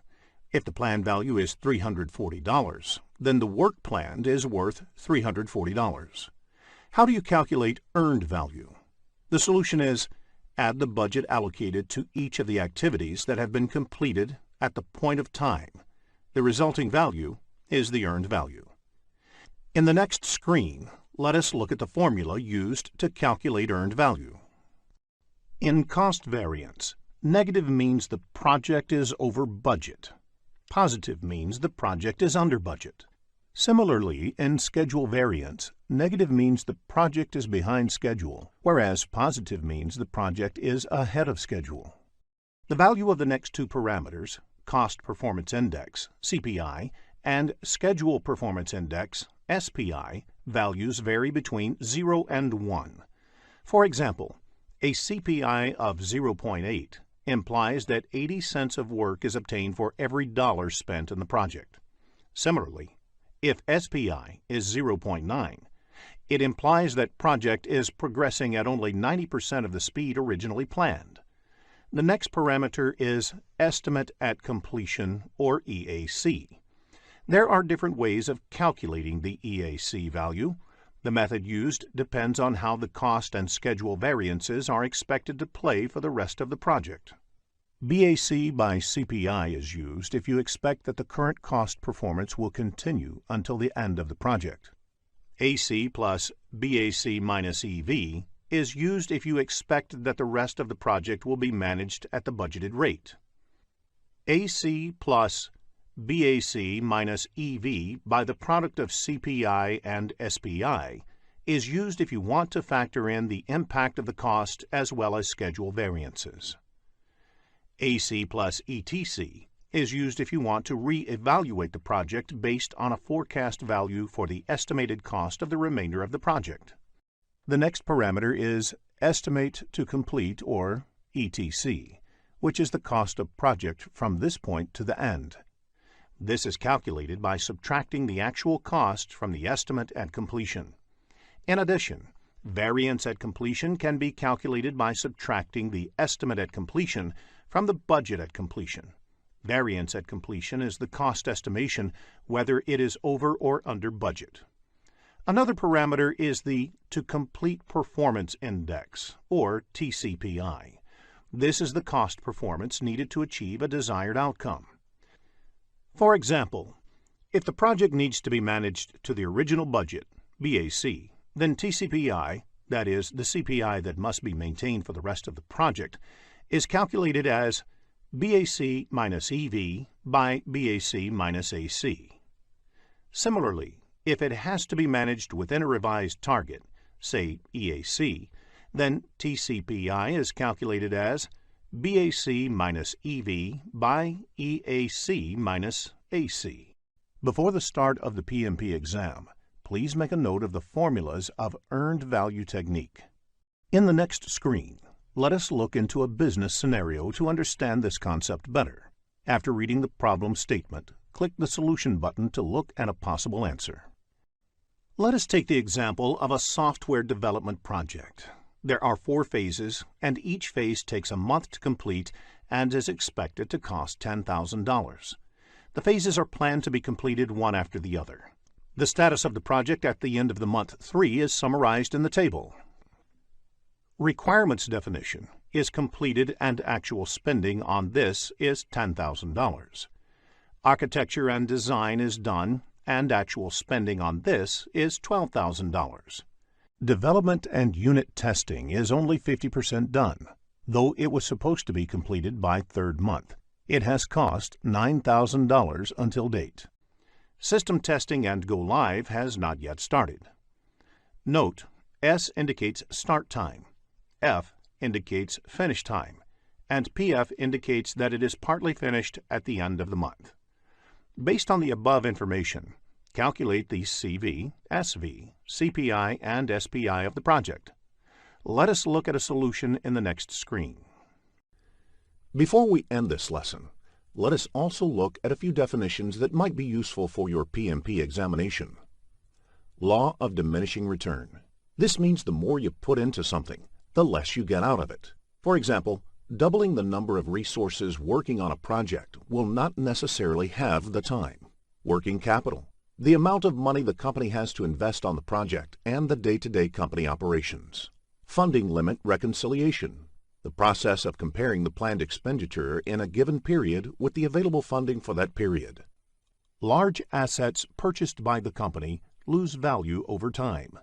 This is called depreciation. There are 2 forms of depreciation, straight line and accelerated. Same amount of depreciation is taken every year. For instance, a car with a price tag of $10,000 and useful life of 10 years is depreciated $1,000 per year. At the end of the 10th year, the value of the car is considered 0 for all accounting purposes. Accelerated depreciation depreciates faster than the straight line depreciation. For instance, a car with a price tag of $10,000 depreciates $3,000 the first year, $1,500 the next year, $1,000 the 3rd year, and so on. There are 47 processes in project management, grouped into 10 knowledge areas and mapped to 5 process groups. In this lesson, we will look at the 5th knowledge area, that is, project quality management and its processes. In the next screen, let us understand what quality is. The project manager is responsible for quality in a project. However, it is also the responsibility of each and every one in the project to ensure that whatever they do meets project quality expectations. Quality is defined as the degree to which a set of inherent characteristics fulfills requirements. A project is said to meet quality expectations when all the project requirements agreed in the beginning of the project are met, and the resulting product is usable. Usable means that the intended users can use the product without any problem. In the next screen, let us look at some quality-related terms. It is important to discuss a few terms to understand the concept of quality better. Customer satisfaction is defined as conformance to requirements and fitness for use. It is important to understand the subtle distinction between quality and grade. Grade is a classification based on technical characteristics. Low quality is always a problem, but low grade may not be a problem. Rather, it would be a matter of choice. Similarly, it is important to understand the distinction between precision and accuracy. Precision is the granularity of measurement. That is, how fine-grained can you measure the outcome. Accuracy is how correct you are. That is, how close you are to the desired value. In the next screen, let us understand the concept of optimal level of quality. Quality comes at a cost.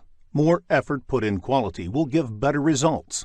However, you cannot keep on investing on increasing the quality, as there is no limit to how much a product can be improved. Investment in quality is determined by knowing the optimal level of quality.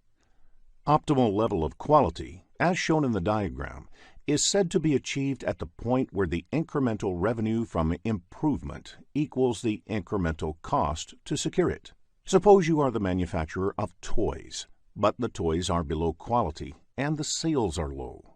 To improve the quality, you invest in identifying the demands of children, sharing few samples, and recording their feedbacks. Once all these are captured and implemented in the products, you lure the parents to buy them. As the investment is increased to manufacture good quality toys, the cost will therefore increase, and it might become prohibitive for parents to buy. Optimal level of quality is reached at a point where you get maximum number of buyers for the toys manufactured. Now that we are clear on the concept of quality, in the next screen, let us discuss quality management. Quality management involves performing activities like creating standard policies and procedures, and ensuring that those standard procedures are being followed properly in the project. It aims to ensure that project meets all the initial agreed requirements without any deviation, and that the specified approach to quality is implemented on the project. 3 broad activities are done as part of quality management. They are quality planning, quality assurance, and quality control. Quality planning is the first step when quality-related activities of the project are planned. Quality assurance is the next stage of implementing those quality plans, and quality control is the last stage when periodic checks are done to see if project quality is improving. In the next screen, let us look into the differences between the 3 aspects of quality management.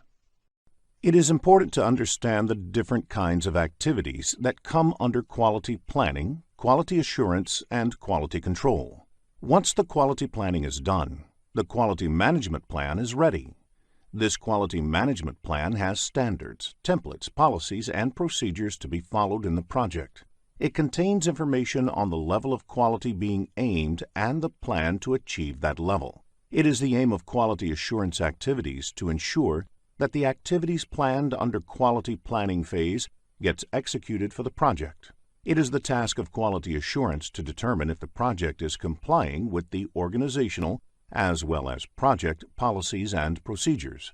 This is ensured by conducting regular process audits to identify deviation from what is planned in the quality management plan. These audits are generally done by quality department of the organizations. Quality assurance focuses on the process, not on specific products. The role of quality control is to measure specific project data or results against standards to inspect and verify the project's product, defect repair, and measure whether quality indicators are improving. Quality control is about the product and data. For example, it was planned as part of quality management that project would get completed plus or minus 10% within the cost budget. 3 months back, when the measurement was done, project was over budget by 20%. When the measurement was done a day before, it was only 15% over budget. Therefore, the project has showed an improvement of 5% in the last 3 months, and it is quite likely that over the next 3 months, project may get within the planned limit of 10%. Instead of showing improvement, if the data shows cost increase, then corrective and preventative actions are required to get the project within the 10% limit. This is quality control. In the next screen, let us discuss a few quality management concepts. Let us look at some terms that are commonly used in quality management parlance. Total Quality Management, or TQM, is a quality management philosophy that involves holistic thinking about meeting the objectives of an organization. It places the responsibility of quality squarely on the management. Kaizen is a Japanese term that stands for change for better. Kaizen philosophy is one that should always be looking for small and continuous improvements in the process. Deeming cycle, or PDCA cycle, that is, Plan, Do, Check, Act, is a process control and improvement approach propagated by the famous quality guru Edward Deming. It means you plan for something, execute it, check the output, and based on the lessons you act to bring the deviations under control. Kanban is a pull-based management system that originated in Japan, based on just-in-time (JIT) inventory management. The idea behind Kanban is to minimize the work in progress and achieve a smooth flow in the process from start to finish. Because building up inventory only to paper over the imperfections in the system tends to hide the problems. In the next screen, let us focus on cost of quality. Cost of quality is the cost that needs to be incurred to make a quality product. The sum of all the costs incurred is ensuring that project conforms to requirement is cost of quality. Cost of quality can be broken down into two major categories. First is the cost of conformance, or the money spent during the project to avoid failures. This can further be subdivided into prevention costs, which is the cost to prevent errors, like training the team, creating documents, on equipment, and in time to do it right. The other subdivision is appraisal costs, or the cost for assessing quality, like testing, destructive testing loss, and inspections.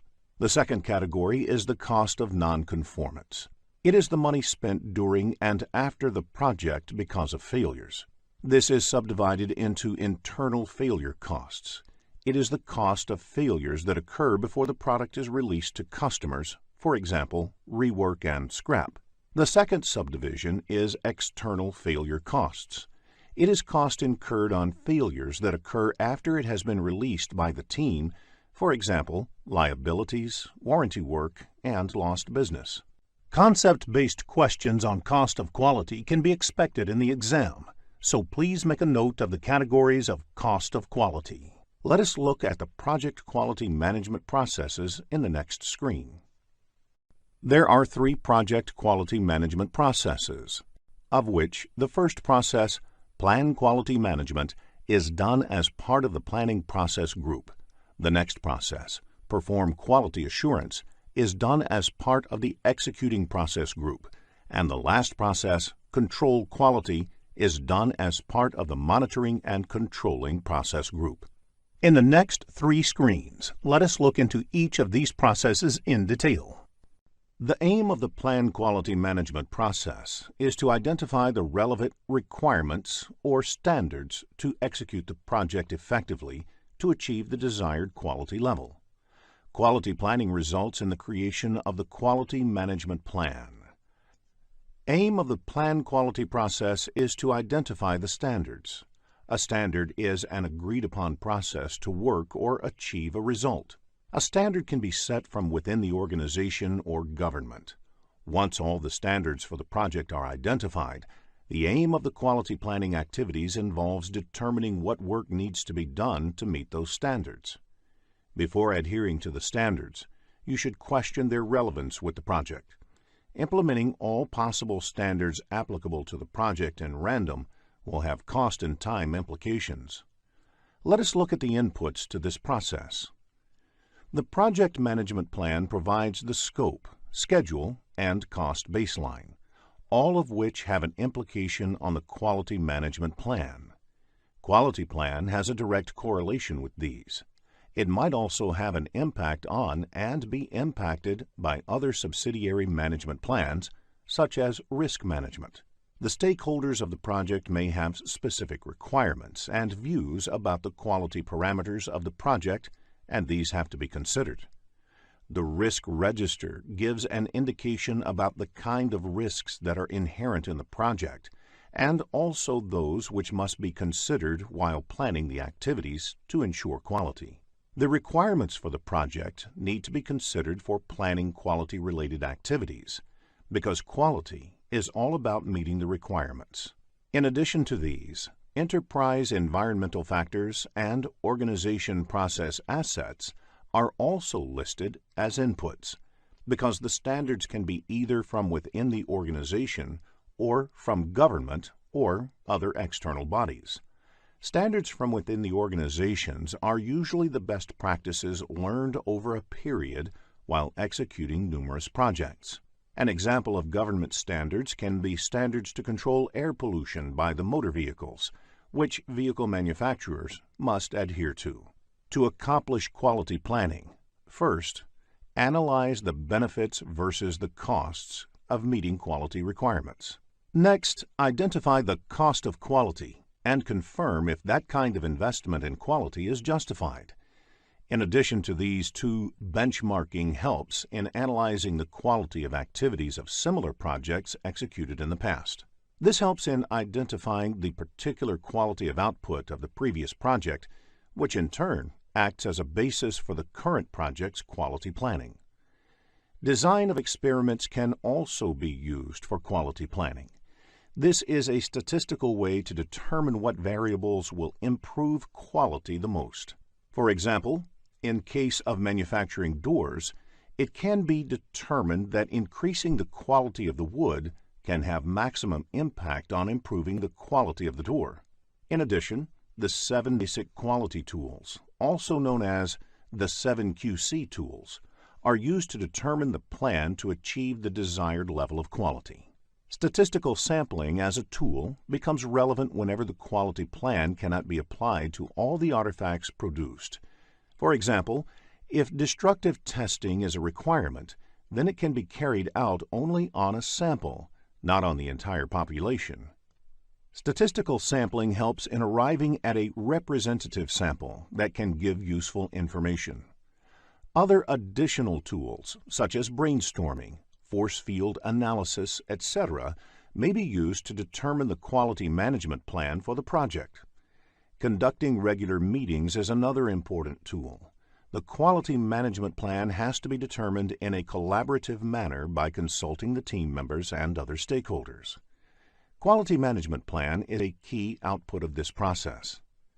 Checklist is a list of items to inspect. For example, many of the office buildings have housekeeping checklists to ensure that all floors, cabins, etc. are cleaned. Checklists are created during quality planning and used in quality control. Metrics are project-specific data that need to be measured to check the status of the project. The simplest project metrics can be cost and schedule. Metrics are also decided during quality planning and used in quality control. One of the roles of the project manager is to not only manage the project, but also improve processes in the project to decrease the instances of defects, which in turn saves time and money. Such activities are listed in the Process Improvement Plan, which eventually becomes part of Project Management Plan. As a result of the planning activities, other project documents may also get updated. For example, the Quality Management Plan may result in updates to the cost or resource requirements. There may be questions in the PMP exam based on the plan quality management process, so please ensure you have a fair understanding of the concept before you take the exam. In the next screen, let us discuss the second quality management process. Once the quality planning is over, the next process in project quality management is quality assurance, which involves determining whether the standards are being met and the processes are being followed. Therefore, the input for this process is the work that has been completed during the quality planning stage. They are project documents, quality management plan, process improvement plan, quality metrics, and quality control measurements. Let us look at the tools and techniques used in this process. Quality audit is the process to check whether the project is complying with the organization policies, standards, and procedures, and determine whether these policies, standards, and procedures used are efficient and effective. So a good audit not only looks at this compliance, but also for the new lessons learned from the current project that can help make the future projects better. Process analysis involves using the lessons learned from doing the initial few work to make the remaining work more efficient. For example, if the project involves installing a software package, then the lesson learned from the first few installations can be used to improve the process on remaining installations. Apart from these, all the quality management and control tools, such as the 7 basic quality tools, will be relevant to this process. The key output of this process is project documents updates to ensure that if there is any deviation from agreed standards, it is corrected. Also, if there are any lessons learned that can help improve the future projects, the organization process assets get updated. This quality assurance may result in improvement suggestions, change requests may be generated, and the project management plan may need to be updated. Understanding characteristics of quality assurance tools and techniques may be useful while answering the exam, so prepare this topic well before you take the exam. In the next screen, let us discuss the last process of quality management. The key focus of the quality control activities is on the correctness of the work. Quality control helps answer questions like, is everything okay with the project? Does the project plan require changes to successfully execute the project? Will the project succeed, etc.? Let us look at the inputs to this process. The quality metrics measurements are done continuously to see whether the project quality is improving. The project deliverables are inspected against the planned checklists.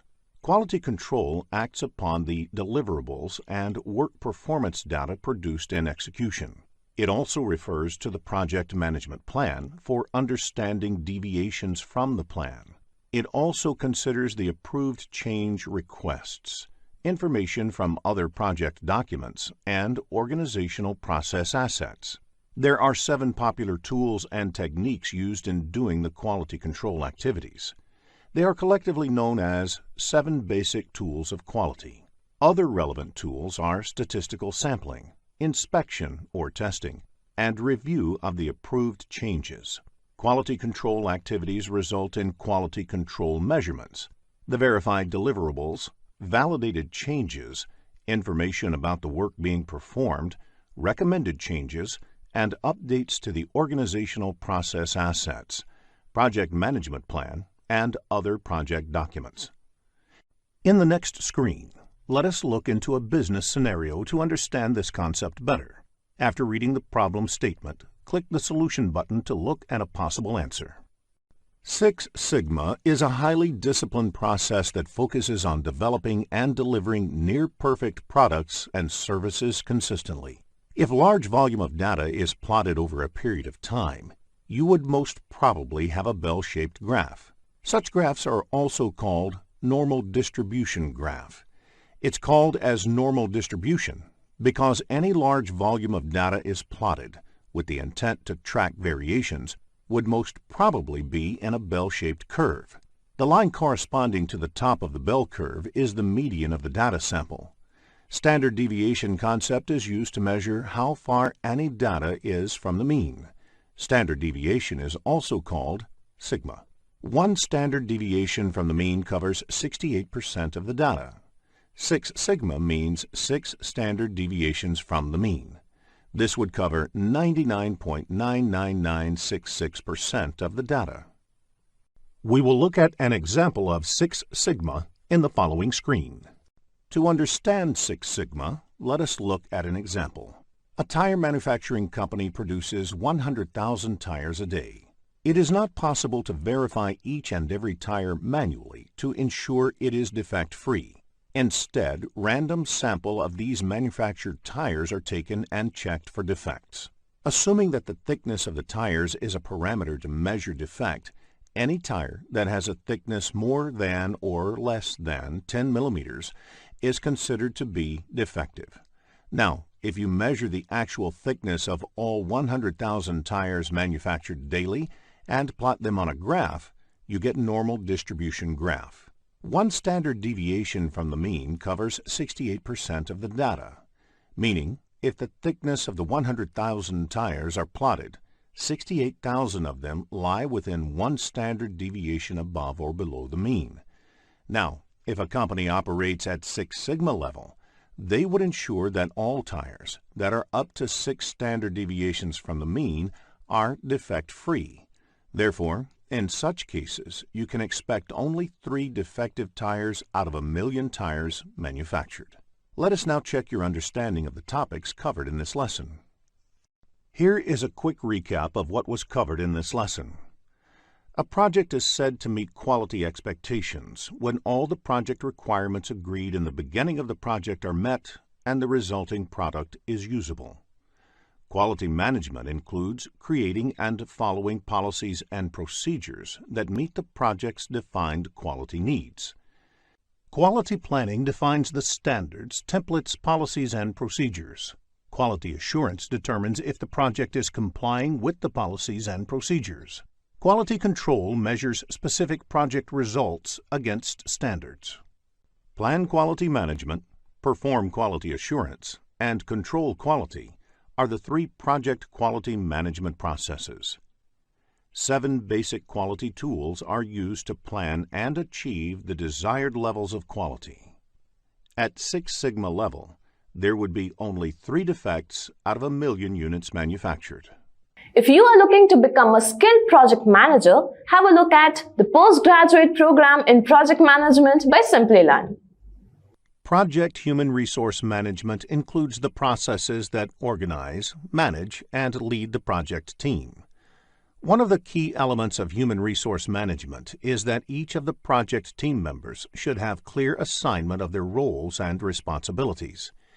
In addition, even the team working on project management tasks should be a part of the project team, and they are responsible for project management functions like initiating, planning, executing, monitoring and controlling, and closing, along with other leadership activities.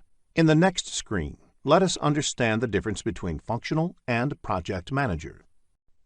An organization may have both functional managers and project managers. The difference: functional manager is the one who handles a business function or department. For instance, the HR manager is responsible for the HR department in an organization. Therefore, an HR manager will be a functional manager. Generally, a functional manager is also a subject matter expert.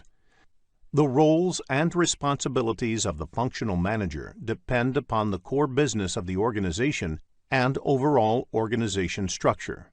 Functional managers normally own the resources and provide the projects with necessary resources. They also negotiate with the project manager regarding resources. The project manager, on the other hand, is responsible and accountable for the success or failure of a project and the quality of the project. They are not technical experts. The project manager may not have authority over the resources, depending upon the organizational structure. They often have to negotiate with the functional manager for the resources and are responsible for the product quality. A project manager will credit the team with the success of the project and accept the blame for the failure. Now let us look at an example to understand the roles played by functional and project managers. The CEO of an organization initiates a new project to secure an ISO 9001-2008 certification for the company. Now this project would require team members from each of the company departments, and whoever is the project manager of this project will have to request the functional manager to assign one of their team members to the project. Resources assigned to the project go back to their respective departments once the project is completed. Let us now discuss the project human resource management processes in the next screen. There are 4 project human resource management processes. The first process, Plan Human Resource Management, is done as part of the planning process group. The next 3 processes are part of the executing process group. These processes are Acquire Project Team, Develop Project Team, and Manage Project Team. Let us now look into each of these processes in detail. In the next screen, let us begin with Plan Human Resource Management.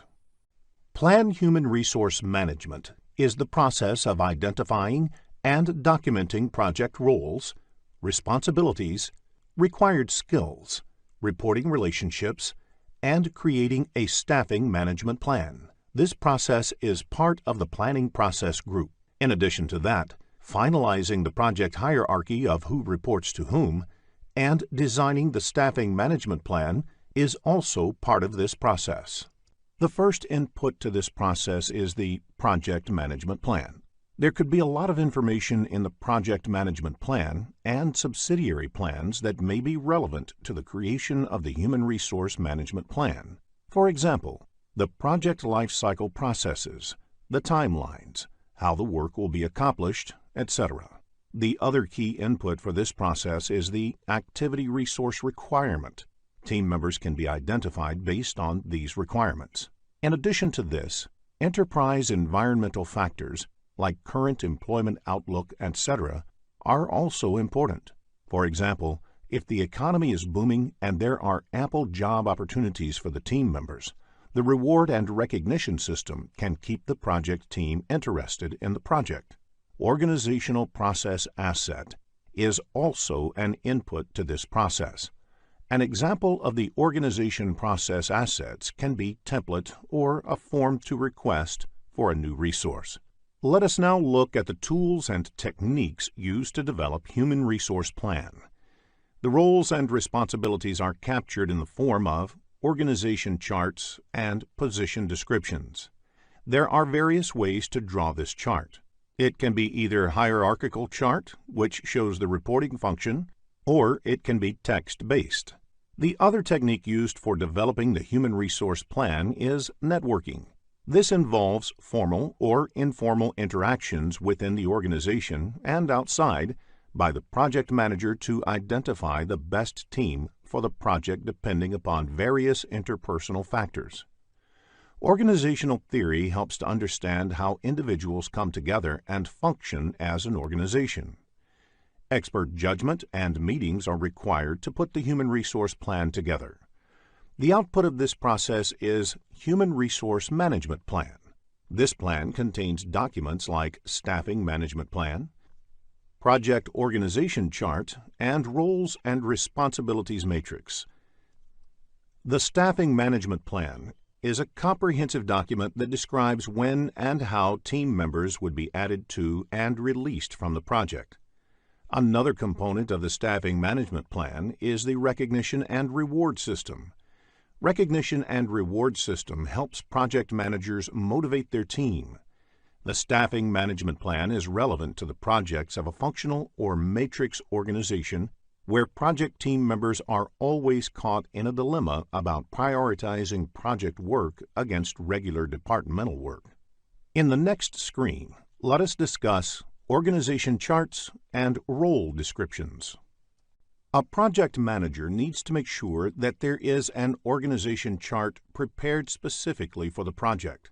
It should clearly identify the roles and the reporting relationships between them. A sample organization chart is shown on the slide. Another way of clearly delineating responsibilities among team members is by using a responsibility assignment matrix. One form of responsibility assignment matrix is the RACI chart. In the RACI chart, R stands for responsible, A for accountable, C for concerned or consulted, and I for informed. For each important activity or deliverable on the project, it needs to be clearly identified who is responsible or contributes to it, who is ultimately accountable, who is merely concerned about the success, and who needs to be informed or kept in the loop. An example of the RACI chart is shown on the screen. In this case, project manager John is accountable for the project plan, and the other team members, Chris, Sally, and Ting, are responsible for completing the plan. Similarly, you can note the roles of each resource in the other activities. In the next screen, let us understand resource histogram. Resource histogram is a method of depicting how many resources are required for the life of a project. If you observe the chart shown on the screen, it indicates that the number of staff hours required on the project increases to a peak in 2014 and then slowly tapers off. Especially for long-running projects, the level of staffing needed may vary considerably over a period. This has implications for other parts of the plan as well. For example, the cost will vary as the number of resources change.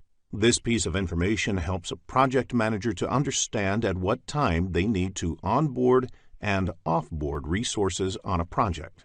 In the next screen, let us look into the second human resource management process, that is, Acquire project team.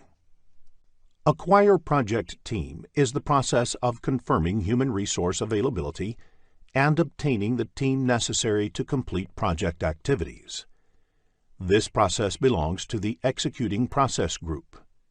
Acquiring resources may not be required in the planning phase. Therefore, it is done in execution phase.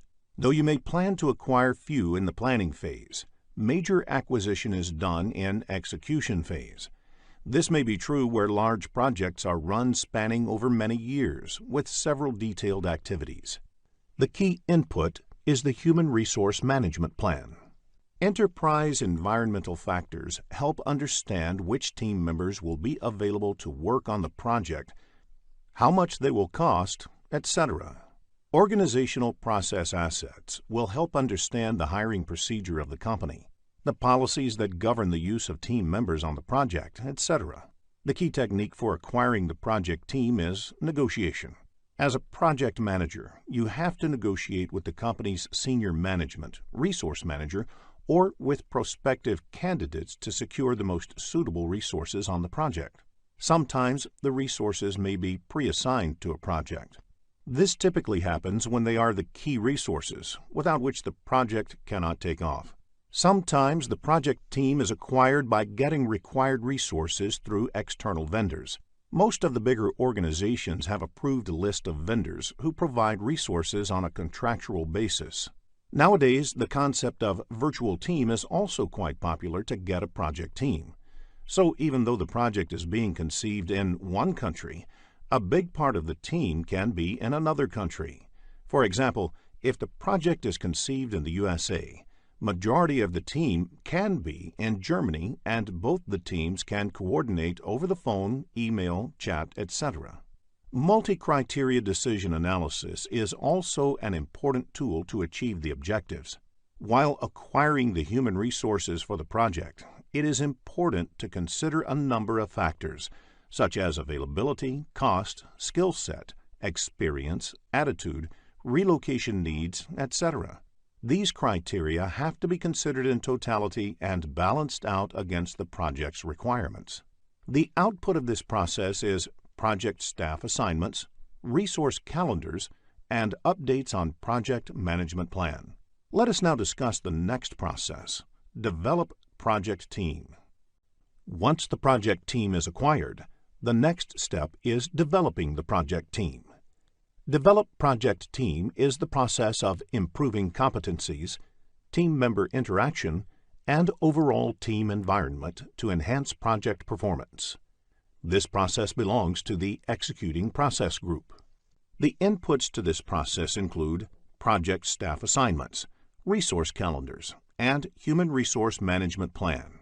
One of the techniques used in developing project team is interpersonal skills. It is more of an art than a science, and this is where individual characteristics of project managers matter a lot. If the project manager genuinely commands trust and respects the team members, developing the team becomes easy. Team members look up to the project manager not only for getting project-specific instructions, but also for their career advancement as well. Social activities like celebrating a team member's birthday, going for parties outside the office, etc., helps in team building. Training is also an important tool for developing the project team, as it helps in increasing the knowledge of competencies of the team members. Sometimes, co-locating the team members at a single place also helps in developing team bonding. This is especially important if team members work from different geographical locations. Knowing a person face-to-face does help in reducing conflict. Project managers can also encourage the team members by providing recognition and rewards. Personnel assessment tools give the project manager insights into the strengths and opportunities for improvement in the team members. These tools also help in understanding members' aspirations so that the project manager can better align the project goals with the individual aspirations. Finally, the project manager should also set some ground rules in the project to ensure that team performs their work without any problems. Some such rules can be: everyone should reach office for daily meeting by 9:30 a.m. sharp. If there is more than a 10% delay in completing any activity assigned, it should immediately be escalated to project manager. If there are any unforeseen circumstances, it should be immediately brought to the notice of the project manager, etc. The output of this process is team performance assessments. This is done by the project manager to evaluate and enhance the effectiveness of the team as a whole. This is a document which explains team effectiveness. As information about the team evolves, the enterprise environmental factors may also be updated. Questions that test a project manager's role in developing a project team can be expected in the PMP exam, so ensure that you have a fair understanding of the role before you take the exam. In the next screen, let us discuss the Manage Project Team process. Managing the project team is different from developing the project team, though it is also done during the execution process group. It relates to measuring team members' performance, providing feedback, resolving issues, and managing changes to optimize project performance. To measure team members' performance, the manager should know the work assigned to them as well as their performance on the assigned work. Hence, project staff assignments and team performance assessments are listed as input to this process. The Human Resource Management Plan serves as a guideline for managing project teams. Some organizations have template and procedures to do such assessment, and that being the reason why Organization Process Asset is also one of the inputs to this process. The work performance reports, as well as issue logs, will be inputs because the team management activities have to be performed in this context. Observation and conversation is a technique where the project manager monitors and discusses the tasks done by the team. This does not imply formal project status reports, but having an informal interaction with the team before documenting the project status report. Knowing about the issue early helps in resolving them early. Formal performance appraisals are helpful in evaluating the team members' performance on the project. The project manager creates these with the help of the team supervisors. It is an established practice in most organizations to evaluate team members for their work. This may have a bearing on their future assignments, salary, promotions, etc. Since the power of appraising lies within the project manager, the project manager can use this as an effective tool for managing the team. Since multiple resources work on a single project, it is quite natural to expect conflicts. It is the responsibility of project manager to resolve conflicts. Conflict management has been discussed in detail later in the lesson. You can expect questions on conflict management in the exam. The other tool is interpersonal skills. The output of managing a project team includes corrective action recommendations, like which team members to be changed, implementing some reward system to motivate the team, etc. Updating the project management plans, documents, organization process asset, and enterprise environmental factors are the other outputs of this process. There can be questions in the PMP exam that test a project manager's skill in managing a project team. So ensure that you are aware of the inputs, tools and techniques, and outputs of managing a project team.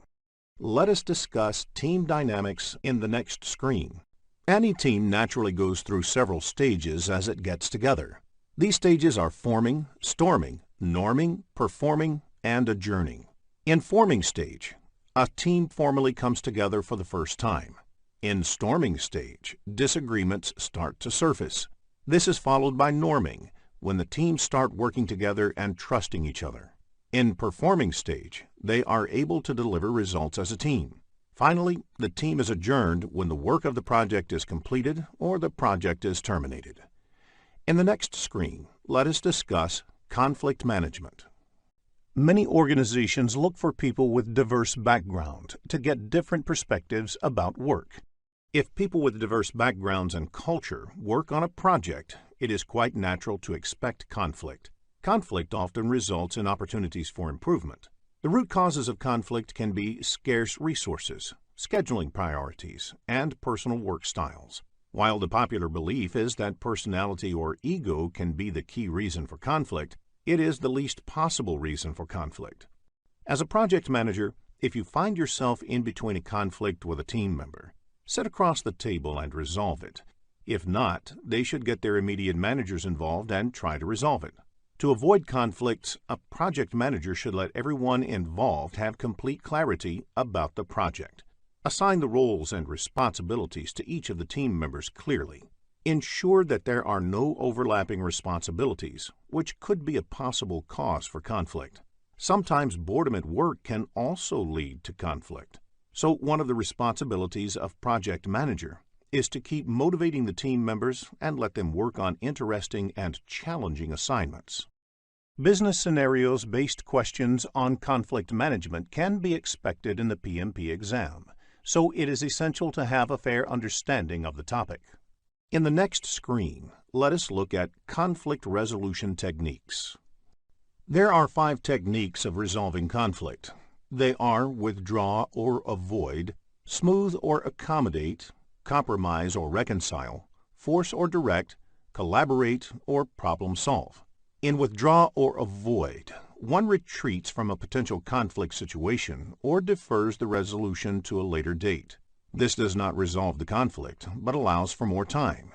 In smooth or accommodate, areas of agreement are emphasized to reduce the intensity of the conflict. Again, this does not on its own result in a resolution, but it may succeed in changing the perceptions about the situation. In compromise or reconcile, there is some give and take in order to bring some satisfaction to all parties. Depending on how the process went, this may be perceived as a win-win or a lose-lose situation, because none of the parties really get what they want. In force or direct, a person in a position of authority directs how the matter should be resolved. It may be necessary to do this when the matter has to be resolved immediately. However, this may result in upsetting one or more of the conflicting parties. In collaborate or problem solving, the parties in the conflict are asked to come together to collaborate and look for a resolution to the problem. This offers the greatest likelihood of a satisfactory and permanent resolution and should be resorted to whenever possible. Business scenario-based problems, where a resolution technique has to be selected, can be expected in the PMP exam. So understanding the conflict resolution techniques is essential. In the next screen, let us look into a business scenario to understand this concept better. After reading the problem statement, click the Solution button to look at a possible answer. One of the key responsibilities of a project manager is to get work done by the team. There are certain powers that a project manager can use to get the work done. A project manager has to use a combination of techniques to get this accomplished. Various powers of a project manager are legitimate or formal, reward, penalty, expert, and referent. In legitimate or formal, project manager can formally assign a work to a team member that he or she has to do. Project manager can reward and recognize the team members. The reward could be as simple as assigning challenging or sought-after work to a team member. This can motivate good performers on the project. Sometimes project manager can penalize the team members for poor performance. Some project managers are able to command authority because of their expertise in a certain field. Project manager can be considered as a reference of higher authority to get the work done. Sometimes referent authority also arises from the personal charm or charisma of the project manager. Legitimate, reward, and penalty are the powers derived from the project manager's position in the company. Expert power exists when the project manager is an expert on the subject matter. Reward and expert are usually the best forms of authority to use. Penalty is the worst way of influencing and managing the team. A project manager should resort to this only as a last option. Regardless of the project manager having formal reporting authority over the team, they are naturally looked upon as the leaders for their projects. Project managers need to be familiar with the leadership styles and be able to tailor their style according to the needs of the project and that of the team. There are 3 leadership styles. The first one is authoritarian or autocratic. In this style, the leader sets clear expectations of the team and expects complete compliance. In a participative or democratic style, the leader offers guidance but also involves the team in decision-making. In a delegative or laissez-faire style, the leader leaves the work to the team without offering much guidance. In most circumstances, you would want your leader to employ a participative style, but there may be occasions when other styles might be appropriate. In the next screen, let us discuss McKinsey's 7S framework. A popular framework in management science is the McKinsey's 7S framework.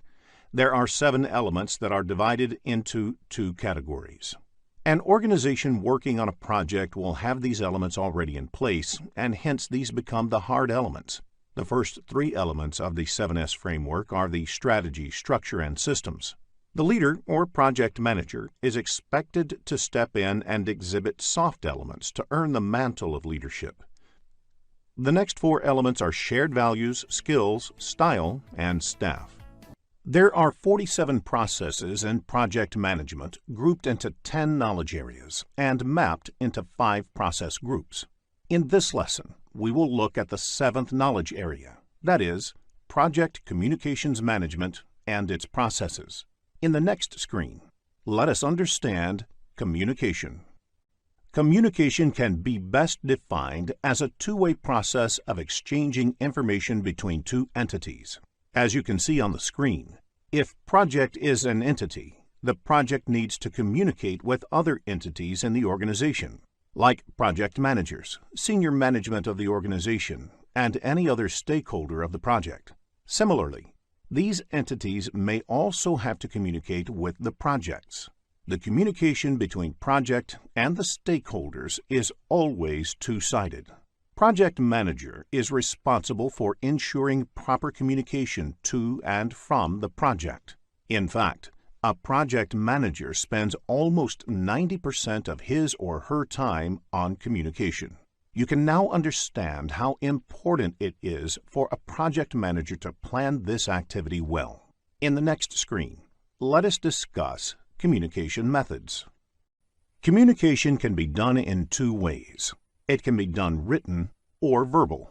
Both written as well as verbal communication can either be formal or informal. Formal means communicating by following some basic rules, whereas informal means taking a casual approach. These 2 combinations result in 4 different communication methods. They are formal written, formal verbal, informal written, and informal verbal. Formal written method is used for project management plans, project charter, and over long-distance communication. Formal verbal method is used during presentations, whereas informal written method is applicable while writing notes or emails. Informal verbal, on the other hand, is applied during conversations. You can expect questions in the PMP exam which require choosing a communication method for a given situation, so a fair understanding of the communication methods can help you score higher.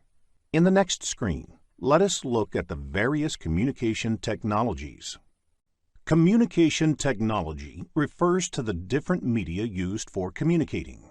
A few such technologies are listed on screen, among which email, fax, and telephone are a few popular communication technologies. In the next screen, let us understand the communication channel with the help of an example. Communication takes place between 4 people in a team.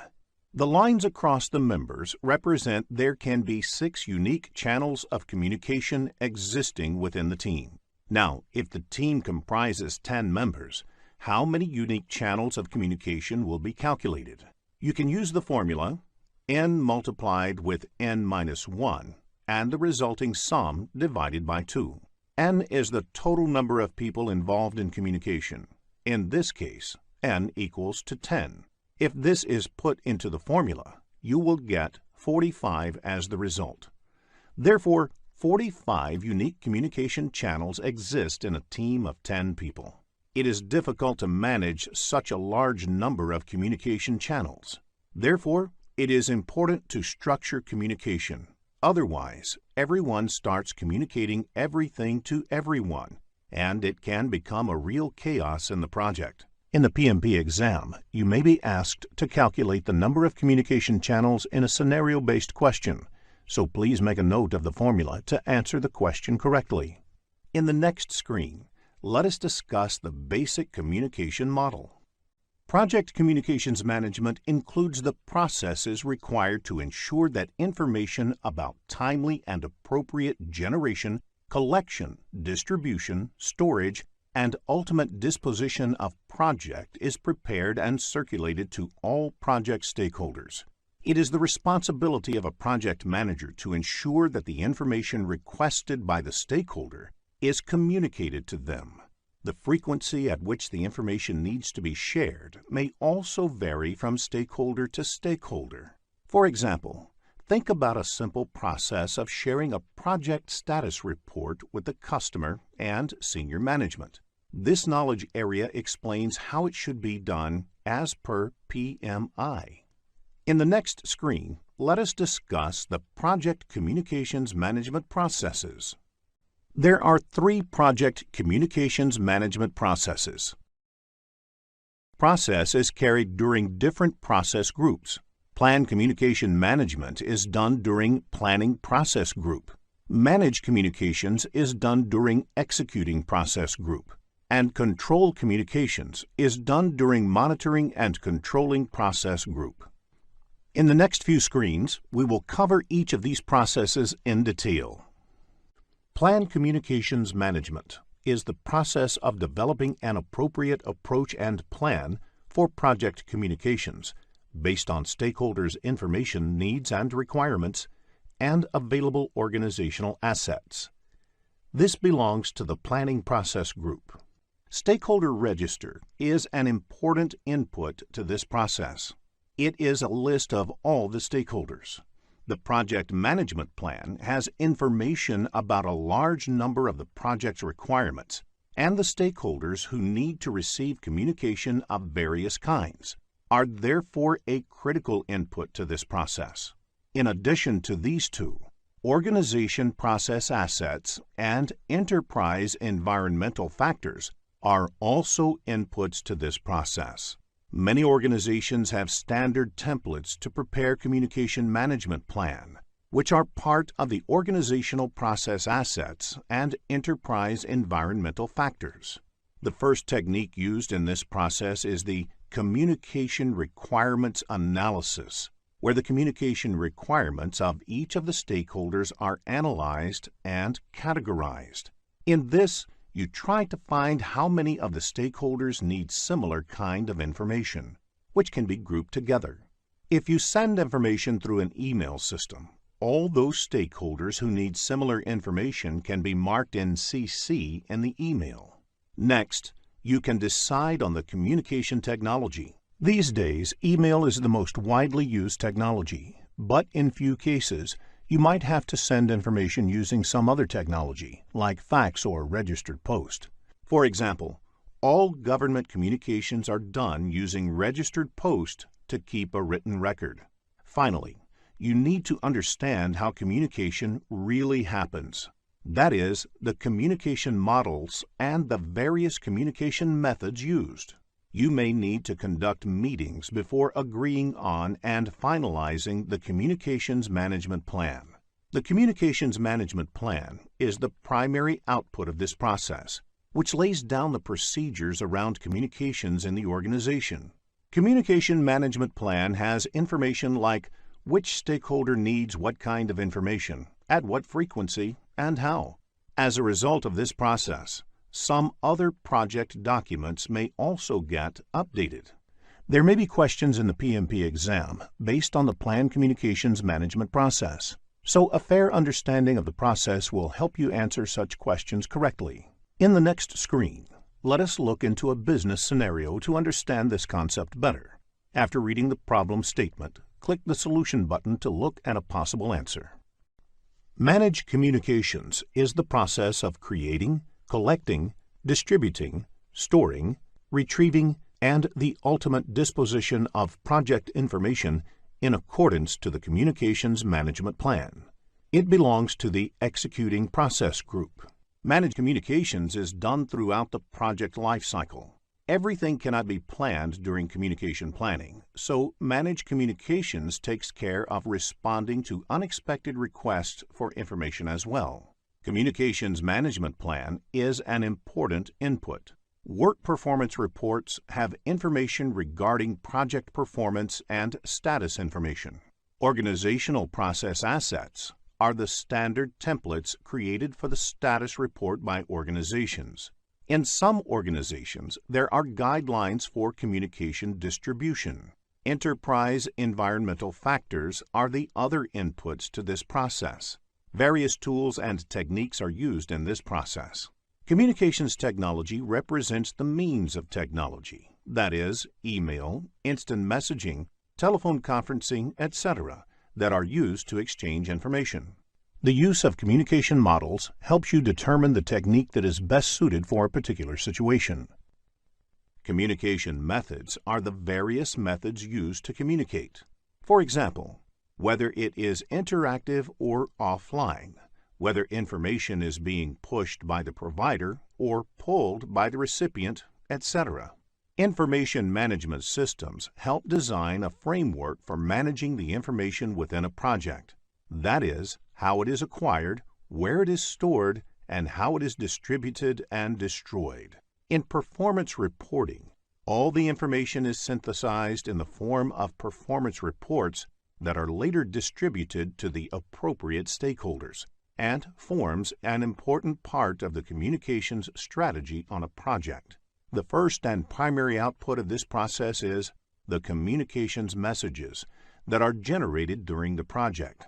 The other outputs include project management plan updates, project document updates, and organizational process assets updates.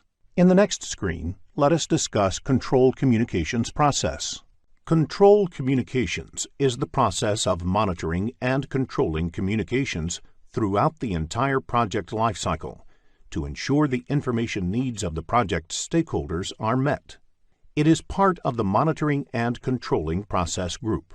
The inputs to this process are the project communications, project management plan, and issue log, which has a list of issues that are raised by different project stakeholders, data related to the work being performed on the project, and various other project documents which may have to be communicated.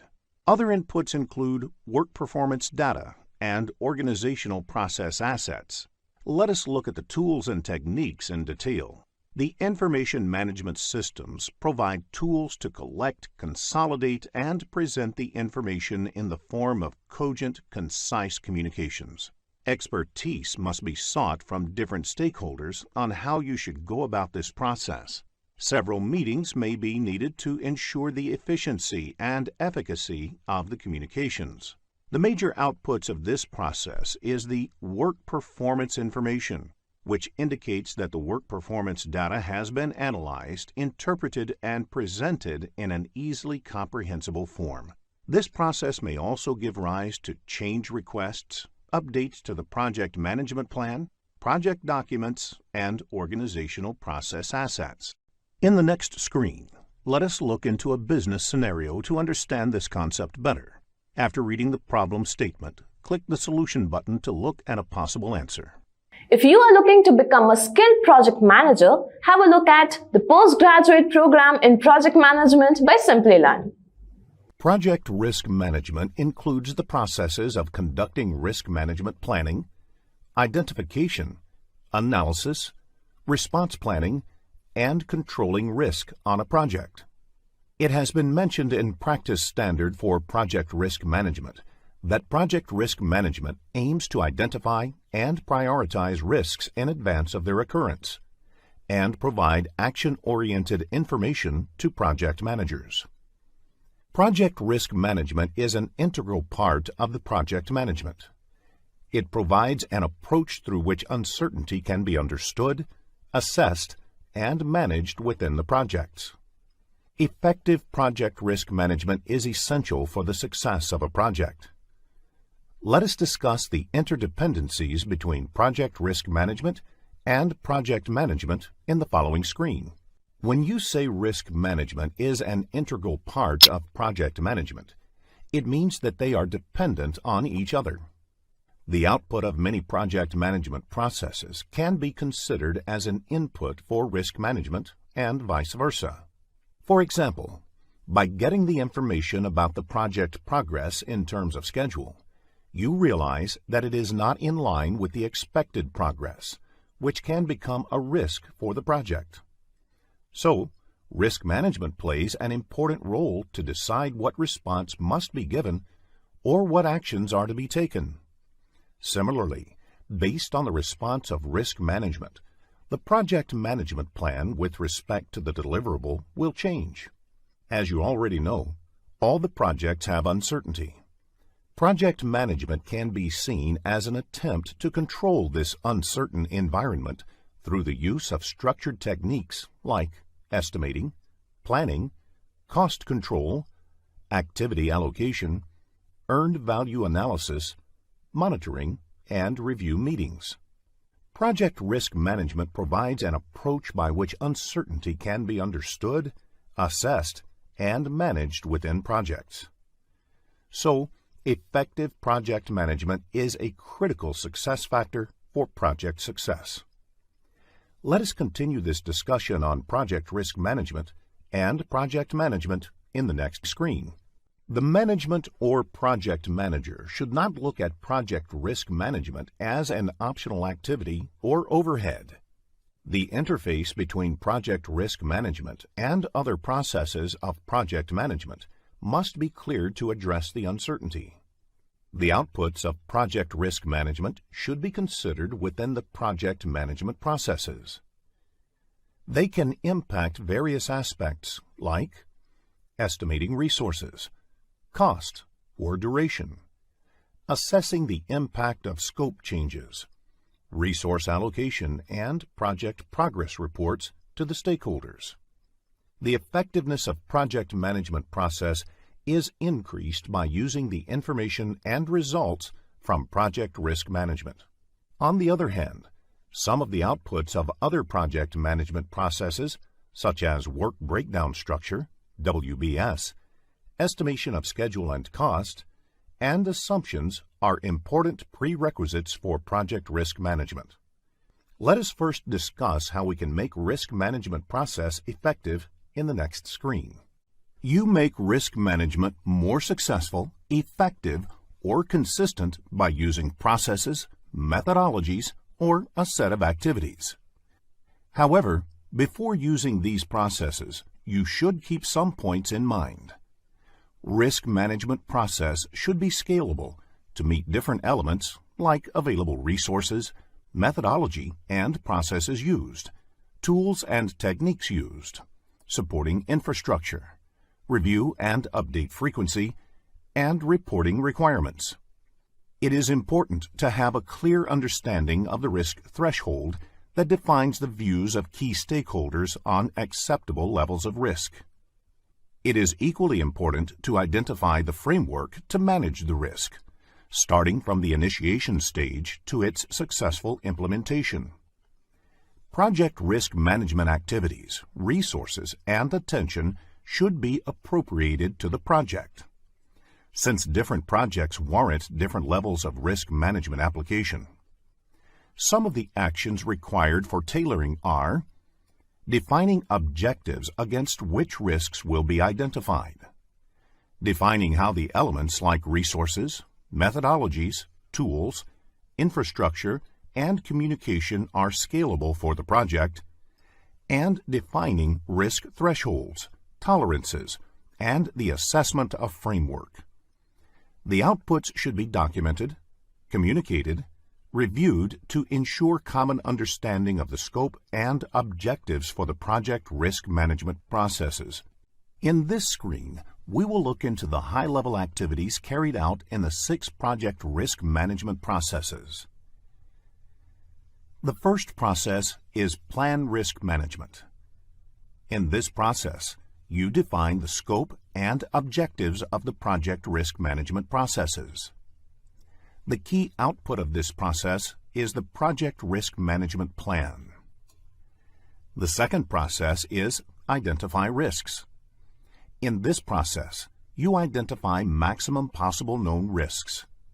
You will be focusing on the tools and techniques used in the process of identifying risks. The key output is the risk register. The third process is perform qualitative risk analysis. This process is about prioritizing risks and ranking them as high, medium, and low for further action. The focus will be on tools used to prioritize risks. The fourth process is perform quantitative risk analysis. In this process, you evaluate the combined effect of risks on the overall project outcome. The risks are quantified numerically. The fifth process is plan risk responses. This process helps us determine appropriate response strategies and actions for each individual risk and for overall project risk, and integrates them into overall project management plan. The sixth and last process is control risks. This process focuses on implementing risk response plans, tracking identified risks, monitoring residual risks, identifying new risks, and evaluating risk process effectiveness throughout the project. In the next screen, we will look into the flow of all these 6 processes and how it works logically. There are 47 processes in project management grouped into 10 knowledge areas and mapped to 5 process groups. In this lesson, we will look at the 10th knowledge area, that is, project stakeholder management and its processes. In the next screen, let us understand who stakeholders are. A stakeholder is anybody who has a stake in the project. A stakeholder may be an individual, a group, or an organization who may affect or be affected by or perceived to be affected by a decision, activity, or outcome of a project. Further, the nature of the impact can be positive or negative, thus giving rise to the notion of positive or negative stakeholders. Irrespective of whether a stakeholder is positive or negative, it is important to engage with the stakeholders and get them involved in the project. This can make a critical difference to the success or failure of the project. A single disgruntled stakeholder can bring the entire project to its knees, whereas an actively engaged and influential stakeholder can have the opposite effect. Let us understand who the common stakeholders of a project are. There are several categorizations of stakeholders. The project managers themselves are important stakeholders. The project team members represent stakeholders in the project. The senior management of the organization, which is working on the project, has a stake in the project. The sponsor, that is, the person or entity that provides the money and resources for the project and essentially champions the project, is an important stakeholder. The customer, which may be different from the sponsor, is a stakeholder as well. For instance, in many of the projects in the social sector, the sponsor may be the government or a development agency, whereas the customers would be the people who actually benefit from it. The end users, which may be different from the customers or the sponsors, are stakeholders too. The vendors or suppliers who provide goods or services to the project are important stakeholders. People whose lives may be impacted by the output of the project are also stakeholders. For example, if a highway project requires possession of privately owned land, people whose land is being taken away are the stakeholders. If the construction of a dam or water reservoir benefits the downstream farming communities, they are the stakeholders here. Competitors who provide alternative goods or services are stakeholders too. Sometimes environmentalists or other social groups may become stakeholders. The government or political leadership may become stakeholders for projects in the public domain. It is sufficient to state that there could potentially be hundreds of stakeholders for a large project. It is in the interest of the project manager and the project team to clearly identify all such stakeholders up front and then actively manage them throughout the project. In the next screen, let us discuss the classification models for stakeholder analysis. Not all the stakeholders have the same amount of influence or power over the project. Therefore, the way to manage each stakeholder needs to be calibrated based on a proper classification of the stakeholders.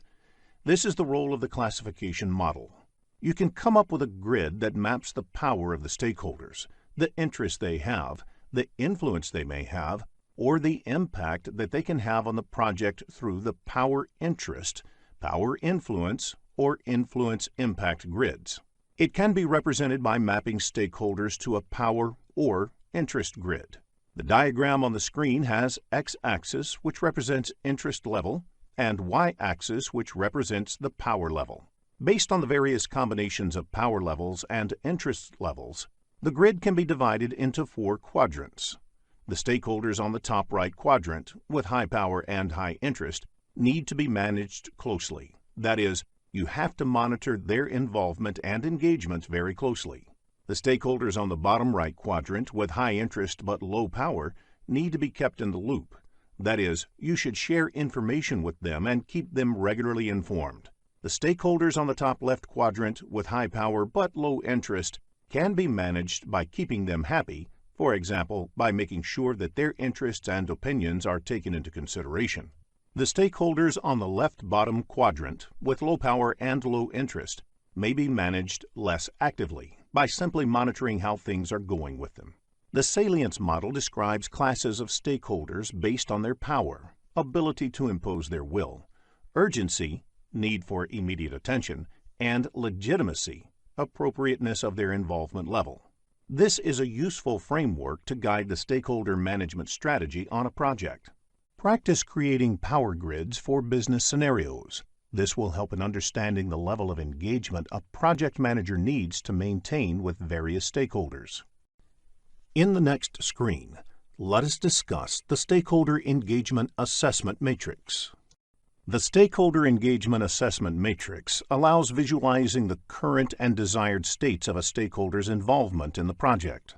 The 5 levels of involvement are as unaware, resistant, neutral, supportive, and leading. Unaware is where the stakeholder is not aware of the project or its impact. Resistant is where the stakeholder is aware of the impacts and is resistant to change. Neutral is where the stakeholder is aware of the project and is neither supportive nor in opposition to the project. Supportive is where the stakeholder is aware of the project and its impact and is supportive of the change. Leading is where the stakeholder is aware of the project and impacts and is actively engaged to ensure that the project is successful. Let us now look at the matrix. The table has 1 row per stakeholder identified. You place C in the column which best indicates the current level of engagement for that stakeholder. Then you place D in the column which best indicates the desired state of engagement. This table can be a quick visualization tool that helps understand where work has to be done in the stakeholder management activities. In the next screen, let us discuss the skills required for stakeholder management. Stakeholder management is both an art and a science. Since it involves dealing with people, and people are inherently nonlinear and unpredictable, there is no one size that fits all strategies or tools that will work while managing them. However, a project manager may use a few traits and techniques while managing stakeholders, which are classified as interpersonal skills and managerial skills. A project manager must possess good interpersonal skills. That is, must invest the time and energy to build trust. This involves multiple things, such as establishing a personal rapport, following through on commitments, being punctual, etc. Once the trust is established, it helps in smoothing many difficult bends. Conflict management is an important skill for a project manager. While communicating with stakeholders, the project manager must practice active listening. They must not assume that they have all the answers. Instead, they should spend some time to understand the issues and the stakeholders' points of view. This alone can go a long way in smoothing ruffled feathers and building constructive relationships. Resistance to change is natural. A project manager must know how to convert that into a positive energy in its favor. Managerial skills that may help in accomplishing the project objectives. A project manager must be able to build consensus among the group. While absolute uniformity may not always be possible or desirable, the project manager must use techniques to ensure widespread discussions and arrive at a path that the group can buy into. The project manager must be able to influence people, often without necessarily being in the position of authority. The project manager must be skillful to negotiate agreements. The project manager must be able to understand and modify organizational behavior in order to move the project in a certain direction. Earned value technique is an excellent way to track the project progress against the project plan. It is a method of measuring the project performance objectively and comparing it against the project baseline. Results from an earned value analysis indicate deviation of the project from cost and schedule baselines. Baseline is the initial approved value along with approved changes.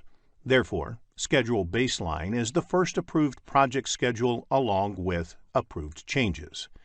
There are various terms used in earned value technique. Planned value is the authorized budget assigned to the scheduled work. Earned value is the work performed in terms of budget authorized for that work. Actual cost is the cost incurred in work performed. Budget at completion is the budgeted amount for the total work. Estimate at completion is the expected total cost for the project. Estimate to complete is the expected cost to finish all the remaining project work. Variance at completion is the projected budget surplus or deficit at the end of the project. All the parameters displayed on the screen are measured in terms of cost. You may come across business scenario-based questions on earned value management in the PMP exam, so ensure that you develop a clear understanding of this topic. Let us look at an example of a planned value in the next screen. Planned value is the estimated value of the work planned. This value is measured in terms of currency, say dollar.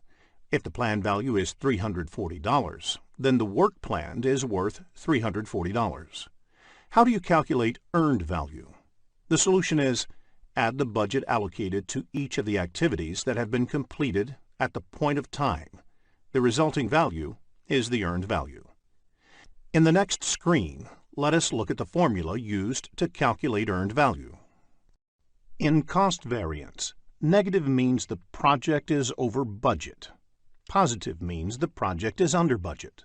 Similarly, in schedule variance, negative means the project is behind schedule, whereas positive means the project is ahead of schedule. The value of the next two parameters, Cost Performance Index, CPI, and Schedule Performance Index, SPI, values vary between 0 and 1. For example, a CPI of 0.8 implies that 80 cents of work is obtained for every dollar spent in the project. Similarly, if SPI is 0.9, it implies that project is progressing at only 90% of the speed originally planned.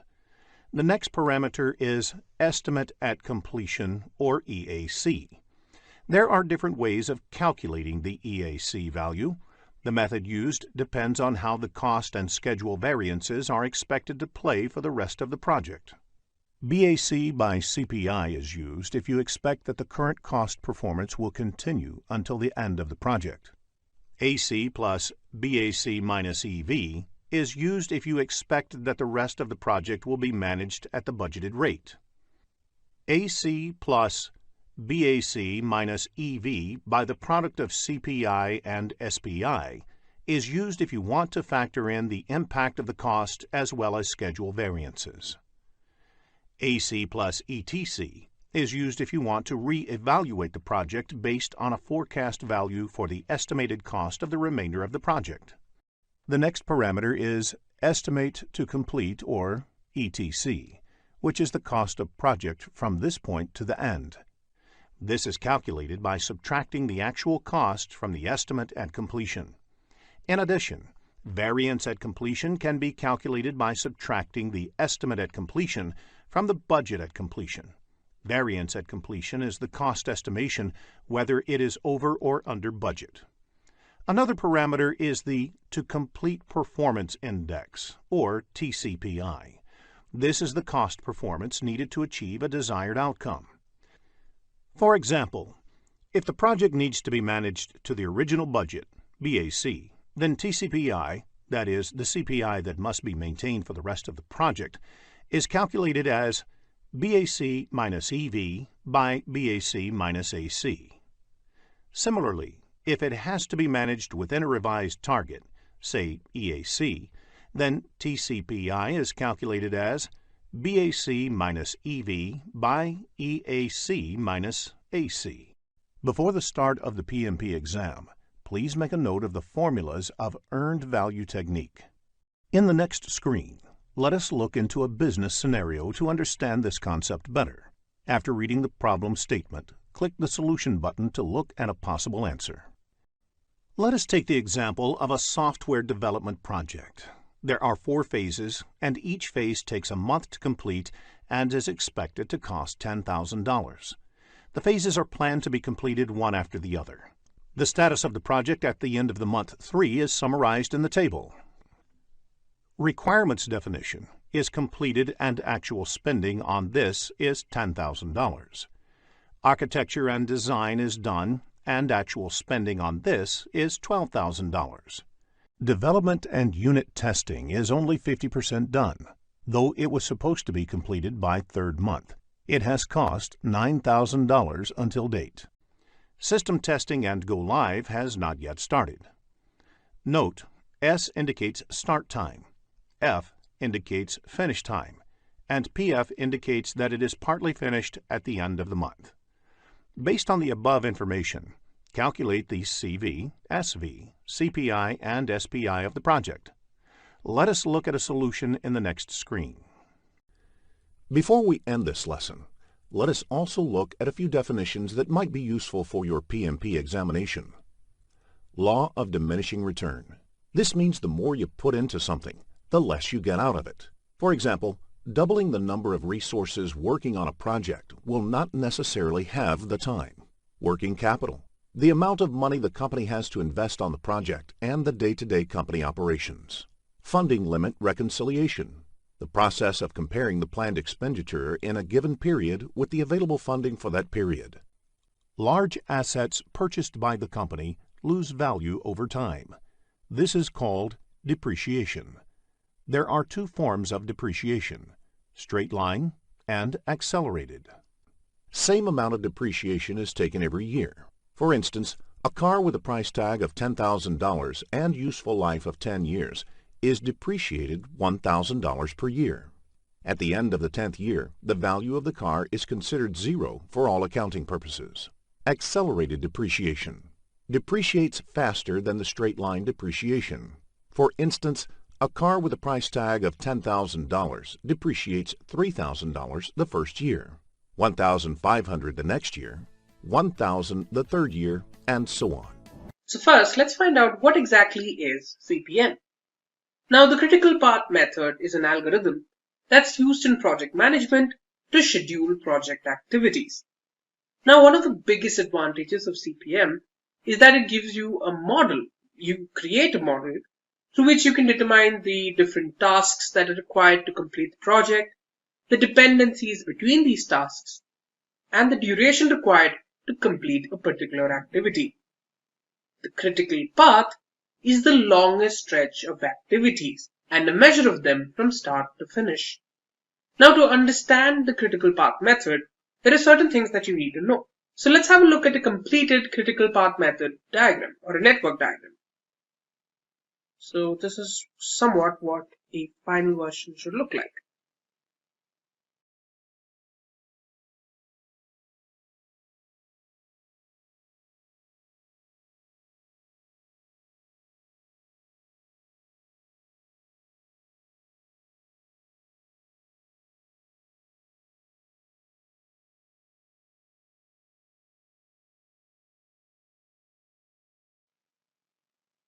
So here you can see these circles with numbers in them. We'll also need ABC.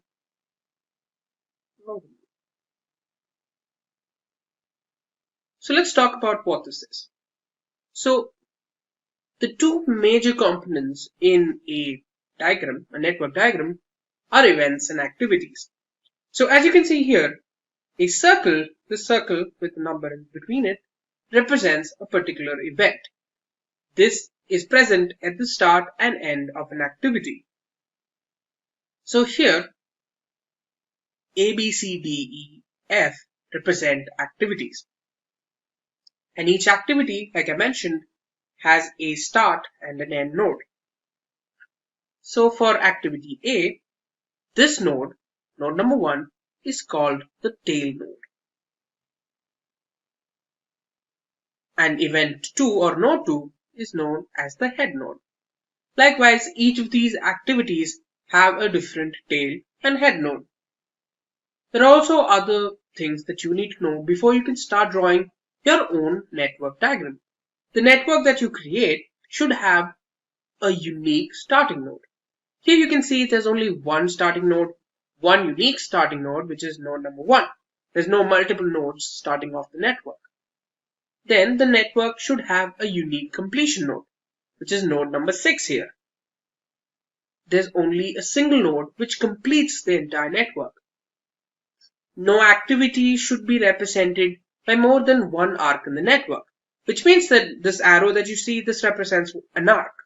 There's only one activity responding to an arc. This means that no two activities can have the same starting node as well as ending node. And finally, there's this thing known as a dummy activity, which is represented by dotted lines between two nodes. Say, for example, 4 and 3. So this dummy activity represents a relationship between node 4 and node 3. But at the same time, there's no duration or there's no activity. And if there is, that activity will have 0 value, unlike every other activity that you see in the network. So this is the basics of the critical path method. Let's understand this better with an example. Our objective here is to determine the critical path of this data represented here. Now here you can see, let's have a look at each of these different columns. We have activity, immediate predecessor, and duration. Now the duration, let's assume, is in months. So let's write that down. Right. So now let's have a look at activity and immediate predecessor, because that's what's currently important. So here we have activity A, who does not have any immediate predecessor. Similarly, activities B and C don't have immediate predecessors as well. So first, let's draw activity A. So since it does not have an immediate predecessor, it will have a node of its own connecting to it. So first, let's draw node number 1. This is node number 2. Let's connect them both. Here we write down the activity connecting them and the duration, which is 3. Likewise, let's have a look at activity B. It also does not have an immediate predecessor. Let's see which other activities have B as its immediate predecessor. We have activity D as well as activity G. So let's draw that too. It's node 3, B, 4 months duration. Next up, we have activity C. C also does not have an immediate predecessor, but it also acts as an immediate predecessor for activities H and I. Let's draw a node for activity C.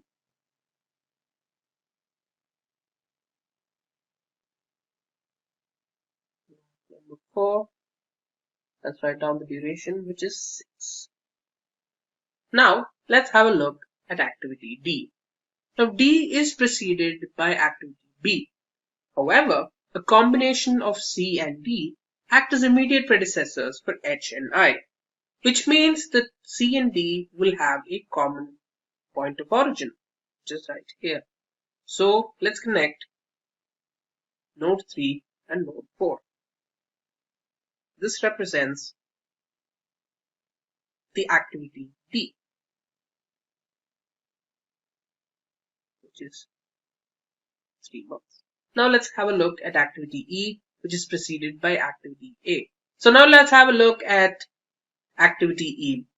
The immediate predecessor for activity E is A, so we can directly draw that. And as you can see here, there's no combination of different activities here, so we can draw E directly.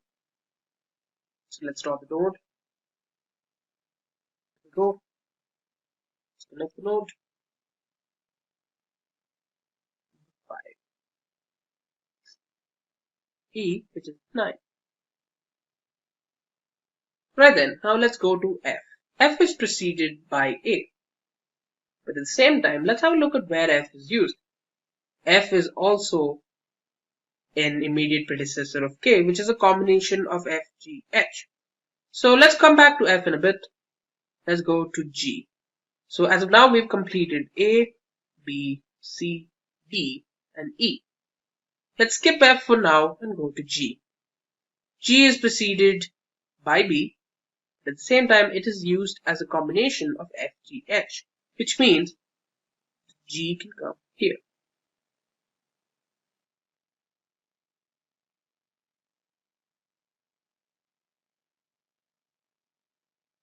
Which is 4. So G is complete. Now there's only F left. Now H. H is a combination of both C, D, which means its origin point comes from here. So whose origin point is the node 4? Both H and I originate from the node 4. So as we can notice here, F, G, and H both act as immediate predecessors for K and L, which means at some point they all need to unite, which is exactly here at node number 6. So let's combine H and G.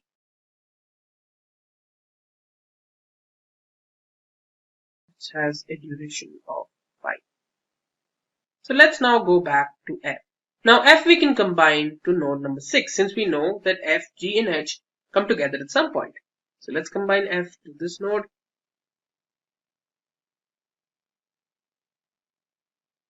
There you go. F with the duration of 1. Now we're done with node number 6, or we're also done with H. Now for activity I. Now activity I is preceded by C, D. I also acts as predecessor for M, so it's an independent activity. So let's add that separately here. Preceding 4. Let's connect that. Node 7 with I, which is 4. Right. I is complete. Let's go to J. J is preceded by E right here and is only used as combination for N in the end. So at some point J and K need to combine. As you can see here, L, M, and N don't act as immediate predecessors, which means they represent final nodes, or they connect to the final node, as you found out earlier, which is one of the rules when you're creating a network for yourself. So let's draw K. K and L are both preceded by F, G, and H. But we also know that for N, J and K connect with each other, which means we can draw J here.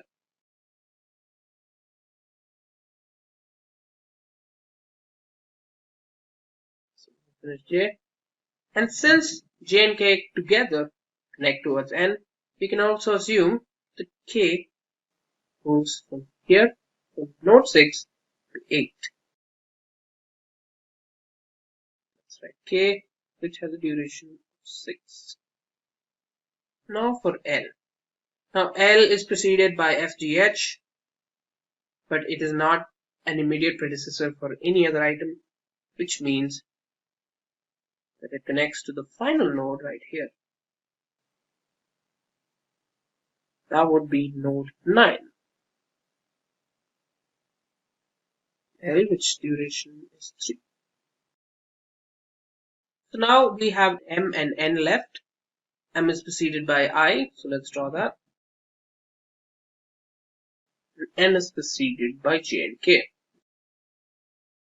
So this is N is 9, and M is 6. So now the network is complete. And now let's find out how to create the critical path. So to understand the critical path, or to determine the critical path, we need two paths, the earliest start times and the latest completion times, which are both represented by ES and LC. Now the earliest start time refers to the earliest starting times of each node. Likewise for latest completion time. So each node has its own earliest start time and latest completion time. They are represented in a box. So we'll create boxes for each of these nodes.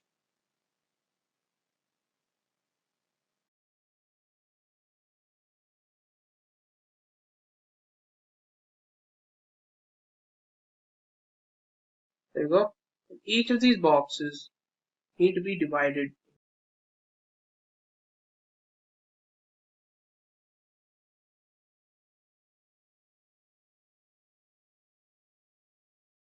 So in these boxes, the lower half represents the earliest start time and the upper half represents the latest completion time. So first off, we'll find out the earliest start time. So the process of finding the earliest start time is referred to as forward pass. Now the earliest start time can be determined with a formula. So the formula is earliest start time of the ending node is equal to the max earliest starting time of the starting node plus the distance between them. So let's see what we mean here. So one thing you need to know is that the earliest starting time of node 1 is always 0. So let's write that down in a different color. It's always 0. So let's have a look at the earliest start time for node number 2. So the earliest start time when it comes to the previous node, which is node number 1, is 0 plus the distance, which is 3, which means the earliest start time for node number 2 is 3. Let's write that down. Let's have a look at node number 3. Here the earliest start time for node number 3. 0 is the earliest start time of the previous node plus 4, which is the distance, which equals 4. Let's put that down here.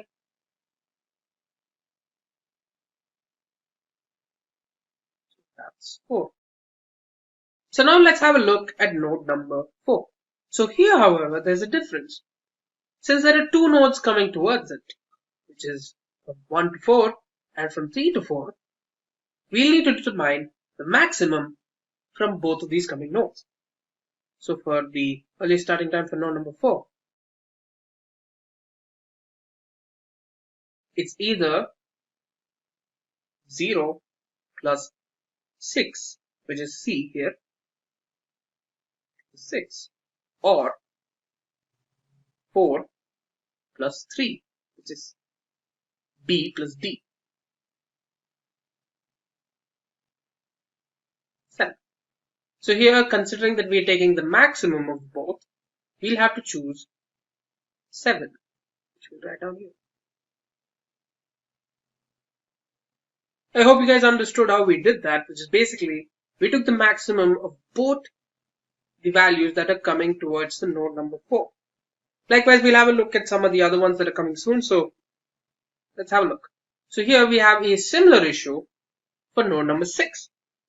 So for node number 6, we have 3 points coming towards the node. There's F, G, and H. So which of the following is the least? Let's find out. So here 3 plus 1 is 4. So for E is 5. Earliest start time, node number 6 would be, it's either 3 plus 1, 4, or 4 plus 4, 8, or 7 plus 5, 12. So since we're taking the maximum, let's take number 12 and write that down. So the earliest start time for the node 6 is 12. Likewise, let's have a look at node number 5. Since there are no different nodes connected to it, we'll just have to add the number from the previous starting node, which is 3, and the distance, which is 9. We combine to form 12. Let's write that down. Now for node number 8. So when you have a look at node number 8, you can see that there are two nodes connected to it. There's one from 5 and one from 6. So let's have a look which one we'll select. So it's either 12 plus 3, which is 15, or 12 plus 6, which is 18. So let's go ahead with number 18. So the earliest starting time for this node is 18. So let's have a look at node number 7. So since there are no other different nodes connected to it, we can directly go with 7, which is the earliest starting time of the previous node, plus the distance, which is 4. This is totaling to 11. And finally, we have node number 9. So 9 has 3 different points connecting to it, which is 18 plus 9, 12 plus 3, 11 plus 6, which you can see here, 18 plus 9, 12 plus 3, 11 plus 6. As you can see, the winner is the maximum, which is from node 8, which is 27. And like that, we've completed the forward pass, which we've determined the earliest starting time of each of these nodes. Now, let's have a look at the latest completion time. For this, we'll start from node number 9 and work our way back to node number 1. So for latest completion time of the last node is always equal to the earliest starting time, which means that here, latest completion time of this node is 27. Now the formula for latest completion time is latest completion time of the previous node is equal to the minimum latest completion time of the head node minus the distance between them. So let's see what we're talking about. Let's go to node number 8. So basically, when there are multiple connections shooting out of a particular node, we need to decide a number of different options. In this case, node 8 is directly connected to node 9. Basically, we can calculate the latest completion time for node 8 by using the formula directly, which is 27 minus 9, which will get 18. So let's put that here. So latest completion time for node 8 is 18. Let's have a look at number 7. Here again, we have a direct connection between node 7 and node 9. So therefore, we can find the latest completion time for node 7 by directly applying it with the formula, which is 27 minus 6, which is 21. So let's write that down. Let's go to node number 6. Here, there are 2 points extending out of node 6, which means we'll need to choose from 2. Here we have 27 minus 3, which is 24, or 18 minus 6, which is 12. Now we need to choose the minimum of the both, so let's go with 12. Let's write that down. So the latest completion time for node 6 is 12. Now let's go to node number 5. So for node number 5, the latest completion time will be, since we're directly connected to node number 8, 18 minus 3, which is 15. Let's write that down. Let's go to node number 4, which has 2 points connecting out of it, H and I, to node 6 and 7. So let's choose among the two. So for node number 4, it'll be either 12 minus 5, which is 7, or 21 minus 4, which is 17. So which one should we choose? The minimum, which means the connection towards node 6 is the correct answer, which is 7. 12 minus 5, 7. Now for node number 3. So node number 3 has 2 points shooting out of it. So we need to choose from either the connection to node 6 or node 4. So for node 6, it's 12 minus 4, which is 8. Or it's from node number 4, which is 7 minus 3, which is 4. Hence, we'll take the connection from node number 4. So let's take the latest completion time of node number 3 as 4.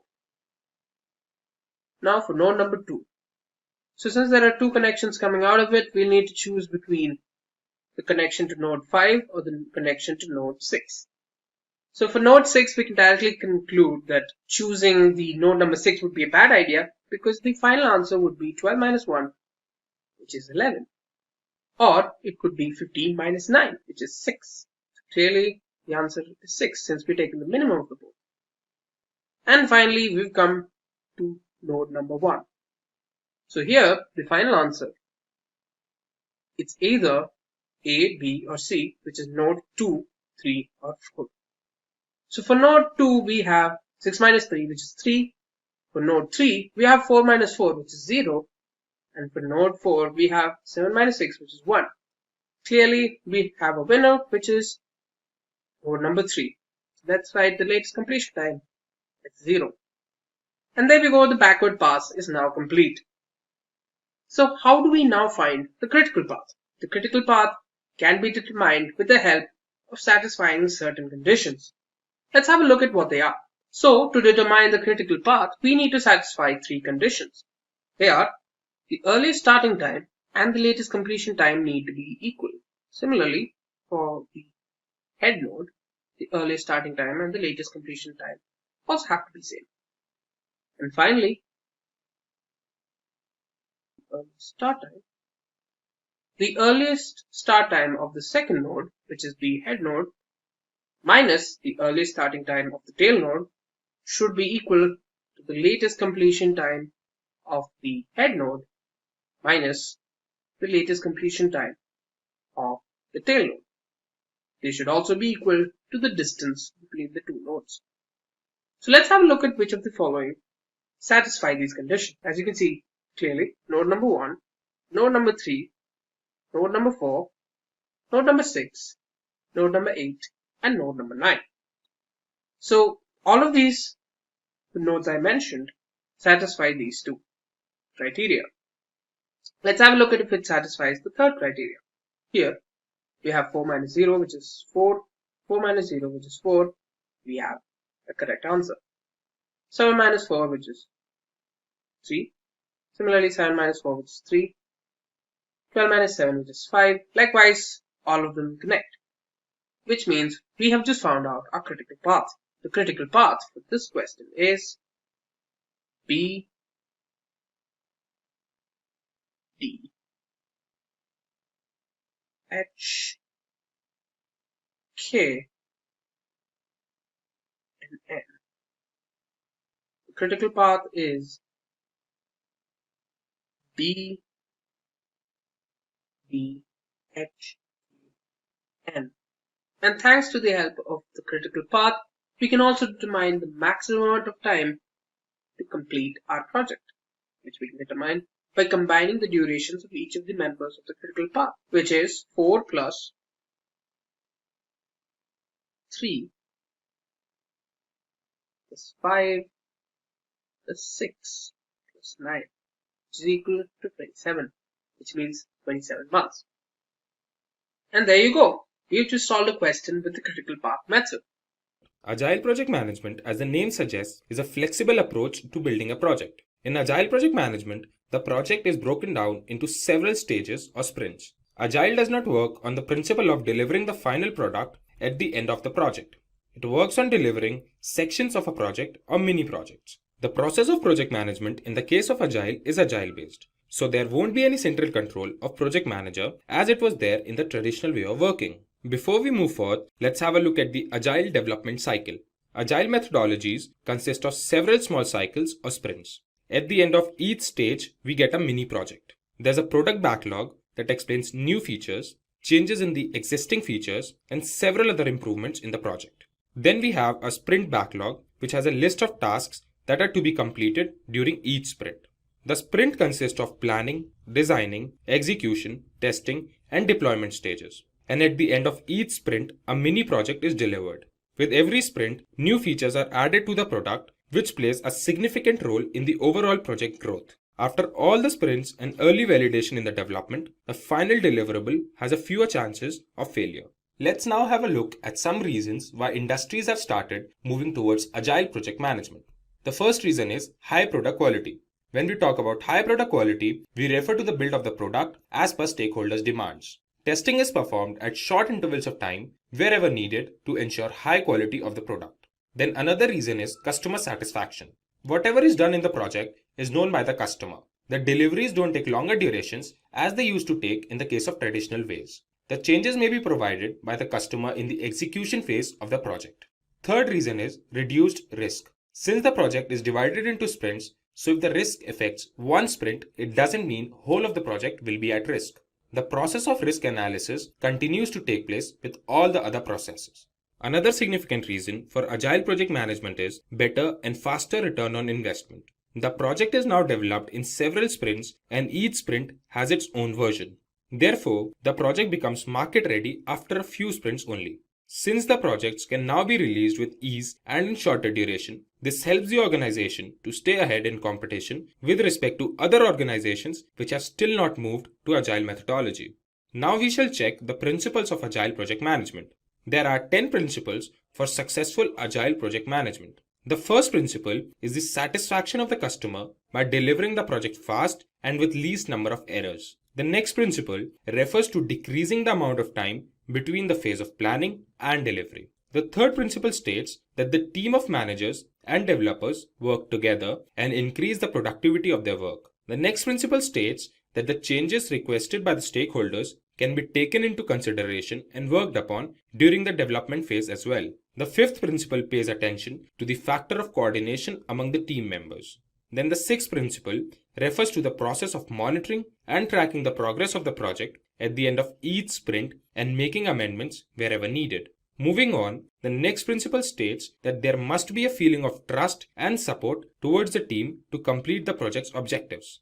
The next principle emphasizes on face-to-face conversations with the development team. The face-to-face conversation helps in both solving problems and easy knowledge sharing.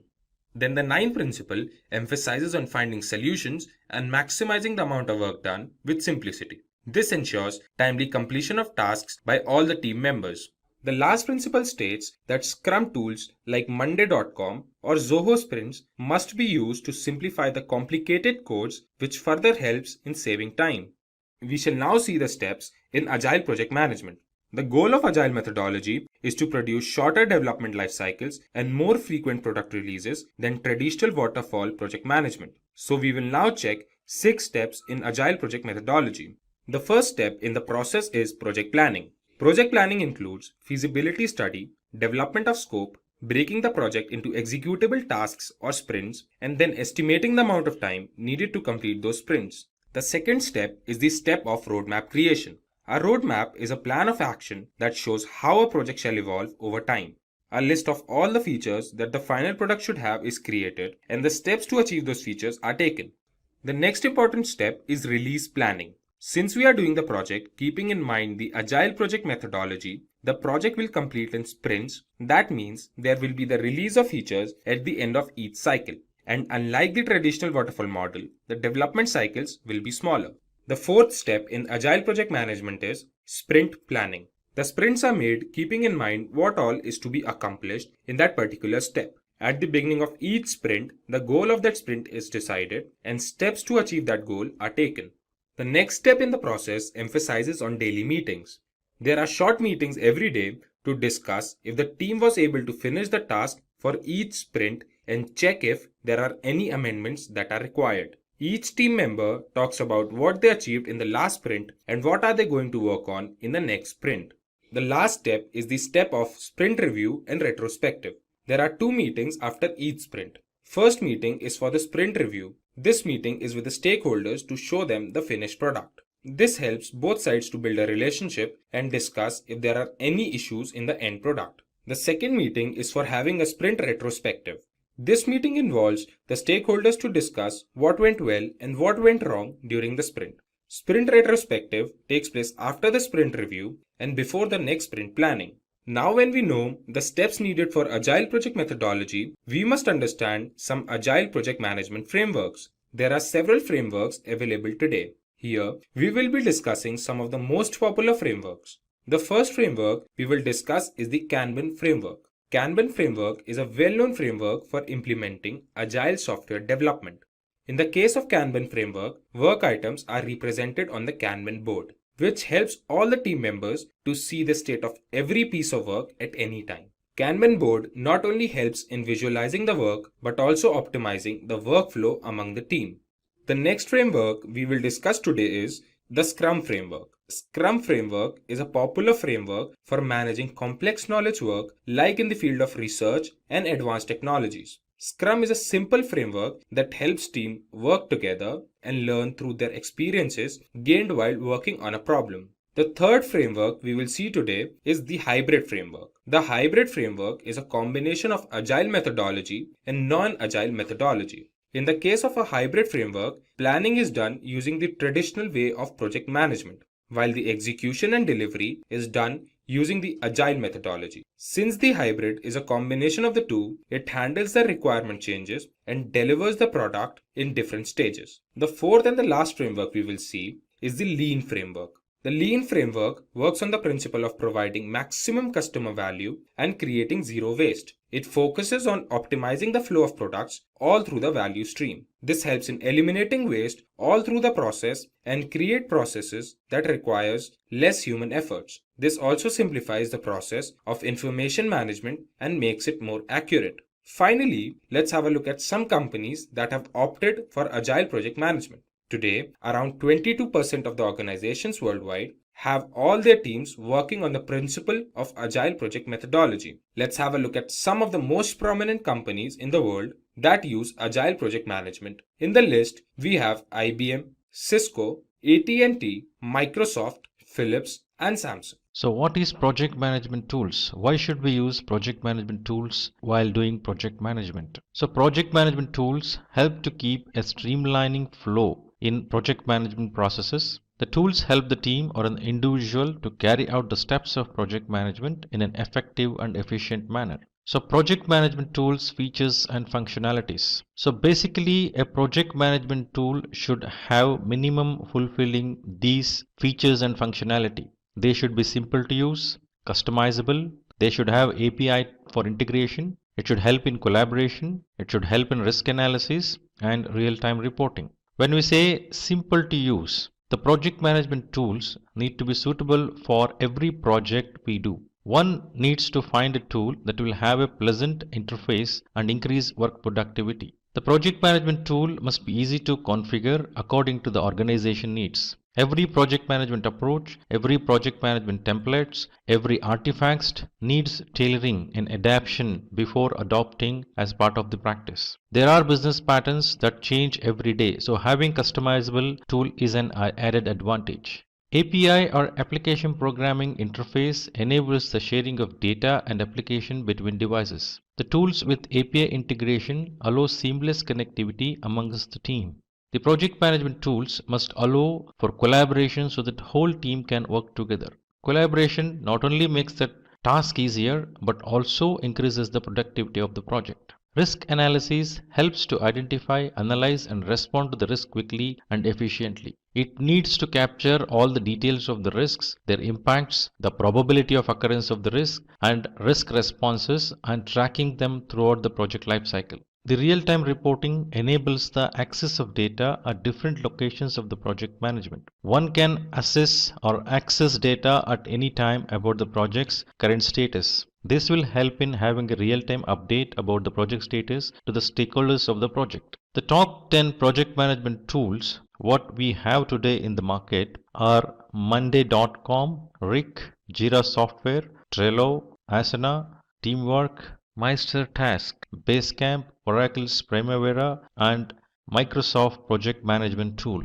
So let us look at these one by one. So Monday.com was released during the year 2012 and it is known for providing features to enable flexible planning and monitoring capabilities. The website where you can find Monday.com access the tool is www.monday.com. So this tool is used by more than 90,000 teams across the globe.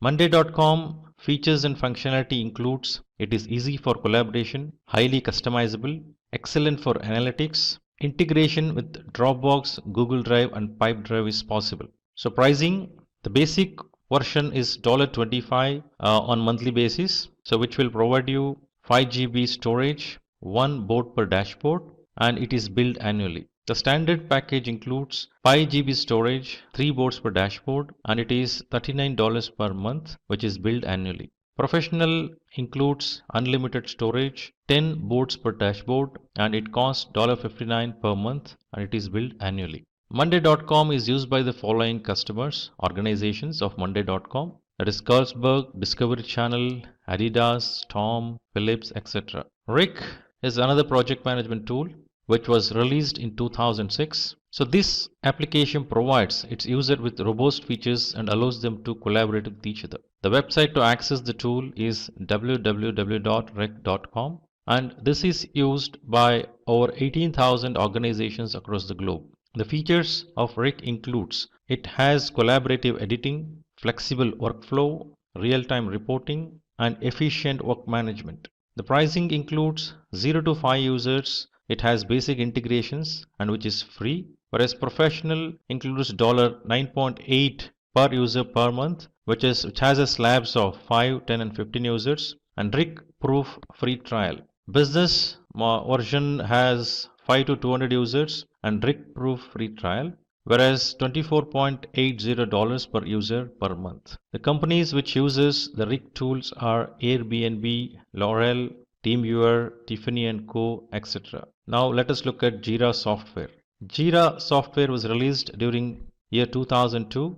It is a software development tool used by Agile teams, famous for its bug tracking system. The website to access this tool is www.atlassian.com/software/Jira, used by over 65,000 customers. The features of Jira software includes Agile reporting, rich toolkit for developers, bug tracking, mobile applications. So the pricing of Jira software is as follows. So for forever 2 GB storage and community support, which cost $0, but a standard is around $7 per user per month, which includes 250 GB storage and 9 to 5 standard support. Premium is $14 per user per month, unlimited storage, and has 24/7 premium support.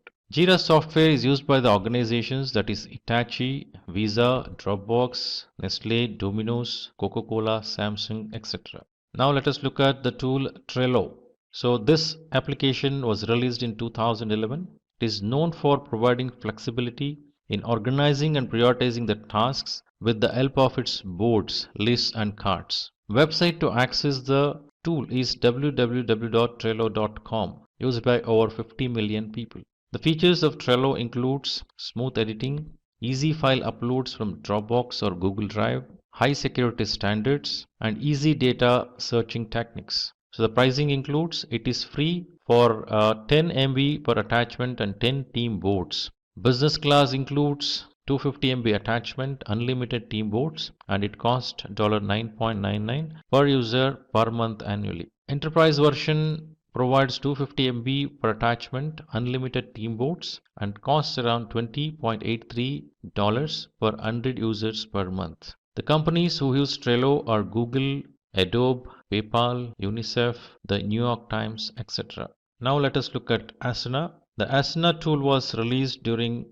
2008. It is an high-quality task management software that makes the tracking of tasks easy across the project management. The website to access this tool is www.asana.com, used by over 140,000 companies. The features includes incredible task management, Gantt charts, privacy controls, easy progress tracking. The pricing includes the basic model Asana provides 0 to 15 people, beginners in the project management. So premium includes custom fields, priority support, where the pricing is $10.99 per user per month annually. The business version includes advanced integration, priority support, and it costs $24.99 per 100 users per month. The companies which uses Asana are Deloitte, Vodafone, Red Bull, Uber, Salesforce, NASA, etc. Let us look at Teamwork tool. Teamwork was released during year 2007. It is a cloud-based project management solution that helps in managing group activities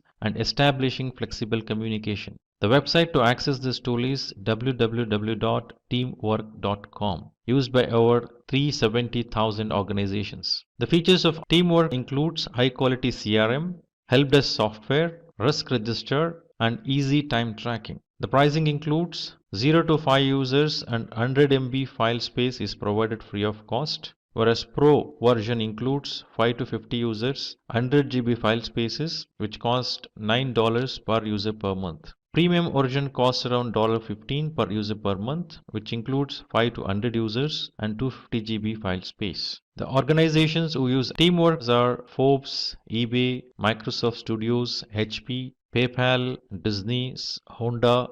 Now let us look at the tool Meister Task. So this tool was released during year 2015 and it is known for providing automated and streamlined workflows to make the overall processes more productive. The website to access this is www.mastertask.com, used by over 2 million users. The features of this tool includes it is simple to use, seamless workflow, Gantt charts, flexible project boards. The pricing it is $0 per month up to 3 projects and unlimited project members. The Pro version includes unlimited projects, unlimited integrations, which costs around $8.25 per user per month, whereas Business costs $20.75 per user per month, which has security restrictions, priority email, and phone support. The organization who use the tool are Virgin, Optics Consulting, and Datan Succort's Expert.d, etc. Basecamp. The Basecamp tool was released during the year 1999. It is a real-time communication tool that allow users to keep track of priorities and actionable tasks. The website to access this tool is www.basecamp.com, used by over 3 million users. The features of Basecamp includes easy to use, various third-party integrations, daily backups, and comprehensive project calendar. The personal version is free and 0 to 20 users and 1 GB store space is provided. In business version, it is $99 per month for unlimited users having 500 GB storage space. The companies who use Basecamp is ThoughtPod, Harvest, WLB, Groupon, etc. Oracle Primavera. So this tool was released during the year 1983, which is acquired by Oracle Corporation in the year 2008. Primavera helps project manager to handle a vast number of tasks with the help of its unlimited resources and target plans. Website to access this tool is www.primavera.com, which is used by over 7,143 companies. So features of Primavera includes creation of WBS, the work breakdown structure, issues and risk recording, supports large number of activities, and easy collaboration with project users. The Enterprise Project Portfolio Management version costs around $2750 per user, which improves planning and execution. Professional Project Management version is USD 2500 per user, handles large-scale, highly sophisticated projects. So Oracle Primavera Contract Management version module costs around USD 2000 per user, keeps construction projects on schedule and on budget. So the companies which use Primavera are Burns, McDonald's, Pond, Arcadis, etc. Microsoft Project. So Microsoft Project Management tool was used during the year 1984. So this tool allows users to develop a schedule, assign resources, track progress, and manage budgets all through the project. The website to access this tool is www.office.microsoft.com/project. The features of Microsoft Project includes simple to use, effective monitoring, easy communication, enhanced decision making. So this is a cloud-based solution and the pricing is Project Plan 1 costs around $10 per user per month on an annual commitment. Managing projects via web browser is the feature. Project Plan 3, which costs around $30 per user per month with annual commitment, which is fully updated project desktop application. Project Plan 5, which costs around $55 per user per month with annual commitment. Evaluating project ideas from anywhere in the organization is possible through this. Project Standard 2019 version costs around $620 per PC per user for those who don't need collaboration tools and advanced features. Project Professional version 2019 costs around $1,030 per PC per user, syncing with Project Online and Project Server. The organization which uses Microsoft projects are Comptel, Airbus, Intel, Volvo, Xerox, etc. So Trello is a simple and easy to use collaboration tool that can enable you to organize projects and everything related to it into boards. With Trello, you can find all kinds of information, like what's being worked on, who's working on what, and what progress the project is making. Today, we will talk about something super important for any team, which is prioritization techniques. Have you ever felt overwhelmed jumping between tasks without knowing which ones really matter? We've all been there, but don't worry. There are ways to get organized and focused. For product managers, prioritization is one of the most crucial skills. It's the key part for any product management interview process. As a product manager, you must prioritize features, requirements, and tasks effectively to ensure your team delivers maximum value to customers. Let me tell you a story about Samantha, who was a part of an agile software team. Their projects were all over the place. They would work on one thing, then another, with no clear plan, missing deadlines, and frustrating clients. That's when Samantha's boss stepped in and taught them about prioritization, deciding which tasks to do first and how important they are. He showed them techniques like Moscow for categorizing tasks as must do, should do, could do, etc., and RICE for scoring tasks based on things like impact and effort. Using these methods, it was a total game changer. With Moscow, they identified the critical task, and RICE helped them to prioritize the high impact work efficiently. Suddenly, projects were organized, work was delivered on time, and clients were happy. As success spread, other teams started prioritizing it too. It boosted productivity across the whole company. Samantha felt proud to be the part of making the work better. From then on, prioritization became the core part of how they operated for clarity and focus on what mattered the most. In this video, we will be covering what is prioritization technique, importance of prioritization, 7 most popular prioritization techniques like Moscow method, Kano model, weighted shortest job first, RICE scoring model, value versus complexity effort matrix, Eisenhower matrix, walking skeleton method, etc. Also choosing the right prioritization technique. Well, prioritization technique is a method used to determine the order of importance of task, activities, or elements within a project or process.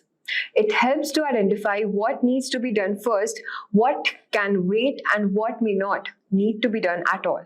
This technique involves assessing the relative significance, urgency, or impact of different items and arranging them in logical sequence or order of importance.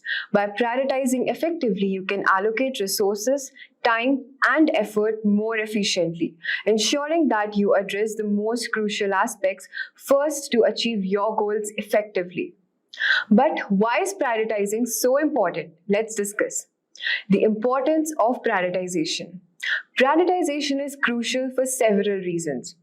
At first, we have limited resources. Every team has limited resources, whether time, budget, or manpower. Prioritization helps you make most of these resources by focusing on the most important features first. Then we have customer satisfaction. By delivering the most valuable features first, you can keep your customers happy and engaged with your product. Moving on to competitive advantage. In today's fast-paced market, prioritization can give you a competitive edge by allowing you to quickly adapt to changing customer needs and market trends. Now that we have understood the importance of prioritization, let's dive into some of the most popular prioritization techniques. The 7 most popular prioritization techniques we will discuss today are as follows. At first, we have Moscow method, moving on to Kano model, RICE scoring model, Eisenhower matrix, value versus complexity matrix, weighted shortest job first, and then at last we have the walking skeleton method. Let us start with the first method, which is the Moscow method. Moscow is a simple way to prioritize tasks and features when working on a project. It stands for must, should, could, and want. Let me break it down for you. Must. These are the essential features that absolutely have to be included. If you do not have these, the project will fail. Then should. These are the important features that you should try to include, but they are not critical. They would be great to have if possible. That's it. Then we have could. These are nice to have smaller improvements or additions, and leaving them out won't really impact the project. Want. These are the lowest priority items that don't match the current needs or goals. You can safely leave these out for now. By separating everything into these 4 buckets, you can get super clear as a team on the true priorities and make sure you're laser focused on checking those must-have boxes first. So what are the pros and cons of this method? Well, first off, it's dead simple. No complex calculation or scoring systems are needed. You can prioritize a massive backlog just by rapidly categorizing each of them. It's also flexible since there are no strict rules or timelines within each bucket. If a should item needs to be deprioritized, no problem. Just move it to the cloud or won't as needed. And finally, the clear separation into these universal terms helps get everyone, developers, designers, product managers, and stakeholders on the same page instantly when it comes to understanding priorities. Of course, there are some downsides too. While it's easy to categorize, Moscow doesn't give you a specific implementation plan or sequence to follow. You have to figure that part out separately. You can also lack some bigger pictures perspective by just focusing on individual feature priorities. You might miss out the strategic product goals or overarching business objectives. And sometimes those category lines can get you a little blurry. In a certain feature, a must-have or a should. Reasonable people may disagree, but in all, Moscow is a simple yet powerful prioritization technique, especially for smaller projects or tighter scopes where you need priorities locked in quickly. For bigger, more complex undertakings, it can't be your only prioritization method. You likely want to pair it up with something more robust. Let me give you an example of a product. For example, a mobile app for buying crypto. The must would include the ability to buy and sell coins, maintain a portfolio view, and set up payment methods. Those are the essential no-brainer priorities. Shoulds could be things like advanced chart analysis, alerts, price tracking, and maybe even integrated social trading features. They are really valuable, but not required for an MVP. Might include custom valuable additions, might include captivating video intros or integrated video calling features. Unnecessary additions could be custom app themes. Features user might dislike include intrusive ads or sneaky premium upsells. By prioritizing based on this model, you can perfect the essential experience before focusing on extra features, themes, or watch list, but doesn't break the core experience. And wounds for our initial launch could be things like advanced tax tools, purchase of other asset classes, or automating trades with bots, just not crucial priorities for the first version. By categorizing your backlog into Moscow, you can clearly see that you need to prioritize those 3 must-have items above everything else to have a chance at a successful initial launch. The rest can be prioritized separately within their respective buckets. So that's Moscow in a nutshell, a simple, flexible way to rapidly categorize your priorities at a very first step. Next, we have the Kano model. This one is all about making sure that we are delivering what our users want and care about. It splits features into a few buckets: must-have, one-dimensional, attractive, total time wasters, and stuff. That's all. It splits features into few buckets: must-have, one-dimensional, attractive, total time wasters, and stuff. To use it, we survey our potential users and get them to categorize each feature based on how it impacts their satisfaction. The must-have are things that absolutely need for the product to work at all. One-dimensional features are nice to have that will please them if you get them, but disappoint if you don't. Attractive features are awesome bonus points that delight users, but it's no big deal if they are missing. Indifferent stuff doesn't really matter either way. And reverse features are things users actively hate having. The pros are that it really highlights what matters most to customers and ranks features by their priorities. The downsides is that it ignores how difficult these features are to get built. It's also time consuming to get that user feedback in the first place. This is all for the pros and cons, but when does it make sense to use Kano? Well, it's great for branding new products to get an initial reality check before you start designing, or for validating prototypes and making sure you're on the right track. Let me now give you an example. Say like you're building a dating app, the must-have might be the ability to create profile, browse potential matches, and message people. One-dimensional could be stuff like advanced filtering, super likes, etc.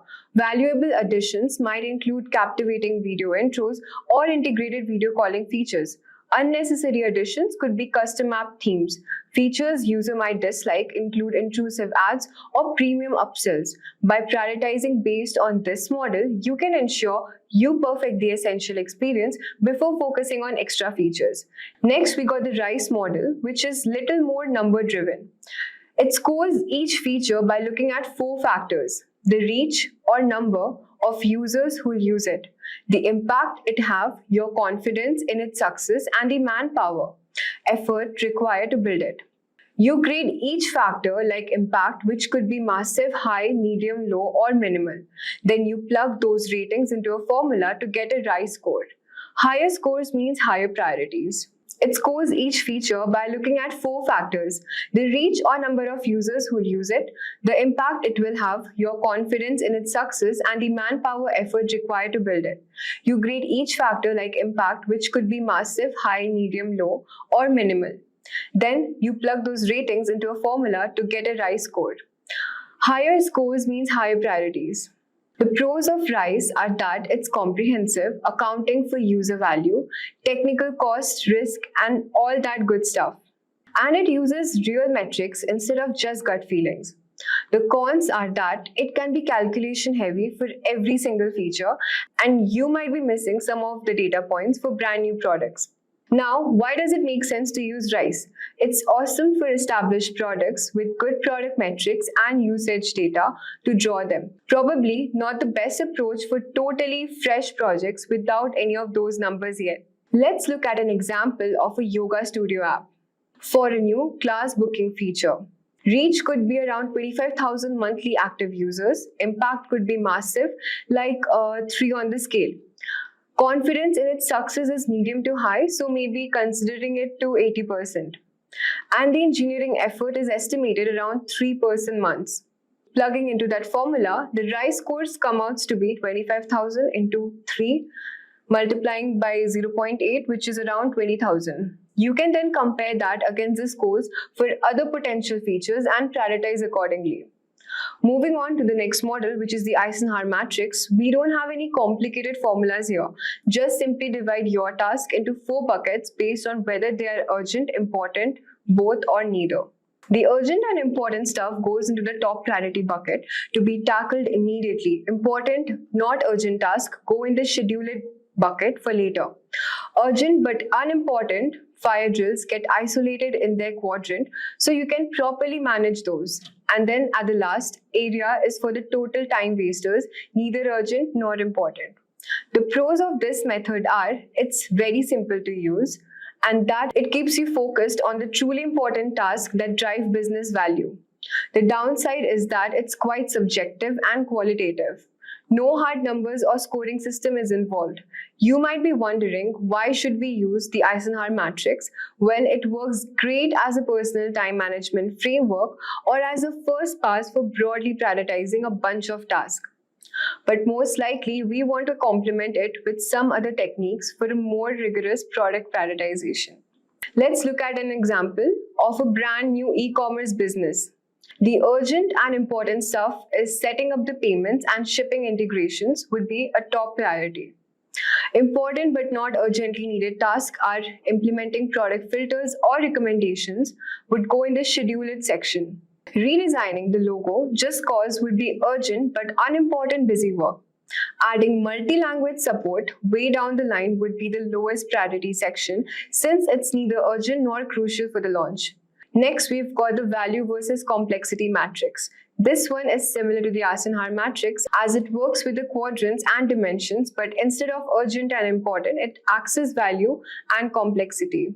With this one, we map out each feature based on its expected user or business value on one axis and the implementation complexity or engineering effort level on the other. We can use whatever scoring or definitions make sense, but the goal is to prioritize these high-value, low-complexity items first since they're easy wins. Really valuable but high-complex stuff comes next. After that is the low-value, low-complexity stuff we have. The pros are that it balances business user demands with what's feasible to build, looking at the value and effort, and then we can tweak the scoring criteria according to our needs. The cons are that it can still be pretty subjective and may not be ideal for massive code bases and products. But when does value versus complexity work well? It's perfect for smaller teams and products early in the life cycle when you need to ruthlessly prioritize. Not the greatest for large, complex, established products with crazy requirements. Let me give you an example of a productivity app. A high-value, low-complexity features might be the core ability to create and assign tasks super useful and not too hard to build. A high-value, high-complexity one could be integrated with all other major productivity tools. Low value, high complexity might be some insane reporting dashboard with a zillion visualizations. And the low value, low complexity stuff could be like smaller tweaks, custom emoji support, etc. By mapping those out, you can prioritize the top left quadrant of a major value adds with minimal effort first. Alright, we are getting into some of the heavyweights. Weighted shortest job first, or WSJF. It uses some heavy duty calculations, but for a good reason. For each feature, you estimate the cost delay and how much you're losing by not having that feature. Then you look at the job durations or how long it will take to implement. You score the cost of delay based on factors like user business value, how time sensitive it is, whether it reduces risk, and so on. Higher scores means higher cost of delays. Then you divide the cost of delay by the job duration to get WSJF score for each feature. The pros of WSJF are that it's detailed, consistent calculation approach and it optimizes for faster ROI with limited resources. The cons are that it gets calculation heavy quickly and may unintentionally deprioritize bigger long-term projects. Use WSJF when you need to double down on those minimum marketable features and quick, high-impact wins. Don't rely on it too much for full-blown product roadmaps though. Let me show you an example. Adding an offline mode to the Notes app. Take a look at the cost of delay factors. The user business value is high, maybe 4 out of 5, since it's frequently requested feature. The time criticality is also high, 5 by 5, since it's the pain point for the users. And it reduces the risk of potential data loss, so say 4 by 5 for risk reduction. Adding those up, the total cost of delay is 30. If we calculate the job duration to be around 2 months, then the WSJF score comes out to be 13 divided by 2, which is 6.5. You would calculate scores that weigh out for potential features too. Then prioritize the ones with the highest scores, like offline mode first. Last but not the least, we've got the walking skeleton method. This one is all about identifying and prioritizing only the bare minimum core features needed to ship an initial MVP, which means minimum viable product, that basic walking version of your product. The idea is to map out the skeletal requirements that are critical for the product to function and show its core value proposition to users.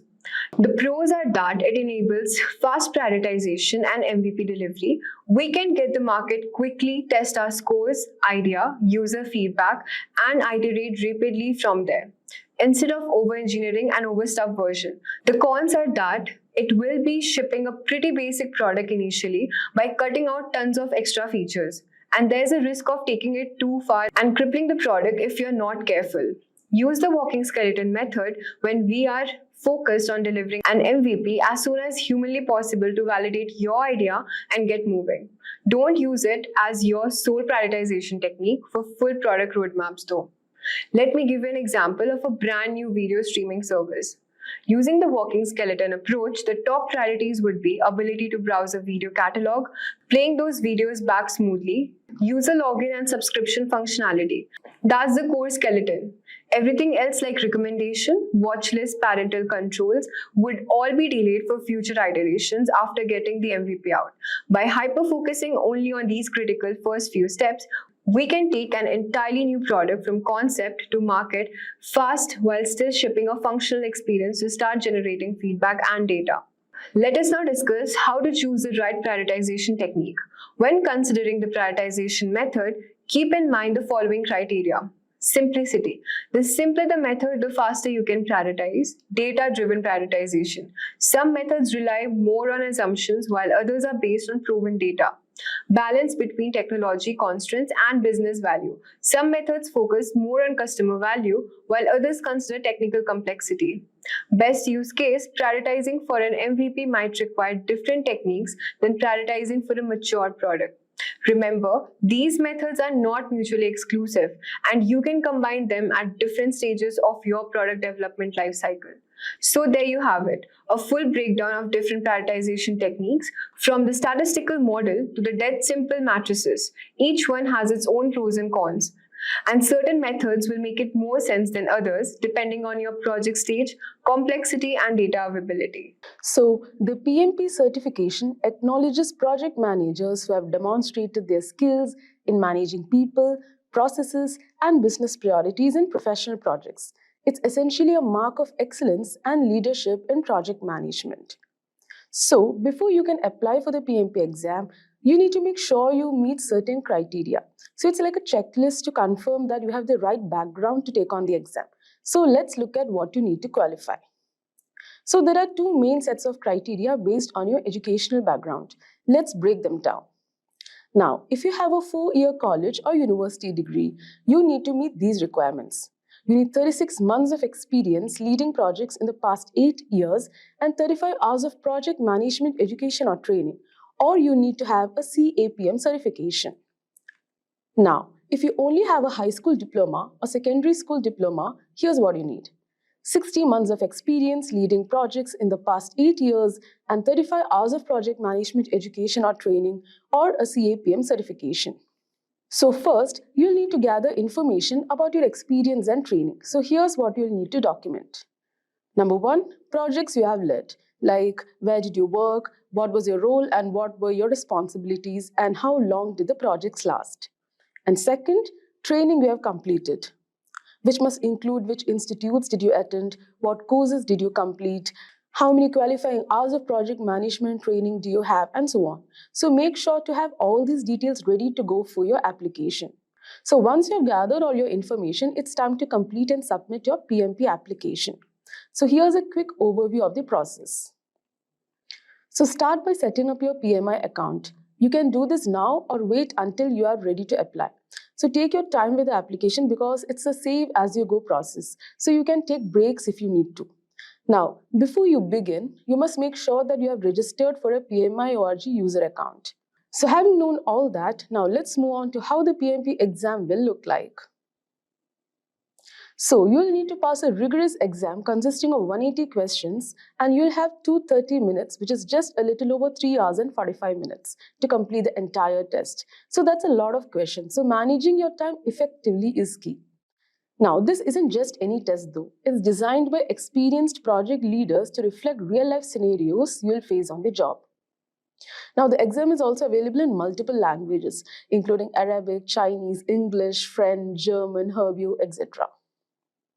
So this ensures that project managers from around the world can take the exam in their preferred language. Now, what does the PMP certification actually validate? Let's break that down now. So number 1, motivating people and teams. You'll learn how to inspire and guide your team through every phase of a project, ensuring everyone stays on track and motivated. Number 2, using various approaches.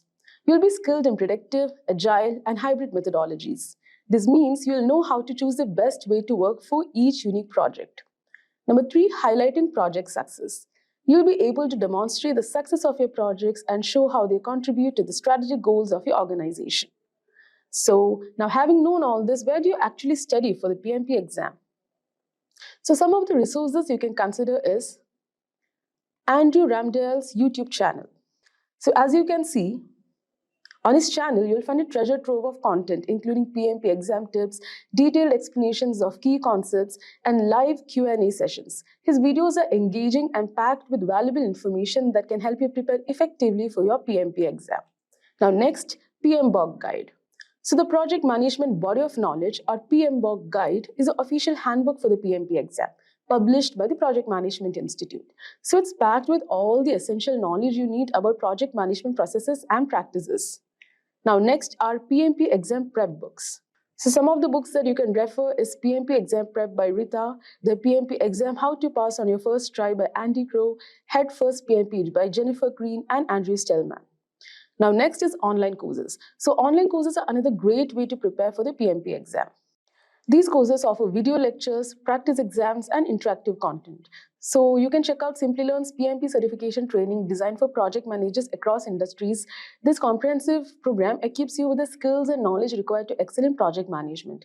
So dive into key concepts, methodologies, and best practices, and you can get hands-on experience with real-world projects. And our expert instructors will guide you through the PMBOK guide, preparing you to ace the PMP exam and achieve certification.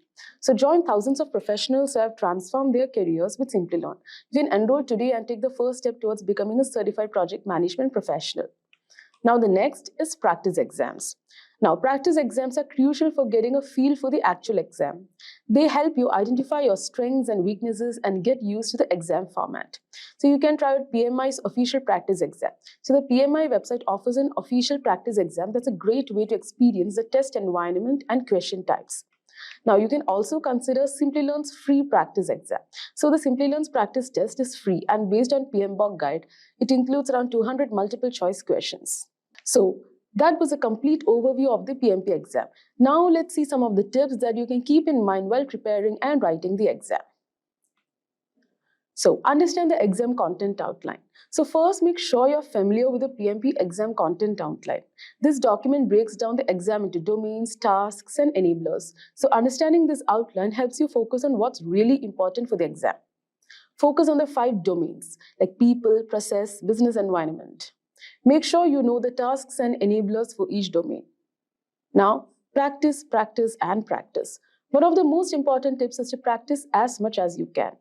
Taking practice exams helps you get familiar with the question format and identify weak areas. Use flashcards for key terms. So flashcards are a fantastic tool for memorizing key terms and concepts. Then focus on the most common concepts. So some concepts appear more frequently on the exam than others. So focus on these high impact topics. So key concepts include the 5 process groups, 49 processes, knowledge areas, and formulas. So make sure you're comfortable with these areas. And then understand the agile and traditional frameworks. So the PMP exam tests both agile and traditional project management approaches. So understand the principles of agile as well as the traditional PM methodologies. Review the Agile Manifesto, Scrum framework, and how Agile practices integrate with traditional PMP processes. Now, while writing the exam, read questions carefully. So during the exam, read each question carefully. Make sure you understand what's being asked before you jump to an answer. Now, manage your time wisely. So time management is crucial for such exams. You have 230 minutes for 180 questions, which means you should aim for around 1.5 minutes per question, and then eliminate wrong answers. So if you're unsure about a question, what you can do is use the process of elimination to narrow down your choices. So that's a wrap on our tips for passing the PMP certification exam. I really hope you found these insights helpful and that they boost your confidence as you prepare. So guys, before we move on, let us discuss our agenda for today's session. So we are going to begin our session with understanding the project management. Moving ahead, we are going to discuss about project management activities in software development. Then we're going to have a deep discussion on 5 variables in project control. Moving ahead, we are also going to discuss about phases or tasks involved in software engineering projects. And at the end, we are going to conclude our session with discussion on benefits of using phases in project. So guys, let us start with understanding the project management. So guys, project management is a discipline of defining and achieving targets while optimizing the use of resources like time, money, people, materials, energy, space, etc. over the course of project, which means a set of activities of finite duration. That's the actual definition of project management. And with that, I hope so you have got a brief idea regarding what exactly is project management. Now, we are going to move forward and try to understand what are the project management activities involved in software engineering. So guys, project management activities encompasses wide range of tasks aimed at ensuring that software projects are completed successfully. These activities are generally grouped into the following phases. The first one is initiation. In this phase, it includes project charter development, where you have to create a formal document that outlines the project objectives, stakeholders, and initial scope. Then it includes the stakeholders identification, where you have to recognize all the parties affected by the project and understand their needs and expectations. After that, we have the next phase, which is the planning. It includes scope, where you have to clearly define what is and what is not included in the project. Under its umbrella, next comes the scheduling part, where you have to create a detailed project timeline including milestones and deliverables. Moving ahead, we have the resource planning in this domain, where you have to determine what resources, means the people, tools, materials are needed, and it also includes the budgeting, where you have to estimate the cost of project and planning for the budget. Next comes the risk management. So Under the planning, we have the risk management planning, where you have to identify potential risk and developing mitigation strategies, and finally have under its umbrella the communication planning, where you have to establish how information will be communicated among the stakeholders. The third phase that we are going to study about is known as execution. So guys, it includes team formation, developments, which mean assembling the project team and fostering team development. Then comes task assignment, where you have to assign tasks to team members based on their skills and project requirements. Next come under it is a quality assurance, where you have to implement the processes to ensure that software meets the required standards. Next comes under it is stakeholder engagement, where you have to keep stakeholders informed and involved throughout the project. Moving ahead, we have the fourth phase, that is monitoring and controlling. So guys, progress tracking, where you have to regularly monitor project's progress against the plan. Under it, we have the performance reporting, where you have to provide updates on the project status, including any issues or risk. Under it, we have the next, that is change management, where you have to manage the changes in the project scope, schedule, and resources. Then we have the quality control under this, and it includes conducting regular checks and testing to ensure deliverables meet the required quality standards. And finally, we have the monitoring part, where it means keeping an eye on the identified risks and looking out for new risks. And finally, we move to our last phase, that is the closure. So guys, closure includes the final deliverables, where you have to complete and deliver the final product to the client. Moving ahead, we have the project documentation under its part, where you have to compile all the project documents for future reference. Then you have to do the post-project review, where you have to conduct a review to identify lessons learned and areas of improvement. Then we have the stakeholder satisfaction, where you have to ensure all the stakeholders are satisfied with the project outcomes. And finally, you have release under this umbrella, where you have to release project team members to their next assignments. So guys, these activities help structure the work of project managers and teams, ensuring that software projects are completed efficiently and effectively with clear documentation and communication at every stage. Now let us move on and discuss about 5 variables of project control in software engineering.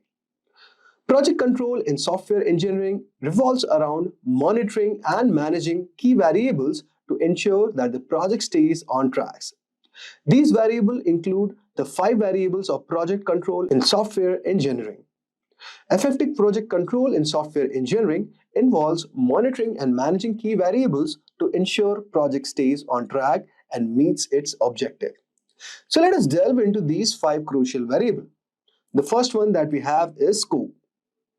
So guys, scope encompasses all the work required to deliver a product, service, or result with the specified features and functions. It's essentially the project boundaries and deliverables. It includes 2 parameters, that is controls and tools. If we talk about control, it means that to maintain control over the scope. It's vital to ensure that the project remains within the agreed upon boundaries.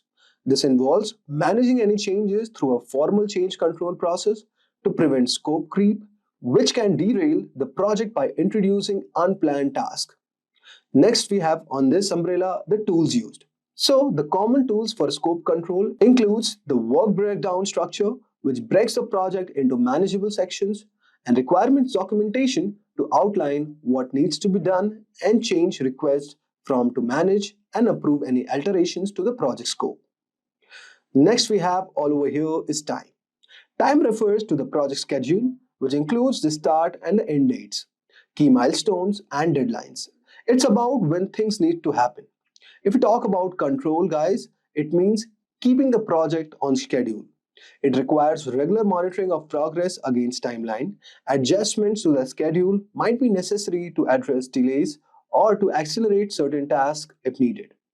Here, tools used are such as Gantt charts, provide a visual timeline of project activities, project schedules, lays out the sequence and timing of tasks, critical path analysis identifies the longest sequence of tasks that must be completed on time for the project to finish on schedule, and project management softwares used are like Jira, Microsoft Project, which helps in planning, executing, monitoring, and scheduling. Now let us move to the third part, that is cost. Cost involves the budget allocated for the project, covering all the expenses such as labor, materials, equipments, and overhead. If we talk about the control parameter in this, it includes tracking project expenditures against budget and making adjustments as necessary. This might involve implementing the cost-saving measures or managing changes to the budget. Here, tools used are cost estimation models, which helps to predict expenses, budget tracking spreadsheets, and provide a way to monitor costs and earned value management, which also integrates project scope, cost, and schedule measures to help assess the project performance and progress. The fourth one that we are going to talk about is quality. Quality refers to the degree to which the project deliverables meet the required standards and satisfy the customer needs. It's about delivering a product that performs as expected as the needs of stakeholders and expectations. It involves adhering to the established quality standards through systematic testing, reviews, and inspections. We have to also address any defects or issues promptly, which is very crucial for maintaining the quality.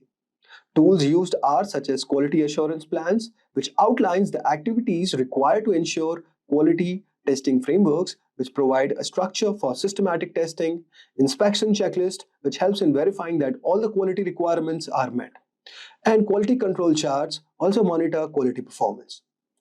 And finally, we move to our last, that is the risk. Risk encompasses the potential events or conditions that could negatively impact the project. This could range from technical failures to resource shortages. Effective risk controls involves identifying, analyzing, and prioritizing risk. Developing and implementing mitigation strategies is very crucial to manage these risks proactively. If we talk about tools for risk control, it includes risk registers to document and track risk. Risk assessment matrices helps to evaluate the severity and likelihood of risk. We also do the SWOT analysis to identify strengths, weaknesses, and opportunities, and also threats and contingency plans to outline steps to take if risk materializes. So guys, by keeping a firm grip on these 5 variables like scope, time, cost, quality, and risk, project managers can navigate the complexities of software engineering projects and drive them to successful completion. Now, since we have got a brief idea regarding what are the variables in project control, let us move to our next task, where we are going to discuss the phases or tasks which are involved in software engineering projects. In software engineering, managing project often involves breaking down into manageable phases or tasks. This structured approach ensures clarity, organization, and control throughout the project lifecycle. Each phase is characterized by specific criteria and deliverables, which play a crucial role in project success. The first one that we are going to discuss is about entry criteria. Entry criteria are the conditions that must be met before a phase or task can begin. In software engineering, entry criteria ensures that all necessary preparation and prerequisites are completed before the starting phase. This can include the required resources, approvals, and documentations in place. Next one that we have all over here is exit criteria. Exit criteria ensures that a phase has met its objectives and produced the expected deliverables before moving on to the next phase. In software development, exit criteria for the coding phase might include the completed code, pass unit tests, and code reviews. This helps to prevent incomplete or substandard work from being passed along to the subsequent phases. Next we have all over here is deliverables. Deliverables are the tangible or intangible outputs produced at the end of a phase. Deliverables serves as a milestone and indicates a progress within project. In software engineering, common deliverables include requirement specification, design documents, source codes, test plans, and user manuals. Clear deliverables help in measuring progress and quality, ensuring that each phase contributes to the overall project goals. Next one we have all over here is called reports. Reports are the documents that provide information on the status, progress, and outcomes of phase or task. Regular reporting keeps stakeholders informed and allows for tracking and assessing project performance. In software engineering, reports might include status updates, risk assessment, issue logs, and performance matrices. Effective reporting helps in identifying and addressing issues early, ensuring transparency and accountability throughout the project. Now, let us discuss what are the benefits of these phases. So guys, in context of software engineering, breaking a project into phases or tasks with defined criteria and deliverables offers several benefits. The first one that we get is structured approach. It provides a clear and structured approach to project management, ensuring that each phase has clear objectives and outputs. Next, we have the risk management. Here, the entry and exit criteria helps in identifying and mitigating risk early by ensuring that prerequisites are met and quality standards are maintained. And finally, we have all over here is quality assurance, where a clear exit criteria ensures that each phase produces high quality outputs, contributing to the overall quality of the final product.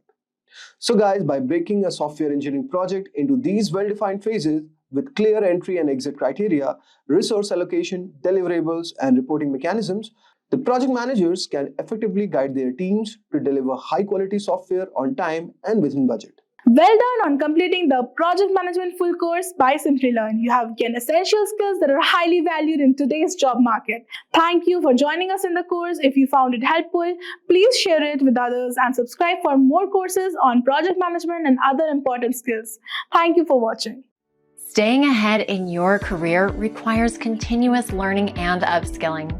Whether you're a student aiming to learn today's top skills or a working professional looking to advance your career, we've got you covered.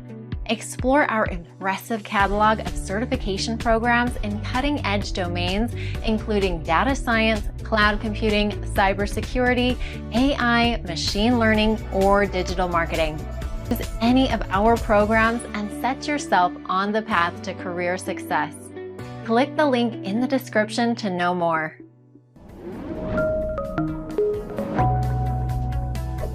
Hi there, if you like this video, subscribe to the Simplilearn YouTube channel and click here to watch similar videos. To nerd up and get certified, click here.